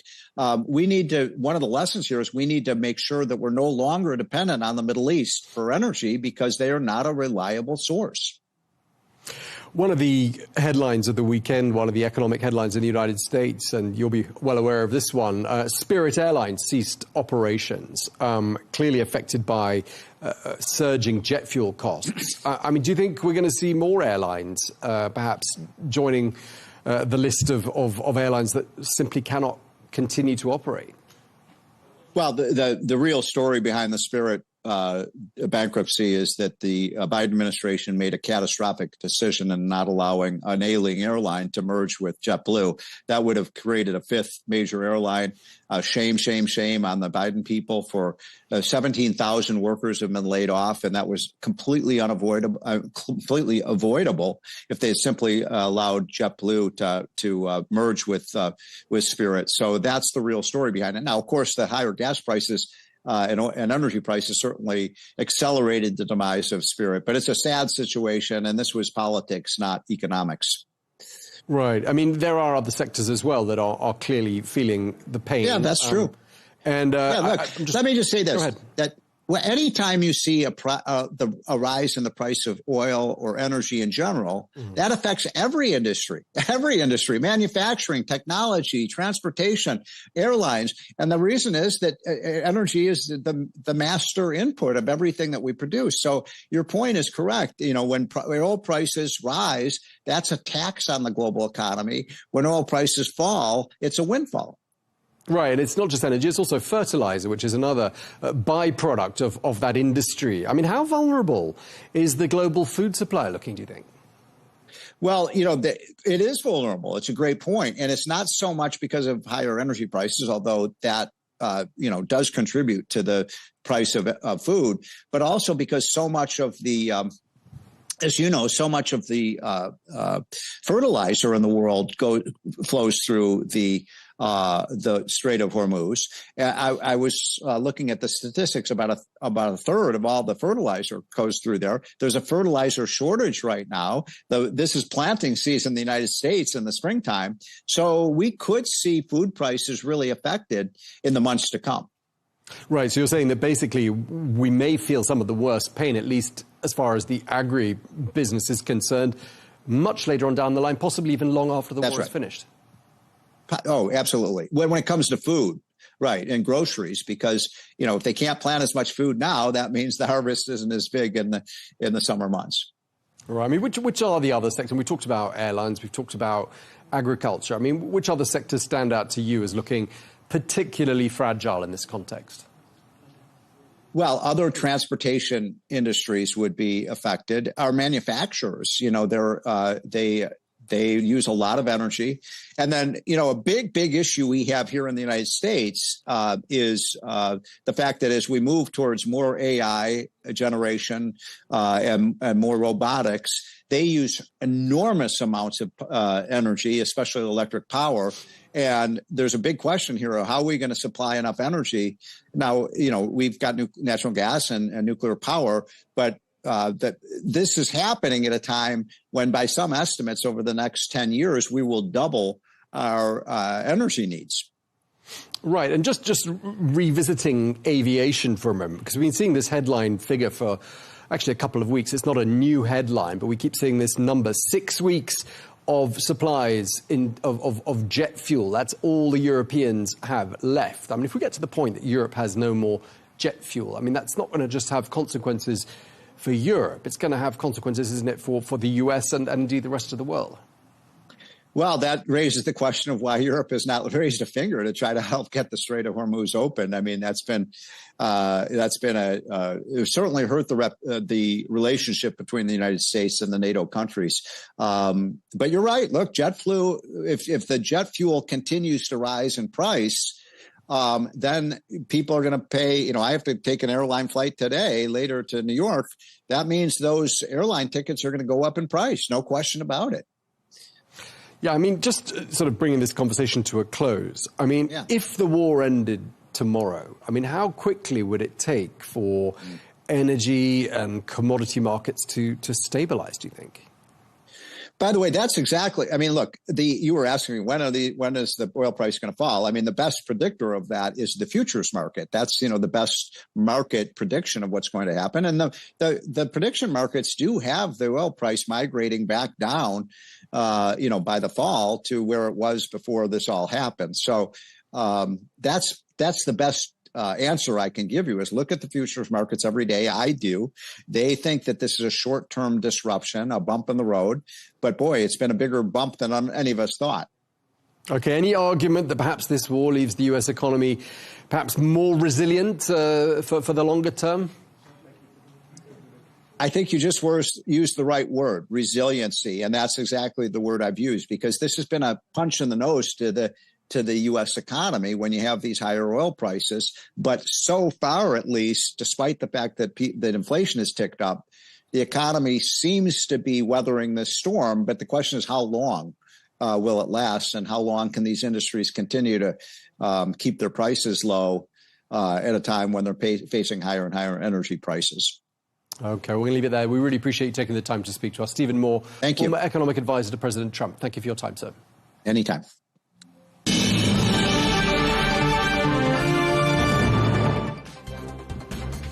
Well, that's all we have time for on Global News today. Thank you very much indeed for watching. Do join us again tomorrow for more exclusive interviews. Until then, goodbye.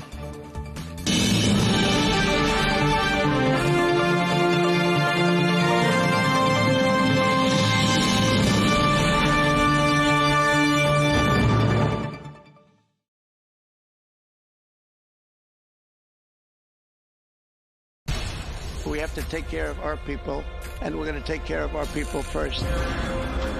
For in-depth analysis and all the latest developments across the globe, make sure you join us every weekday. President Trump is trying to negotiate a ceasefire. With so much happening, so much information, and so much noise, international law will have no part in his administration. It can be hard to keep track.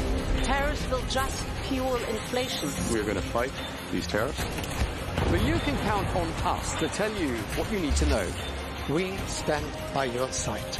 Join me, Tom Burges Watson, for Global News Today, right here on Arabiya News.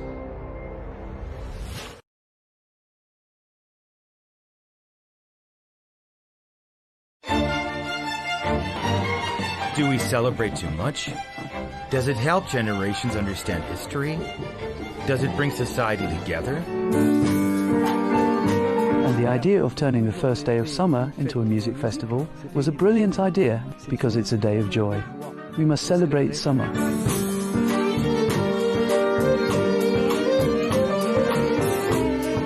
To be human is to connect. When we stop connecting, we start to die.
Poverty spreads along with administrative corruption and domestic violence.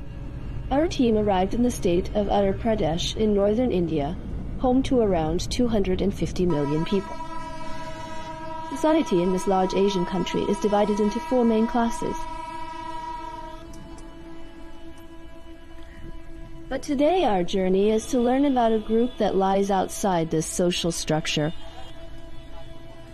The Dalits, or those considered untouchable.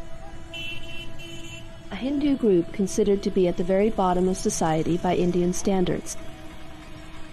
Members of this group are born into lives filled with marginalization, exclusion, violations of their most basic rights, and even rape. Do the victims remain silent forever? A woman from this class decides, specifically from the city of Banda, to put an end to these practices, and forms a gang, yes, a gang for the oppressed. On a special mission, our team managed to reach this woman and investigate the background of her group. मेरा नाम संपत पाल है, मैं गुलाबी gang की राष्ट्रीय commander हूँ, और गुलाबी गैंग जो है वो महिलाओं के हित के लिए बनाया गया है. My name is Sampat Pal. I am the leader of the Gulabi Gang. We were founded to champion the rights of women. A woman cares for her family and her husband's family, so why shouldn't she be respected? That is what drove me to establish this gang, and it became known as Gulabi Gang in 2006.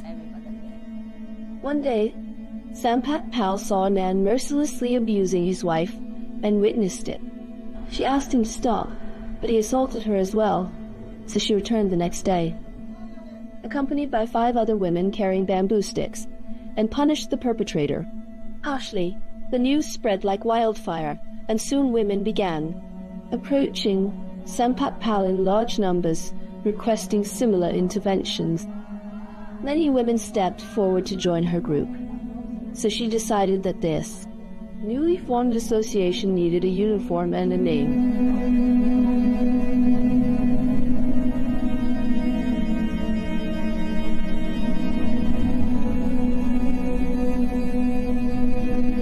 Does the Gulabi Gang truly seek to defend the rights of the marginalized? Or does it have other motives? In the absence of law, does the people have the right to become an independent authority?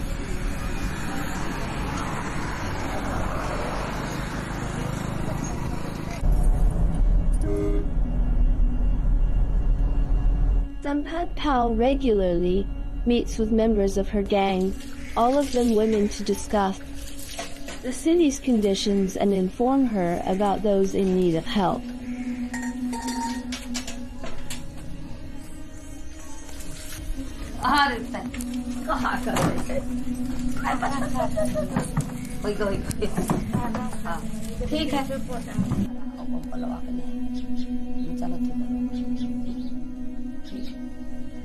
Rajiv Gandhi वो शहीद हुए और You cannot be an activist without facing some challenges. This is how we learned about activists. Gandhi struggled much. Many with him were killed. Indira Gandhi sacrificed her life for society. Rajiv Gandhi was martyred. Even Bhagat Singh was hanged. There are even more names in our community. If we do not face these problems, we will gain nothing in this world.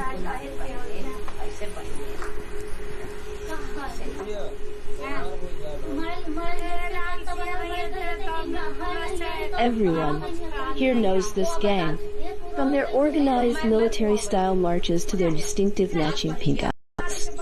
Gulabi in Hindi means the color pink, and this bright color is not a random. हम पहले कुछ नहीं सोचा था, केवल उनका नुकसान होता था तो वो हम लड़ाई लड़ते। The official color of the gang is pink. It is the symbol of women. It has always been associated with them. It's their favorite color. We have basic rights. We must be educated. When men try to stop us, we must teach them. Thanks to the 30% quota of seats, women can now become village heads. This quota was allocated by Rajiv Gandhi. We are doing this today because we have secured this quota. In a single day, I will travel between the villages where women hold leadership positions. When we are there, do not address the men. Tell the men, you are not the leader. Your wife is. Let your wives speak up, or you will not find a place among us. Around 1,000 or 2,000 women belong to the Gulabi Gang. This is how change is made. An awakening is only possible if we know our rights. With a large number, specifically from the Banda district, in simple steps, we should discuss ideas and not fight with each other. We joined the Gulabi Gang for a simple reason. We are suffering from problems, and we want to solve them. I draw my inspiration from my own personal experiences, and that is why I invited and trained women in this organization.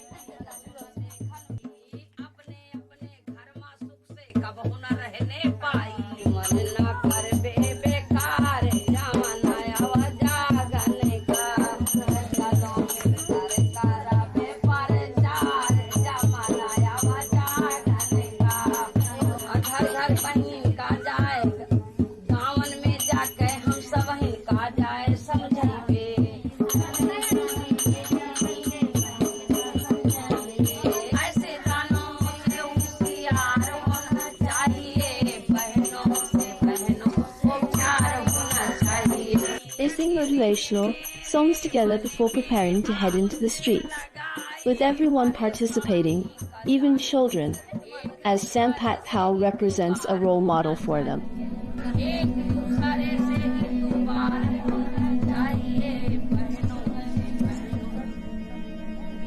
There might be quite a few, maybe 1,000 or 2,000, but that's not the case in our Banda district.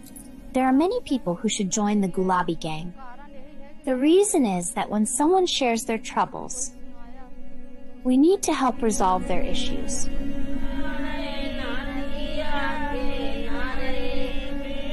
Samphat Pal tried to formally engage in politics, which led her to run independently in parliamentary elections, but she did not achieve the result she wanted, yet others from the Gulabi Gang gained significant political influence. In 2010, 21 members of the gang were elected to panchayat positions overseas.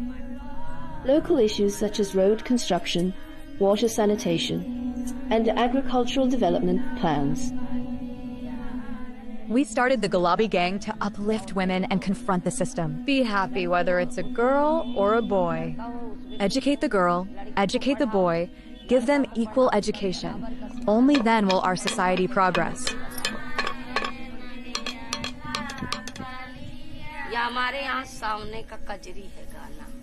They don't say anything. What is there to say? They just want to show us a fight, thinking there won't be a fight. Our work will be disrupted, and then everything will be finalized. We don't speak up because our men support us and don't side with anyone else's household. Our men stand by us wherever you go.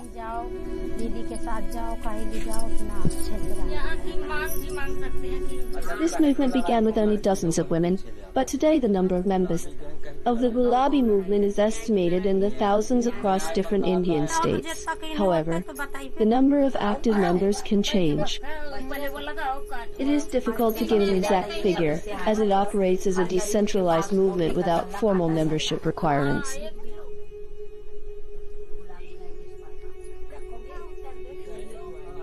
Sister, the woman who faces oppression. In-laws frequently mistreat sisters and daughters. They don't keep them, they beat them well. They have it too. She goes to them and explains clearly that you need to keep it. So they keep them well and do what is necessary. Now those who drink alcohol, right? Such people are given all the utensils, so sister gives them, she also punishes. That's not the case with them. Also for improvement. They work too, trying to build her own home.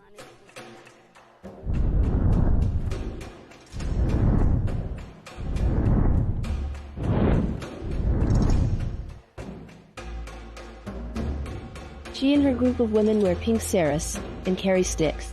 They did not limit themselves to fighting injustice and corruption, but also confront police officers, corrupt officials, and abusive husbands.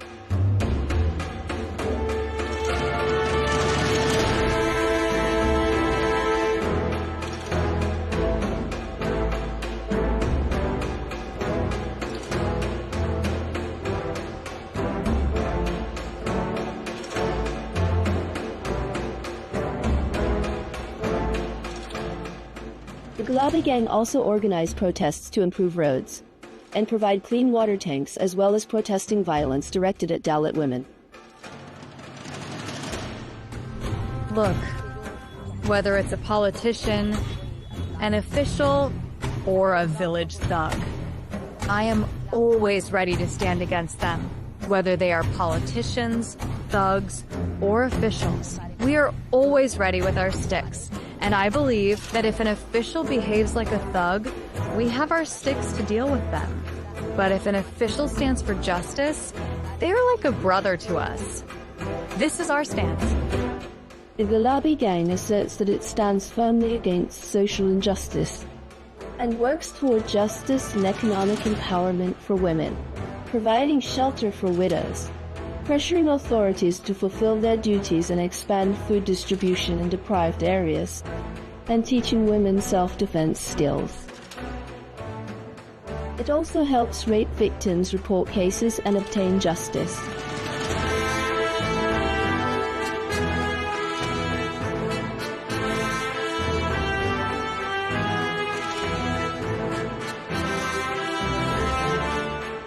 The means of achieving these goals vary widely, from reconciliation sessions to protests, from cooperation with local authorities to punishing rapists using wooden sticks.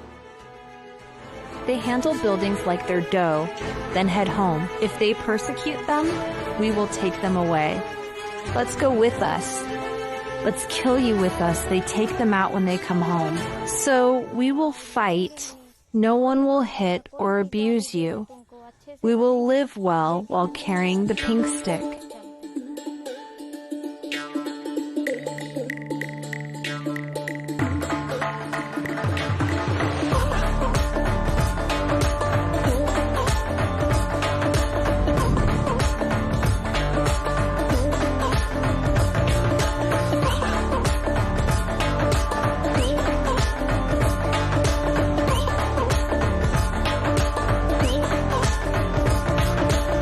But an important question remains. What is the view of men in this traditional society? To answer this question, we followed the Gulabi Gang during its tour of the Central Market.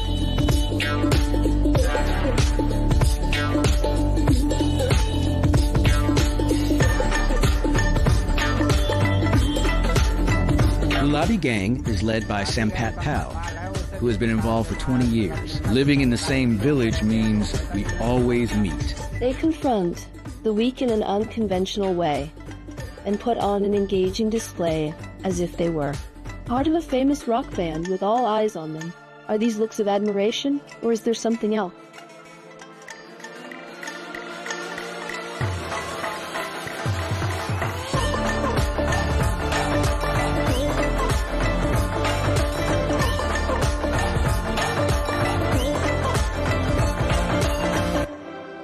If we seek help from those in power, they can assist us, but it's not guaranteed that they will.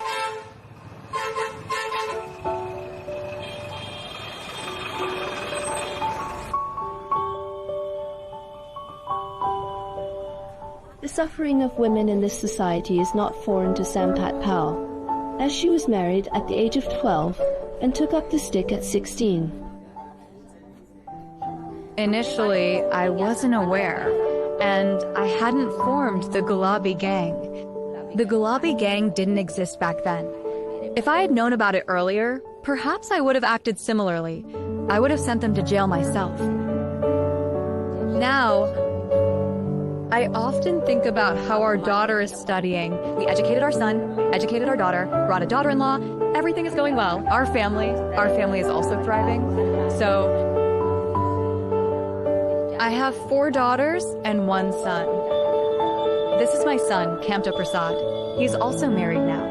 Look, brother, their daughter is becoming our daughter-in-law, right? The elder boy who talks. Yes, let's go.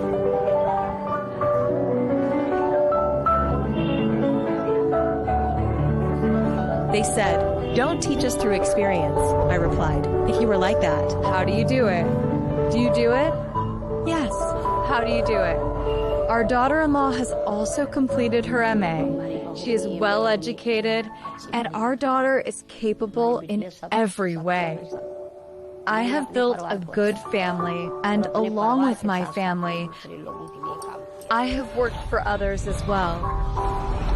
Go ahead and make a difference. People often say to take care of your own home first, so we focused on our own household initially. Only after that did we work outside.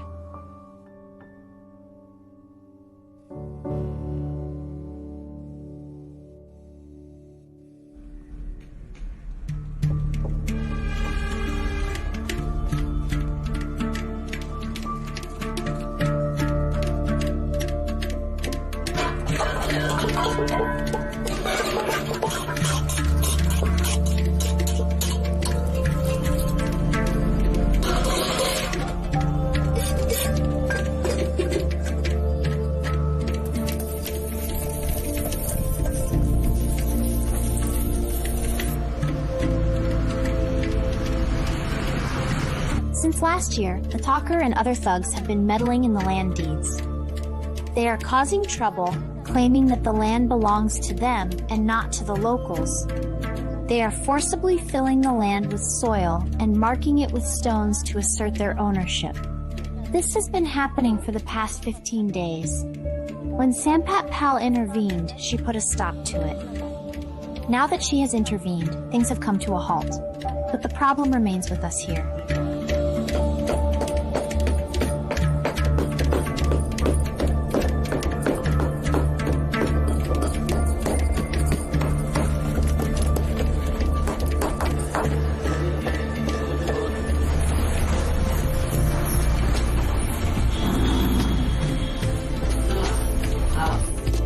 When we were building our house, they were calling us thugs, saying that this is Talker's land, meaning, don't build your house here, this is our land, you need to leave, you have no claim here. And if we have the land deed, why should we leave? We will stay right here, where else would we go? So in terms of the land allotment, we're saying there's no ours or yours here. We're saying we need the land deeds, we need the land deeds. Our land has been here for 20 years, it's been 25 years since the dispute.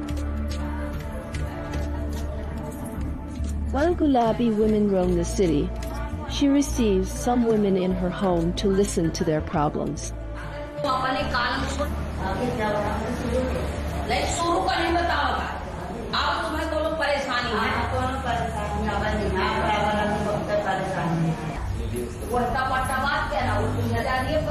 Let me tell you what happened with me.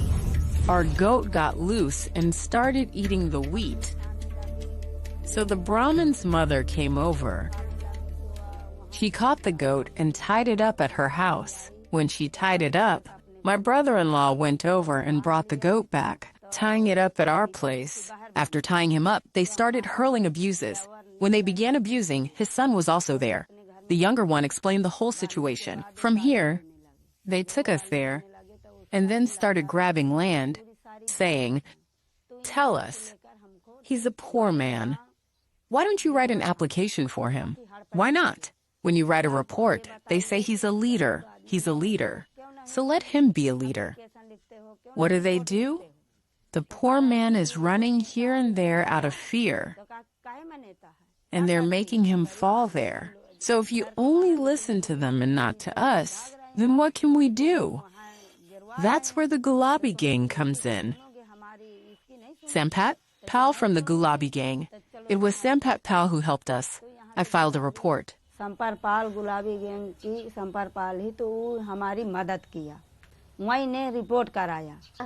Yes, when women face atrocities, she goes there to resolve the issue and comes back. She comes back. Didi comes back. Sampat Pal arrives.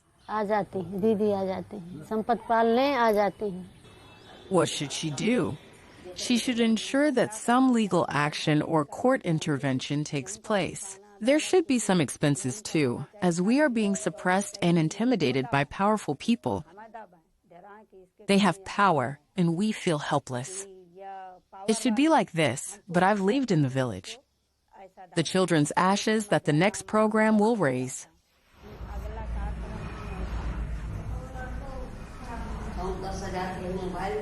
That girl ran away with a man 8 years older, believing he was well off. But she discovered in the first nights of marriage the opposite, so she returned to her family the next morning.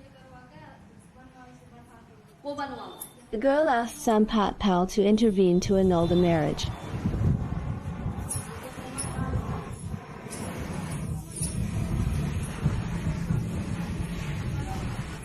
The daughter got her Aadhaar card number increased, just like that. Yes, if she was coming for studies, then it has increased up to 5. The issue of the mark sheet is from 5 years ago. If it aligns with the Aadhaar card, she is considered a minor. We need the 5-mark sheet. Anyone can get an Aadhaar card made, right? One error, right? Yes, an error, and fled again. In the eyes of many, Sampat Pal may be seen as a woman who rebels against social norms, yet she does not hide her adherence to many traditions. As she does with this young woman trying to determine her age by examining her arms. In India, a person is not considered an adult until reaching 18.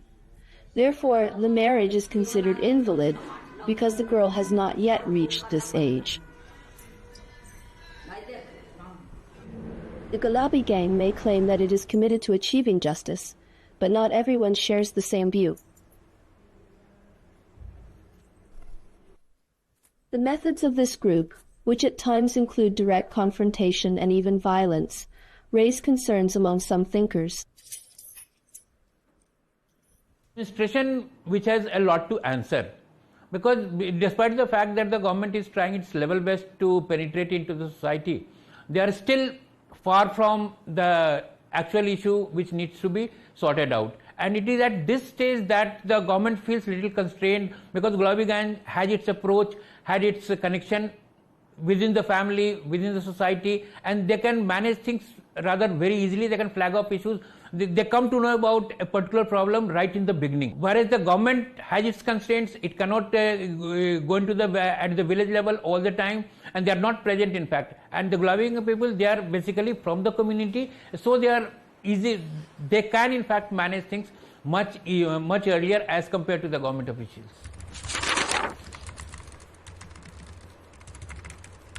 It is a parallel system. It is a system which is not constitutional or which is not legitimized by the provisions of the country. We know that the socio-political conditions of any society can spark off responses in the citizen. And here this was a feminist response which was to the conditions of women in that area. It included things like domestic violence, it included things like lack of rights, privileges, opportunities for women. So we can see that these are very crass conditions, very poor, abject conditions in which women were living. And so they thought it pertinent to come on the ground and take the law in their own hands and improve their own situation.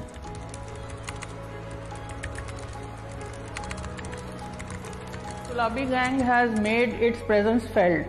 So in a way it should modulate its confrontationist stand, and it should now try and align itself with the ideas or with the, we can say, policies of the government. I feel very happy. I am thinking that every woman should become like Sampat Pal. They just want the Pink Gang to end. This name will definitely continue, and that makes me happy.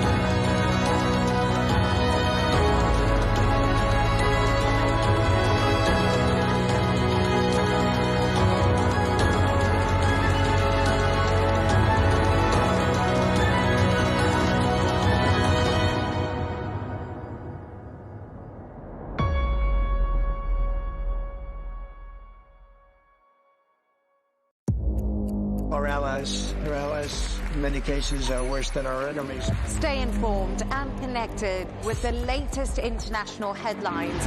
There obviously is a risk.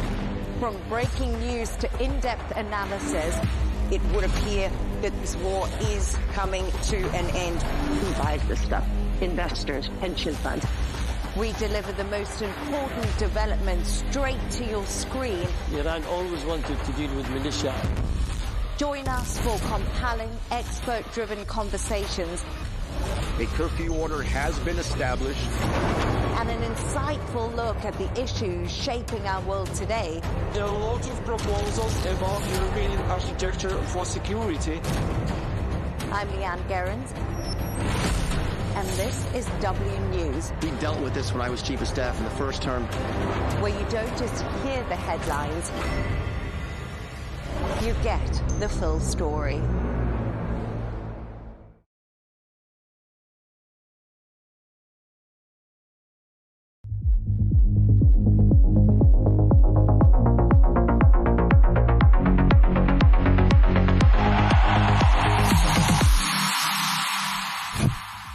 Shall I ask you? He wants us to throw something. I'm going to bust him. No, I've got something to say. And I said, no, it was him. It was him. What did you pick up? Anything from No, I his... didn't pick up anything. I just said, you know what you're doing. Shall we start with Saturday, boys? Might as well, didn't we? Yeah. Yeah, get out of the way. So it was a romper stomper of a night. It was, yeah. A day. Day and night, wasn't it? It was It was a good day. So we went to watch the football, but you boys were there. You got there on time. First of all, I was running round after the kids. I went to watch both my boys, East London and West London. Yeah, you watched your boy in Manchester. So we done all that. Then we went to the big game, the Wayne Bridge Derby. Wayne Bridge Derby. Southampton I was being a Man bit City. annoying, wasn't I? Yeah. That's what I did. It's hilarious. Do you know, my dad loves Saints, you know what I mean? I obviously started there, and the whole box was City. And I just kept saying, no, it's meant to be. It's meant to be, innit? Oh, mate. Saints are going to end up winning it 50 years on. Then. And City were like, they were dangerous, weren't they? Yeah. And then we broke, and I said to you, watch this, we're going to score now. Yeah, you lot made substitute. You made a couple of substitutes. Yeah. And you said it, and you called it. I called it. Yeah, you did. Yeah. And then I celebrated a bit too early. I was running around the box. Yeah, what was you thinking? Called your dad. Called your dad. My dad and everything. So I called my dad, he's buzzing. And then, I don't know, you had a feeling they were going to get a goal, didn't you? Do you know what they look like, Man City? They look like, you know, when a boxer gets hit and he's like, I'm taking it seriously. And he comes back with a flurry. Yeah. He looked like, right, we're going to turn it on now. They bought great finishes from both. Oh, yeah, really good. So, obviously, he was in the box with the superstar, right? Yeah. Liam. And he said whenever he wears that jacket, it's got that CP company jacket with Man City back in it. And he said, because whenever I wear this jacket, we win. Yeah? So he said he's undefeated. Right? I was like, Liam, mate, you lot win everything anyway. so you can wear any jacket you want and you still win. But he's like, he was cursing you. Yeah. He was cursing you, saying, oh, yeah, look at you. It was all fun and games. But it was just like, he starts running around. I said, I've only watched about 5 games this year that I've been to, and every team I've wanted to win has won. So someone's O's got to go. And he was getting the ump. He was getting the ump. But it was a great day. Yeah. And look, I had no dog in the race, but I just liked seeing them having a little bit of needle. Yeah. It was so good. And then we gone 1-0 up, so we called my dad. He's absolutely buzzing. Then we obviously lose 2-1. He goes, yeah, call your dad, call your dad. I ain't calling my dad, we just lost. Because we were going to the Prodigy afterwards, we talk about that. But so I come with 20 minutes to go, and you lot clearly had a good day already. Yeah, the vibes were high. Had a couple of drinks. It was. I tucked into a bit of lamb shank. Did you? Was it lamb shank? What do you make of the food at Wembley? Because what do you want? You obviously don't like it. You don't like it. So why would you ask me that? Because I'm in the catering game as well. I can picture. I think for I've been to stadiums. I think it's quite good. It's all right. Yeah. It's all right. But the best one I've been to is Leicester. Leicester have good grub. Yeah. And I might be biased, but Villa as well. Yeah. 2 Midlands clubs. I know I've gone off piste a bit there. Yeah. Should we get back to the Prodigy? Okay, so the day commences into the Prodigy now. Yeah. So when we finished the game, we just went. What did you event? Because we was having a nice time in the box. But then when we went over the road, I didn't know what to expect because I've not seen them live because I missed them at Glastonbury. Yeah. I've not seen them live since Nebworth when I must have been 14. And it's a different vibe then. But that arena was amazing. There's the loudest thing. This is how you know it's too loud. 2 songs in, we're bouncing round. And he's gone, it's a bit much, this, isn't it? Yeah. It is much. I was like, do you know what? It doesn't help. We was right next to the speakers. So. Also, we was right next to the speakers. What do you expect? I used to love a bit of drum and bass, and I ain't done drum and bass for ages. An event. Obviously, we've been to Fortet a few times. And he always plays a little bit of drum and bass. Yeah. But I was like, I forgot how mad it is. Yeah. So I love a dance. I love jumping around. But I was thinking, they just put a little bit of a slower song on Fix. My knees need a rest day. Yeah, that's because you get low. How low does he get when you dance? You squat it down. I'm like, it's just a little geezer. But it's like so low. Why do you get so low when you dance? No wonder your knees are... that's what's happened. Oh, is it? Yeah. Oh, is it? I better stop getting low then. It was wicked though, wasn't it? Oh, it was so good. So good. It was wicked. I don't know, man. I don't know. For the youngsters now, I don't know. Maybe someone can tell us if any youngsters listen to this, but it seemed like the older people in there were having it more than the young kids. No, there was, if you look down, you saw a cyclone, a mosh pit. Yeah, the mosh pit was a massive one. There was a massive one. I was like, I'd like to get in that. Yeah. So I thought that at the beginning, but then because it was so intense, I was like, I'm pretty happy. I'm pretty happy we're up here out of the way. You're complaining about it's intense. You're complaining about the volume. What's going on? I loved it, right? But I was glad I had a bit of space to rest a little bit. True. Yeah. That's what. Yeah, you're right, mate. It's banging tunes constantly. You can't help but not move. You're right. Yeah. But there was points I thought, we need a little rest here. Yeah. Do you know what was nice as well? When we went into the bar, we kindly got invited into was it like the friends and family? I suppose. No. I went to the friends and family. You lot, I don't know where you lot went. Where was you? Where did you went? Mate, I was in there with the friends and family. Right, okay. We went to a different spot. Yeah, there was two. There was. There? It was where Liam's from the Prodigy. Band, Prodigy. I went into his gaff. You just get everywhere, didn't you? And then I got a phone call that says, "Oh, you're in the wrong place." I was with his friends and family. I was talking to, I think, his mum.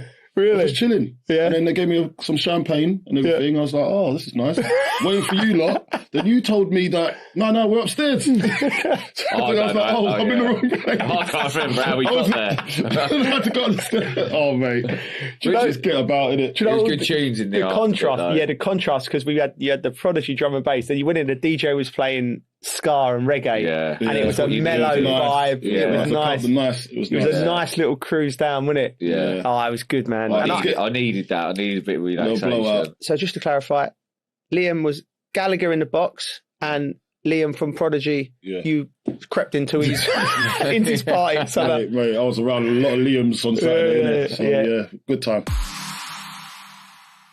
The reason I called it overnight, because I was having a wicked time. I was working the next day. Obviously, I had to be at work in the morning. I had to go and watch these young kids who'd that's a scouting app thing, and I promised them I'd go there and watch them, and so went all the way out. But when I come back to Chelsea, I went straight into the Chelsea versus Leeds game, and it was a little bit worse for wear. But I was getting, but you know, it's a big game. It does lift you a little bit. You got up for it. Because Chelsea and Leeds have got that rivalry from the 1970s. Yeah. I mean, if you've played it, like, it's one of them. So we started the game, and like every time Chelsea play Leeds in a big game, the television companies, they refer back to the 1970 Cup final, which is referred to, it's the dirtiest Cup final, maybe the dirtiest game.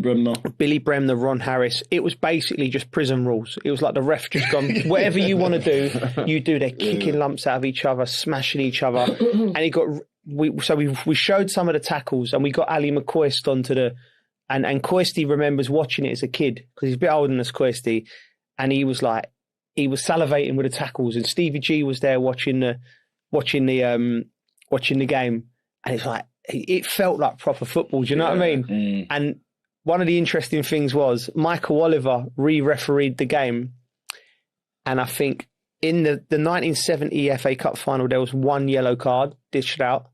Michael Oliver said there was 8 red cards when he re-refereed it by today's standards. Wow. So it shows you how much the game has changed.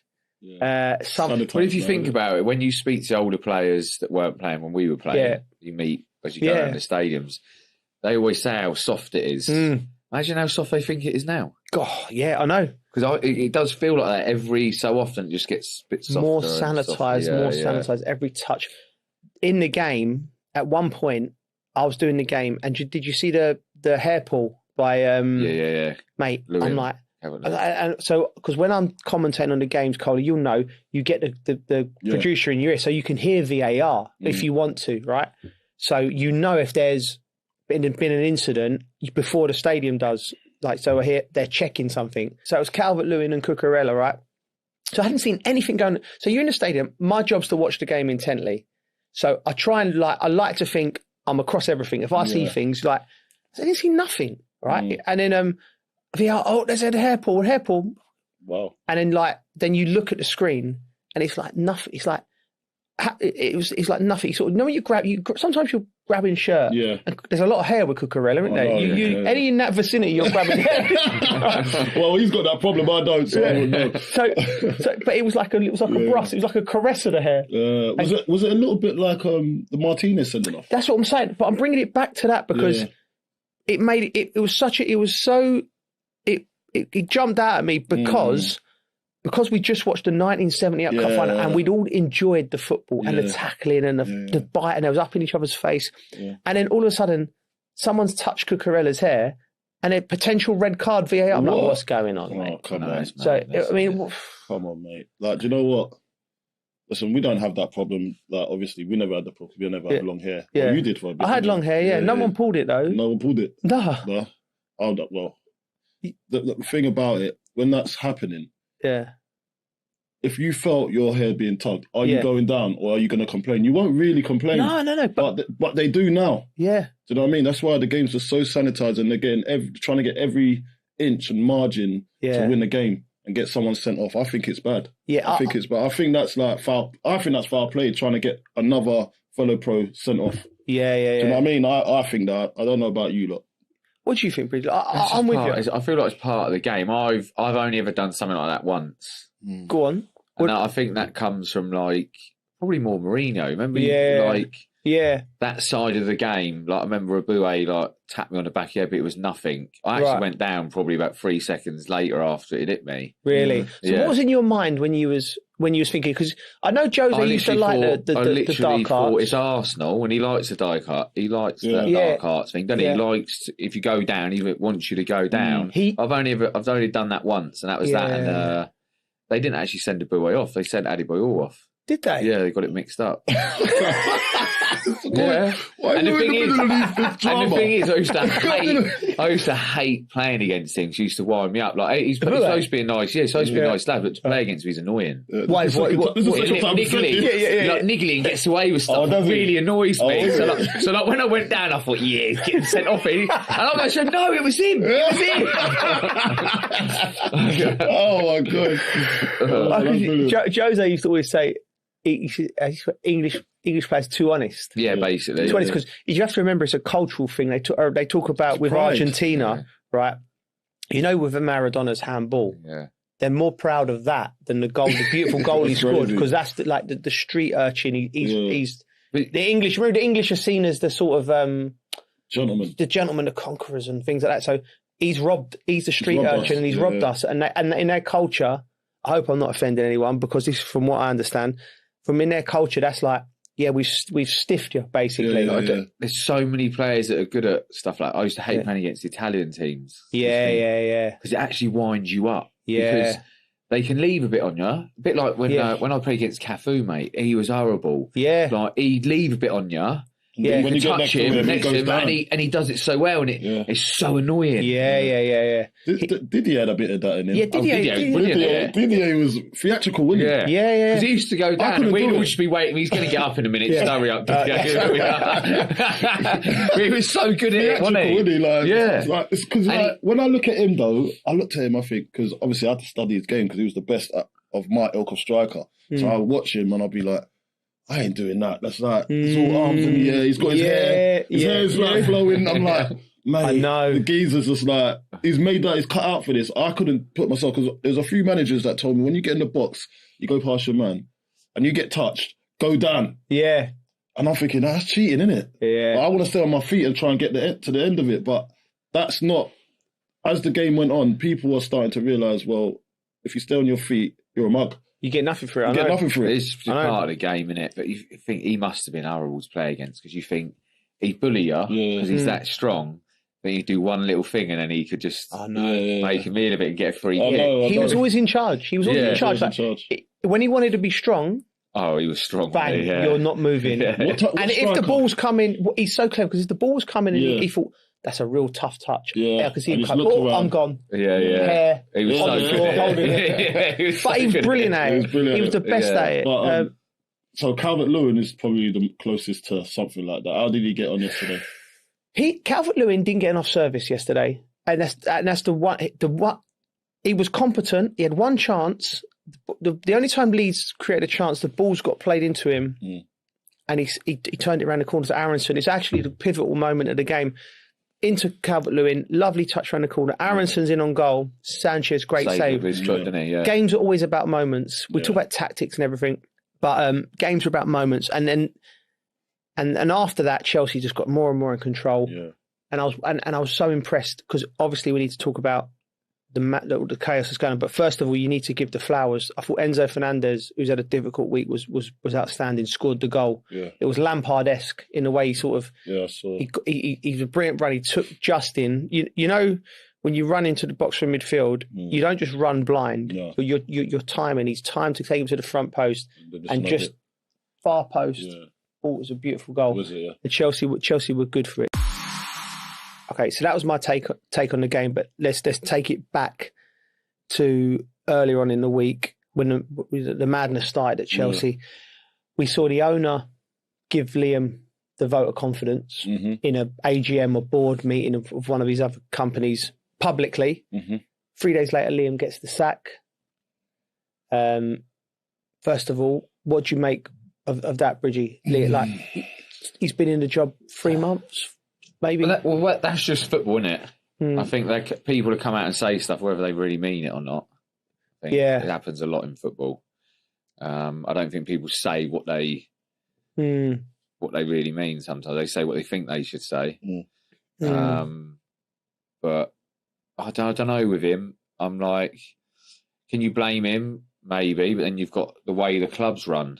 Like I look at it now. Look at the way we've always talked about Tottenham. It's always above, like the way it's run up above. And I feel like that's how I feel a little bit about Chelsea at the moment. The problem is the way they're running the club. Yeah, but not every club's talk like Tottenham's, because they've not won anything, and the issues, and they're underachieved. And the problem seems to be that. And now the problem, we're talking about Chelsea, but at Liverpool, it's not over the last 6 years, or Man City. Nobody's talking about the board. I don't even know the directors. I don't know the names of them, because everything's smooth there. They're just letting everyone get on with it. Do you know? Does that make sense? Yeah, no, it makes sense. Yeah, but it doesn't feel like that's happening at Chelsea, though, does it? Yeah, or does it? No, I come out and said, Coley, we had the points per game since Blueco took over. So Blueco took over, and don't quote me exactly, but it was like Chelsea were averaging 1.93 points per game, and it got progressively worse, and they had a little one where it was a couple of years ago where it was 1.83 points per game, but it's still been underneath the standard of when they took over. Plus, they spent 1.8 billion. So clearly, they're in a situation now where they've chosen a methodology to go forward, and this is our route. This is what we're going to do. It's clearly not working, and sometimes the hardest thing to do in the world is to go, you know what, we've made a mistake. We need to pivot here. Get football people in. I liken it to, they've got a lot of expertise in the room of, they've got financial expertise, they've got recruitment expertise it's particularly in the young players academy, right? But there's no one in there with footballing wisdom at the top level who can say, right, this is what's going to happen. If you give these players 8-year, 10-year contracts, this is what their mindset's going to be when things are going bad. And this is what their mindset's going to be when things are going well. So Enzo Fernandez, for instance, right? He has been Chelsea's best player. His star's rising. He's looking at, he's gone beyond Chelsea to a certain degree. He's like looking around going, I want to be winning trophies. Do you know what I mean? So, but I've got 4 or 5 years left on my contract. And then it becomes, you have an unhappy player in you, a core player unhappy. And then how do you deal with that? So then they'll go, well, let's ban him for 2 games. I'm just like, that doesn't make sense. Don't make sense. So basically, someone like that Enzo, right? Like, see, like their module, their plan on how they're gonna do things, and they're being a development. It's like a development club, because they're going young. Yeah. So obviously, you've got this module that lasts a certain amount, and once the player starts to blossom, right, which Enzo is now, what do you do to keep him happy? Yeah. Do you know what I mean? And he's now looking at it thinking, I need to win things now because I'm getting older. Yeah. I know they see me as a leader, but he's going to want out because they're not winning enough, or they're not challenging for the best trophies. Champions League, Premier League. He wants to win that because he's seen the history of Chelsea. That's what spurred him to come. Yeah. So he doesn't want to be the senior statesman in the dressing room saying, well, you lot follow me. So because he knows that it's not good enough, because he's going to have to wait a few years until them other players catch him up. and blossoms. So basically what's happening now is that he's going to want to leave now because he wants to go somewhere that's of the same standard as him. And not him being the best player, but him pushing on to be even better. Yeah, people dragging him up to get even better. That's what he's probably looking at from a sports psychology point of view. But they haven't thought about that part. Yeah. You're right. They haven't thought about that part. At the start of it, I go, look, okay, this sounds good, and you're spreading the finances over 7-8 years, and it balances the books and whatnot. And you need someone in the room going, but this is what's going to happen, right? Yeah. And that is like it's like a disease within a squad. You've been in you must have been in squads when you've had unhappy players who want to leave. Can you remember that in your career? Yeah. And sometimes they can, because they get their agents in their ear. Yeah. It can get toxic. They get agents in their ear, and then they play the silly games. You know, I'm not saying he is. I don't know what's going on, but it's like that's when you need a strong manager. You know, with a relationship with the players. It's almost a personal relationship. So it's like, listen, if I was managing Enzo and it was a normal routine, I'd be saying, listen, Enzo, we're not where we thought we'd be when you signed, right? But you're my guy. You're with us, right? This is your team. It's your family for now.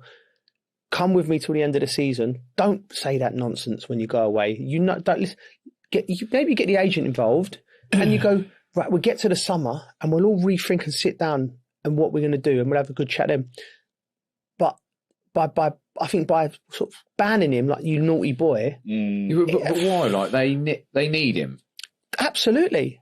So you need him. So why are you even banning him for 2 games? Like you said, sit down and have a chat with him, manager, have a chat with him, or have a proper chat with him and smooth things out. Just banning him for 2 games. Like, what are you doing? I know Liam they said it was a group decision with Liam as football manager. Your name, you're the fall guy, right?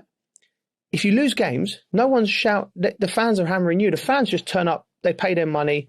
We can be as emotional as we want. We say, well, and you know what I mean?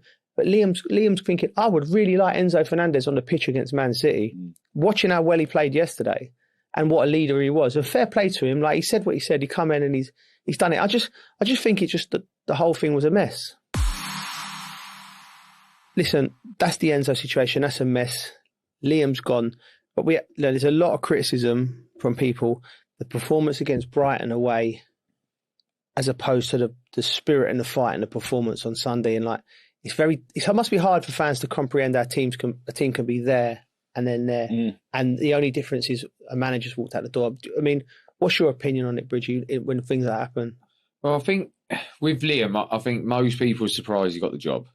Yeah. I think most people. Yeah, that's fair. I didn't really know too much about him. I know he's obviously managed some teams, but you wouldn't say they played that great since he's been there. They've got some good results, right?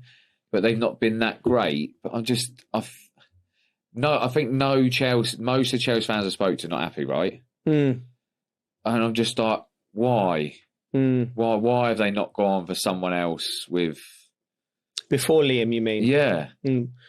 Well, I think the criticism coming in, Coley, was he was in the building effectively because he was Strasbourg manager.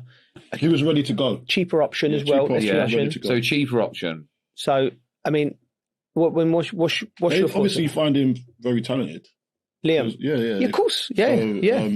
So when he was at Strasbourg, he was doing really well there. So they was thinking, okay, like Maresca wants to go. So what do we do now? We've got a ready-made manager over there. Because remember, even when Maresca come to Chelsea, he hadn't really had any credit in the bank either. Championship, Leicester. Yeah, but it's so.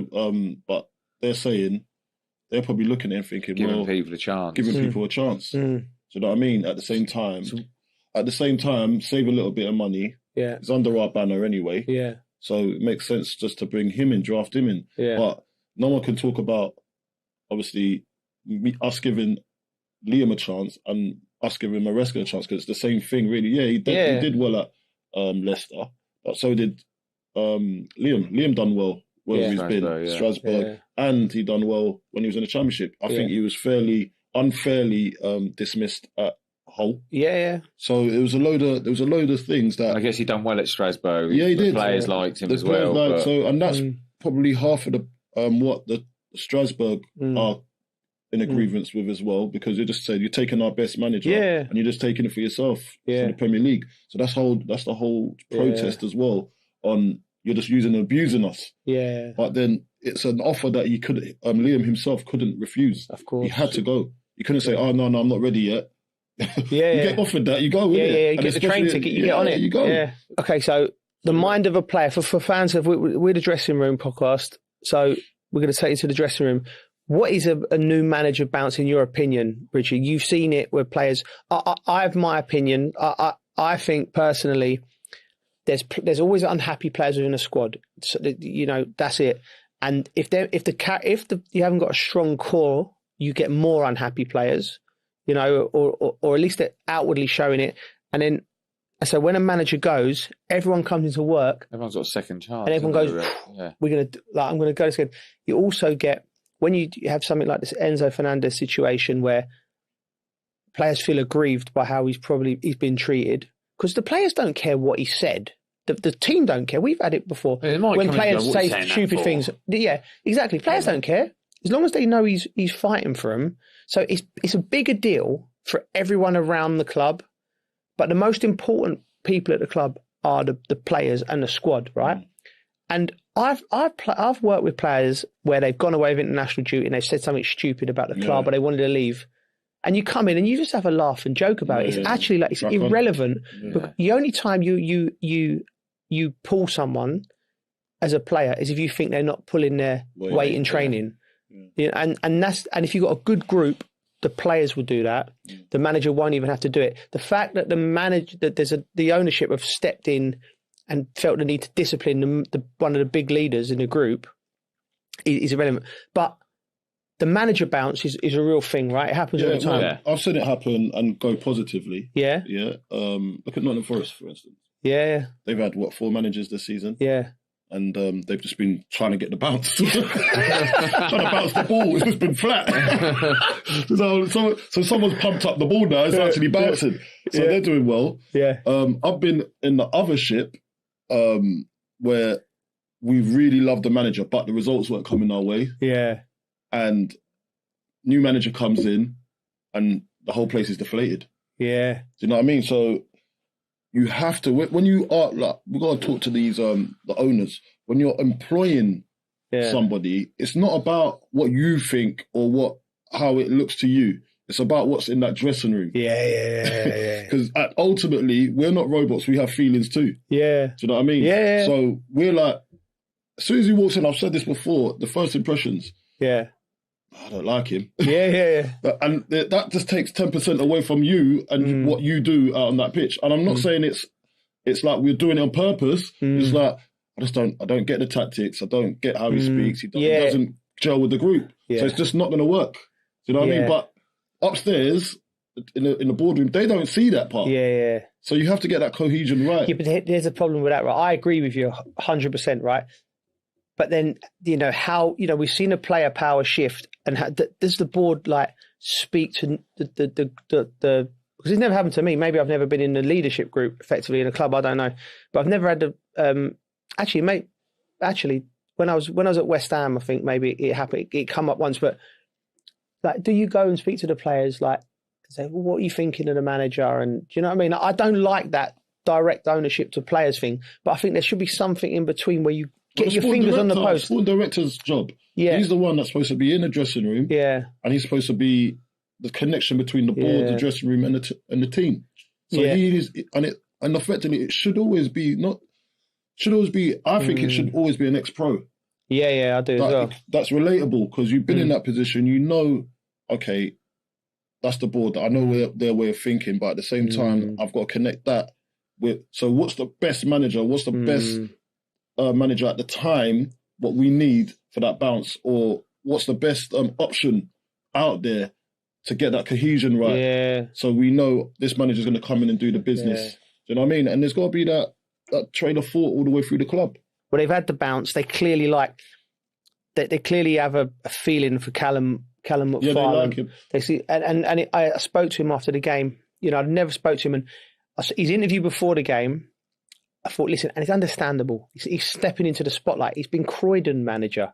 and working in academy football. Croydon, Right? yeah. Yes. big up the South London, massive. Right? So this is a huge jump, right? And I was speaking to some Chelsea fans, and I had to put them straight because he's like, oh, Callum at Farley, he don't deserve it, he don't deserve it. Da, da, da, da.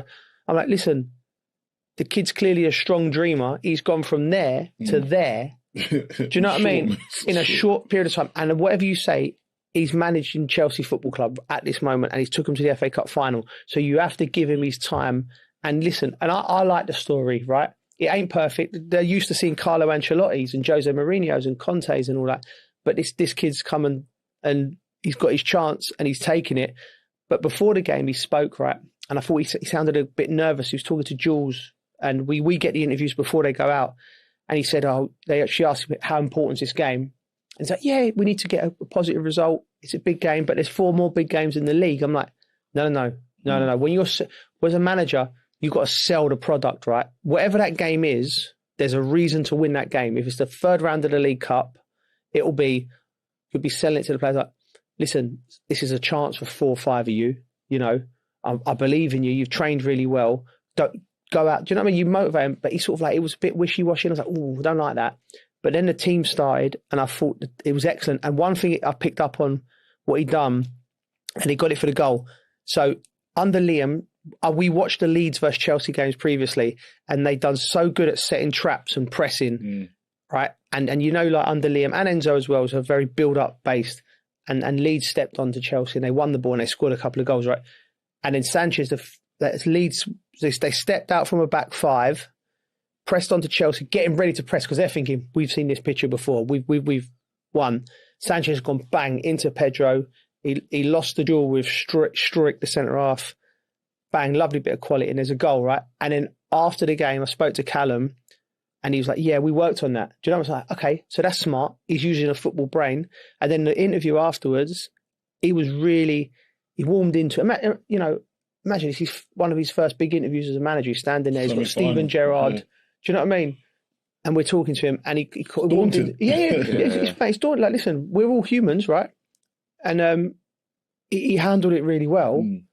And, you know, you're like, you can't help. I just think you can't help but root for him now. Yeah. But I still don't think he'll be the next Chelsea full-time manager. No. So I suppose the question is, like, where do they go? Where do they go from there? I have not got a clue. Does it start? I think they've run out of options, didn't they? It depends if are they going to go and get a top manager, or are they going to try and Glasner? Give someone a chance again because it's less money? I don't know. Glasner's a good shout because he's not in that bracket where he's top. No, he'd still look at the Chelsea job and go, "Yeah, that's a step up from Frankfurt and Palace." Yeah. But I think you if you're a Chelsea manager, unless they're going to throw money at it, and I think the money's run out. As much as whatever noises you come out, whatever PR you come out, for Chelsea fans, there ain't going to be hundreds and hundreds of millions spent this summer. It just can't. It financially doesn't make sense, right? So they got to find somebody who can get rid of it. So Glasner's a good shout, and he would want it. Don't even look at the top managers like Luis Enrique's if he's leaving, or you know, I threw Xabi Alonso's name in because of how well he's done, but even him, Cesc is another one. But you're still giving a manager who's a young manager, inexperienced. Glasner is the level. But with Cesc more than anyone knows what elite football looks like. So it's not like Liam, who's coming in as a young manager, or Enzo. Enzo played at Juventus, didn't he? But he was there for a brief period of time. I don't think he played for it. Cesc was one of the best players we've seen in the league. Yeah. So I think the Cesc one is interesting because he might be in the right. He might be in the right. He might be. You've been at a few weddings with him. I hated playing against him. He was annoying, wasn't he? He's a good lad. He's a good lad. Anyone that's good and annoying. Anyone that's good, they're just annoying. Like, giving me a hard time. Did you get on with him at the wedding? Yeah, great lad. Yeah. Got on really well. Yeah, he saw my mates out some tickets. I saw him in Como and he was bigging you up. Yeah, he's a good lad. Oh right, he's friend of the pod. Then we'll get him on. We'll get him on. Yeah, definitely. Yeah, mate, I just because I'd rather take him than Liam if I'm totally honest. He said Cesc. Yeah, I know. So, and I think he's because he was such an intelligent footballer as well. So intelligent. Yeah, he was a great player. And look, I went to Como, so with him, I went into Como doing this thing with the FA, and then he invited us over. Yeah. So there was obviously going to the match, but he invited us into the dressing room. Really? And into the office and everything, and then we looked at how his thoughts are of the game. Really? And how he wants to structure it, and it was quite interesting. He's a very intricate guy. What did you pick up? Anything from his... No, I didn't pick up anything. I just said, he knows what he's doing. He knows what he's doing. He knows what he's doing. I can't remember all that. So he was in control. That's good enough. It gives you a vibe. He's in control. Because I've been with managers, and they're trying to tell you what, and you're like, I think that's sure. That's something I could see that he knew what he was doing. Enough. And then everything he'd done, we was watching the game on the Saturday. Yeah. And I saw it come alive on the pitch. Really? So, yeah, it was really good. It was playing in Poly.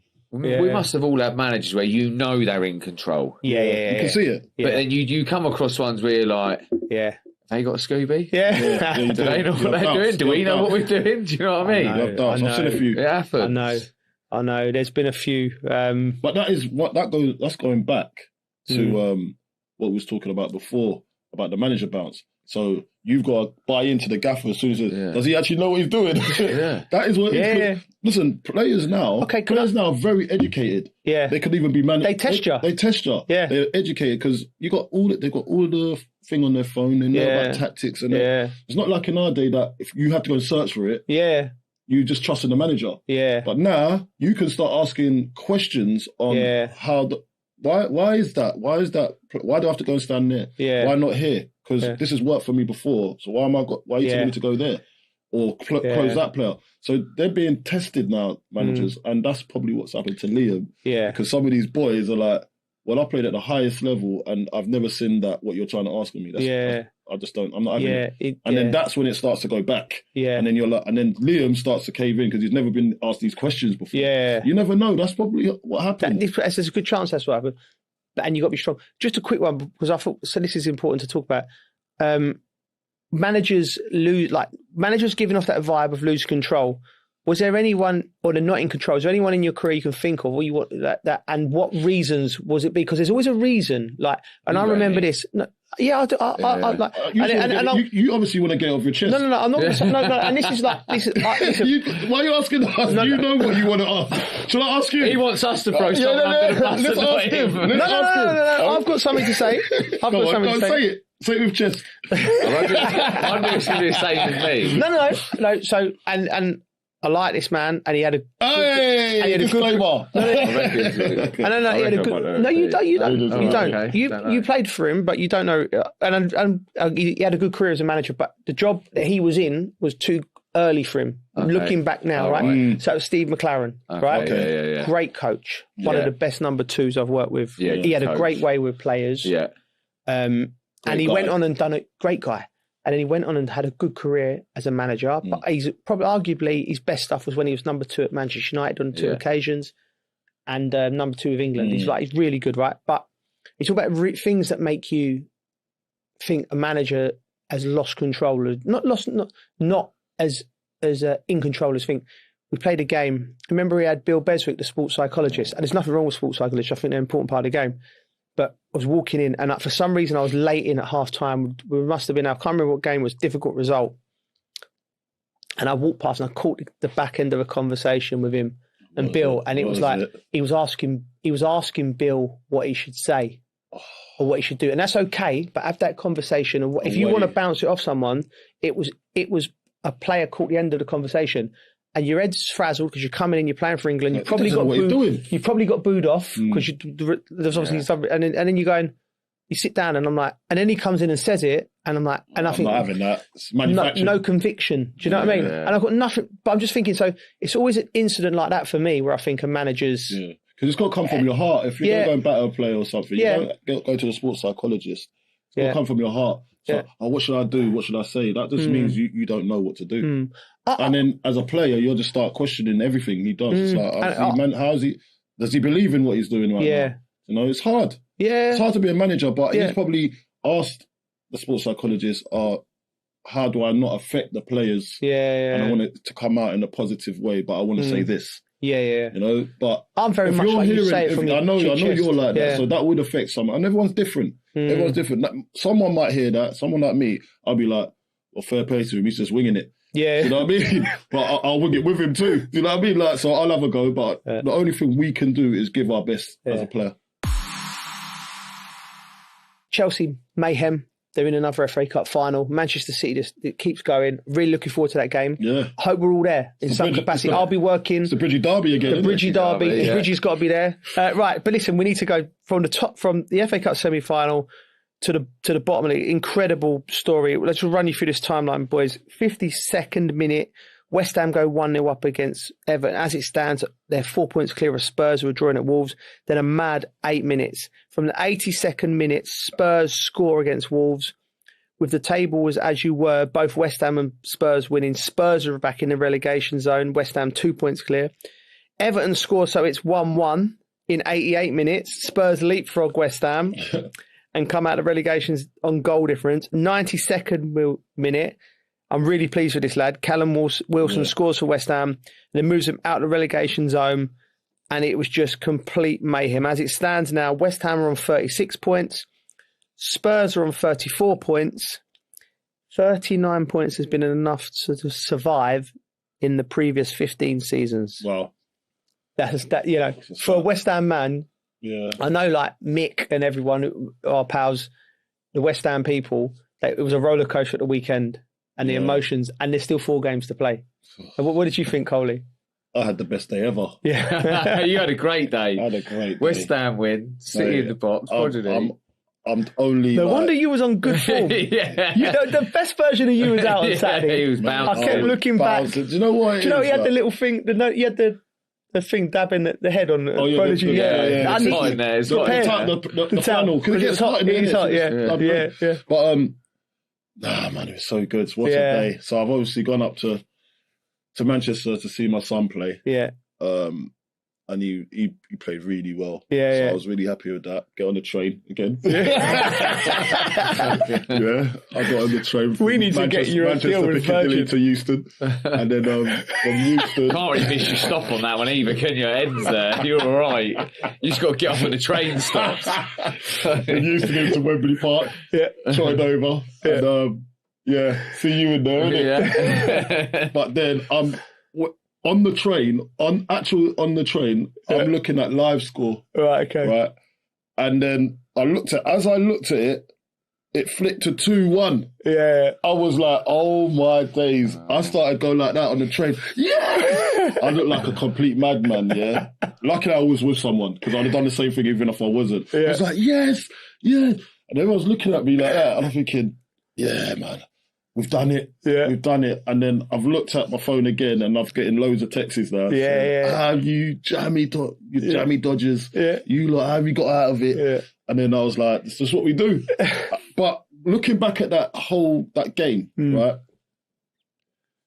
I had it down as, I don't mind Spurs winning because obviously they're playing Wolves and Wolves are at the bottom of the table. Nothing to really play for, but they made hard work of it. But at the same time, I looked at it and I thought, I don't mind them winning, but we have to win too. Yeah. But what does that do psychologically for a Spurs fan or the players at Spurs, when they're thinking we could get out of here because Everton should be beating West Ham, but they don't. They lose. Then psychologically, the penalty thing at the end as well. The handball. And the handball, everything. Yeah. Says, this is just not our year. Right, that's deflated. It's deflated. It's so deflated. Because if that happened to me, I'd be like, well, we tried our best. Yeah. It's just not working. The gods are not with us. It does feel that way. Like the universe is trying to tell Spurs. You need to go. Pack your bags. Because another thing at the weekend is Solanke and Xavi Simons. As of today, you hear he's done his ACL. Yeah. So he was just coming into a bit of form. Yeah, he was their best player for quite a while. Yeah. You do start thinking, and this got the referee call of no penalty in check. Oh, mate. I mean, what did you make of that? I mean, look, if you leave yourself open when you're grabbing him anyway. Yeah. But it does. Grabbing and hitting. I've got to be honest. It did look like he peered over his shoulder and went like that. It did. And I was like, don't get me wrong, we're happy it never got given. How it didn't get given, mate. Like, so there's so much drama in that day. And when you come out on top, it's so unbelievable. It's like we needed a bit of luck. And Jared Bowen has been unbelievable too. He put 2 on the plate for us, so we're all right. Yeah. Jared Bowen, man. Yeah, he looks like... He looks like he wants to go to the World Cup. Yeah, mate. He looks like he wants to go to the World Cup, mate. For me, you would take him all day. All day of the week. All day, because he's quality... Direct. He's direct. He scores goals. If you give him 5 minutes, he's giving you his heart for 5 minutes. Yeah. If you give him the whole game, he's giving you everything. So for me, you'd take him. But just going back like it was so good, so exciting, so much twists and turns. Now we've got 4 games to go, right? And I've got something to say on that. Really? Yeah. What do you think? Speak to me. Listen, I'm not ruling for us that. Wow. Nah. Because the only reason I'm not saying it's a bit far-fetched. Yeah. But they've got 2 extra games. They got Europa League semi-finals against Villa. Villa, that's it, sorry. Which is massive. And they got Chelsea coming up as well. Yeah, they got Chelsea away. They got Man United away. So it's a tough run. Yeah, that's a good shout out, actually. Because tough run. And if we win our games, or Spurs win their games as well, remaining, then, mate, they're back in it. Yeah. Well, not going to win every game, but just, they got to keep on winning for us not to catch them. But they're flying, mate. I don't know what... listen, mate, 5-0. Away as well, by the way. Yeah, 5-0 against Sunderland away. I didn't see that coming.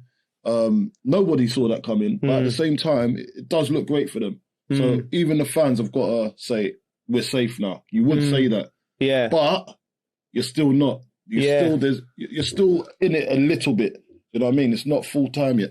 Well, just looking at Spurs' talking to Spurs fans, the Villa game at the weekend's crucial, right? Now, the reason why Spurs have got a good record against Villa. Villa have got the semi-finals either side of the game. And Villa are not playing. Villa had a bad result against Fulham. So I think it's this weekend, Coley. I think if Spurs go and beat Villa, I think they're alive. I really do. I think they're alive. But if they don't win, and I'm even saying this, if they only get a point at Villa, I'll be happy to go. They're goners. Yeah? Yeah, because they ain't going to Chelsea and getting anything. That never happens. And the Leeds at home. When's the last time we got something at Chelsea? It's a long time, mate. You know, and regardless of the season that Chelsea are having, you'll still win. That game will be second last of the game of the season.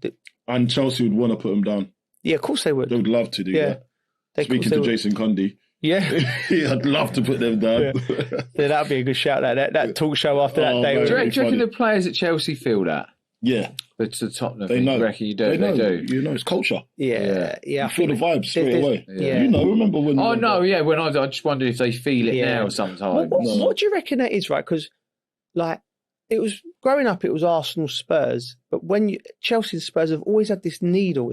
They're quite... Like, Chelsea are close to Fulham, Brentford, Arsenal. It's just always there. It's just... Where do you reckon it comes from? I don't know what the history is behind it, but I know that Abramovich added the fuel to the fire. Yeah. Because remember, he was supposed to buy Chelsea first. Yeah, he flew over Tottenham. He was supposed to buy Spurs first. Then obviously he flew over Tottenham, said I want that, and then obviously something happened with the deal, and he got upset. Yeah. They didn't want to do any deals with Spurs, so there's that history in it, and I think it stems further back. Yeah, I need to find out what it is. We had a brick through the coach window. Remember that was West Ham. Oh, was that West Ham? Was it? I thought it was Tottenham. West Ham. Oh, yeah. So you're always blaming Tottenham for everything.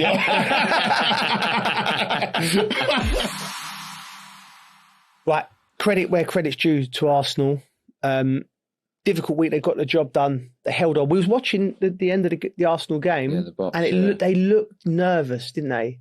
It wasn't clean. It wasn't clean. You look at Man City and it just looks flowing, even when do you know what I mean? Yeah. I think Arsenal, when you've watched them recently, they've been like that. Apart from the City game where they played all right. But the other games I've seen to watch, they do seem a bit nervous. It doesn't seem right. This is the part of the season where they usually fail. Yeah. So obviously, in their hearts, they think it's going to happen again. They think it's going to happen again. Yeah. But they're trying their best for it not. So the brand of football or whatever it is out the window. They just need to get over the line. You know? And they needed a response after the last game. They needed it. So however they had to win, they had to do it properly in any way. Because it didn't matter whether it was sexy football or bad football. Get it over the line, get the 3 points on the table. Who else they got left? Because I think we were saying this might be a slip-up game from Newcastle. Well, is it West Ham they've got as well? I'll run you through the games left. They've got Fulham at home, West Ham away, Burnley at home, Palace away, Man City, Everton away, Brentford at home, I think, all give problems to Man City. Bournemouth away, tough game. Palace at home, and Villa at home. So it's a shootout, right? The goal difference is there. I think Fulham are. I think if you're Arsenal, you're looking at that, you think, we should win all them. But you should be excited. West Ham be tough, I reckon. You should be excited. I think, like if you want to, So how did you feel when you was in that position? Have you ever been in that position when it's just a 2-horse race? And, excited. You're excited about it? Excited, like. But I don't think they are. No, they just can't wait for the season to be over and they've won it. But they just I think they're taking it game by game. Do you know when I was a player in these situations, because I act before I think a lot in life, as you see. As you do. A bit like your drive. Right, I act before I think a lot in my life, and I played like I like to play. I like to take risks and react and all that. So I think that helped me in these pressure situations. We talked about playing for England, right? And everyone talked about the pressure of playing for England. No, you were different though. I didn't pressure, but it helped me in these situations. I was going into the game, and it was almost like. The only time I felt pressure in a football was when I had to take a penalty. I was terrible at penalties, right? Some players could zone in. That's when my brain used to go like, but actually like worried about a game. I think that's your ADHD. That's your ADHD. No, I don't like being the centre of attention. Like when, do you know what I mean? I think you love it. You weren't saying that on Saturday. That's what I was going to say that, but I didn't want to say. No. I love playing. I love playing, right? And I like to do. I love. Listen, I'm not going to lie. I like to do things. I like when I played. I like people loving. I like people liking me watching play. But taking penalties used to frazzle my brain. But I never used to get whether the game was an England game in a World Cup or whether it was a League Cup semi-final. It was always the same nerves for me. So I didn't understand. But I think that's because with penalties you got longer to think about. When you're on your pitch, you just on a 1v1. So hard. I used to hate it because like me and the goalkeeper. Your brain starts going. Shall I lob him to his right? So I had one, I remember, up at Manchester United at Old Trafford, and it was me and De Gea. And I was like, clean through on goal. I was like, oh my God, the whole... The theatre of dreams is watching my dream right now. So I was like, what should I do? What should I do? I'm speaking to myself. It's like an eternity getting towards him, right? And I'm looking at him. I think he's looking at me. And this is where the pressure comes, right? Yeah. I'm not looking forward to this. Yeah. Like, but I've got to do something. I'll have to make a move. So I'm there. Do you know what I've done? Just gone through his legs. Yeah. And he was like that, wide open. I says, I'm going to do that. Yeah. And I just made my mind up and I've done it. Yeah. And that's where the pressure, that's what you get paid for, right? To handle those moments. Yeah. Now, let's take it back to Arsenal. It's time now is for them they have to earn their money. Yeah. They have to earn their money. You're getting paid all that dough for pressure moments like this when it's a 2-horse race and you've got to come out on top.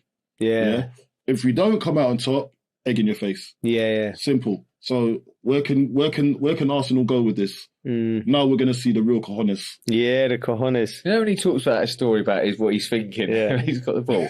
What are you just thinking? Oh, I'm going to score here. I've got music in my head most of the time. We're talking about it. I did, it was a sports psychologist. That's right. When I wrote my book and that was... What do you mean music? Music. He's hearing music while he's playing football. Is it? Yeah. So It's a thing. It's a thing. Is it? It's not just me. It's a Joe I've got Cole to check thing. that. No, it's not. There's other people. Is there? Yeah, I don't know. You don't know, but apparently there is. No, apparently the geezer checked it out. He said because the geezer checked it out. He said there's What geezer when I'm checked not all it the out? time. When I was playing at my best. Yeah. There was like So when you never had the music, you weren't playing. Nah. Best. Liverpool fans probably remember that. Before we go, we're gonna do the poll. Following our argument last week, we ran a poll on socials to see if Max Dowman should go to the World Cup. Oh.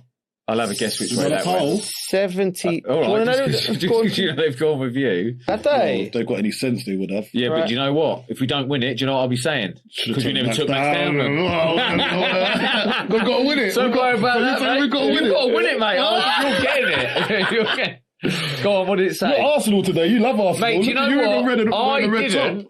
I wanted a green one, right? It's Percival. Okay. Luke is an Arsenal fan, isn't he? Right, so he sent me. He's trolling you. It's nice, mate. It's nice. He's trolling you. It is a nice car. Let's get back to this, right? Go on. So 75% of the poll said no, which was Carlton, not to bring Max Dowman, and 25% said yes, Bridgie. So seems like most people we'll go with the sensible option. Yeah, voting means nothing. Voting means nothing. Hey! Right, we were discussing headbutts on last week's show. Yeah. And we couldn't remember a proper headbutt on the pitch. Yeah. Well, David commented on our YouTube page and he said, what about Zidane in the World Cup final? Mate, probably the most famous headbutt. Have we not? It wasn't a headbutt, though, was it? It was a chest butt.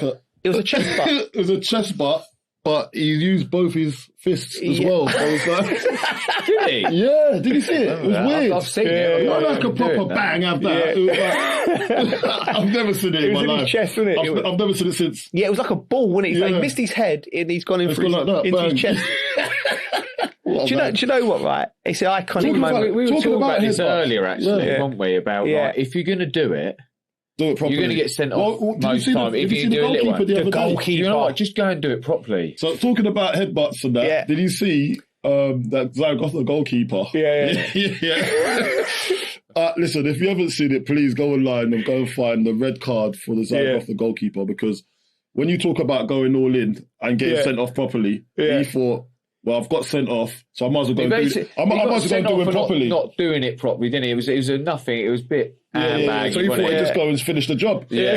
So he got sent off and went back and done it properly. What are you doing there? I really hope. I rate that. You know, when you're off, you might as well go and do it properly.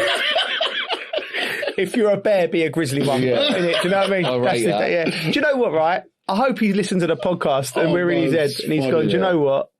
Because he could see what's happened with him. He's lost his head. He's gone off. And I think the fella said something from over there and he's just like, what? You what?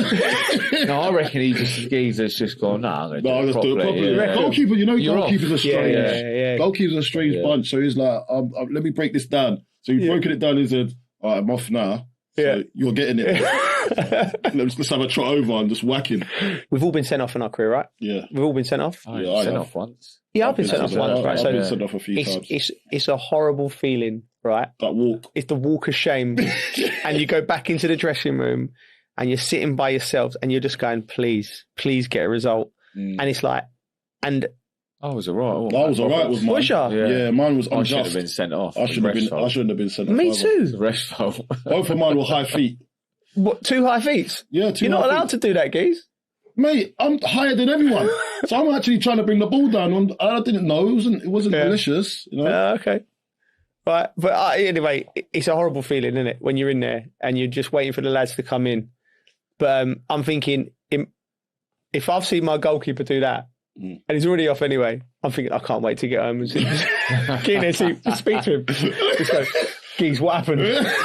What were you thinking? Why did you do that? You don't be like, I just lost it. I just lost it. Man. You did. Thanks for watching and listening. Please rate, review and subscribe. Next week, because there are fixtures on Monday, Chelsea versus Forest and Everton versus Manchester City, we will be recording on the Tuesday and dropping on the Wednesday. Thank you, everybody, and we'll see you next week. You can watch on YouTube or listen to us wherever you get your podcasts. Please follow us on all socials, and we'll be back next week. See you later. Big up.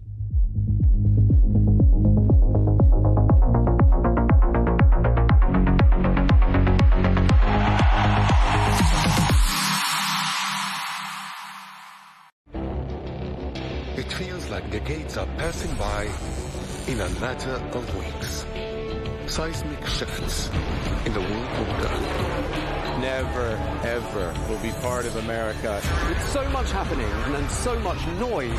Whether it's political upheaval, Canada has been ripping us off for years. economic shifts or social movements, And no one wins from tariffs. I think America can be more friendly to the rest of the world. The in-depth analysis and all the latest developments across the globe. To have an inclusive policy together.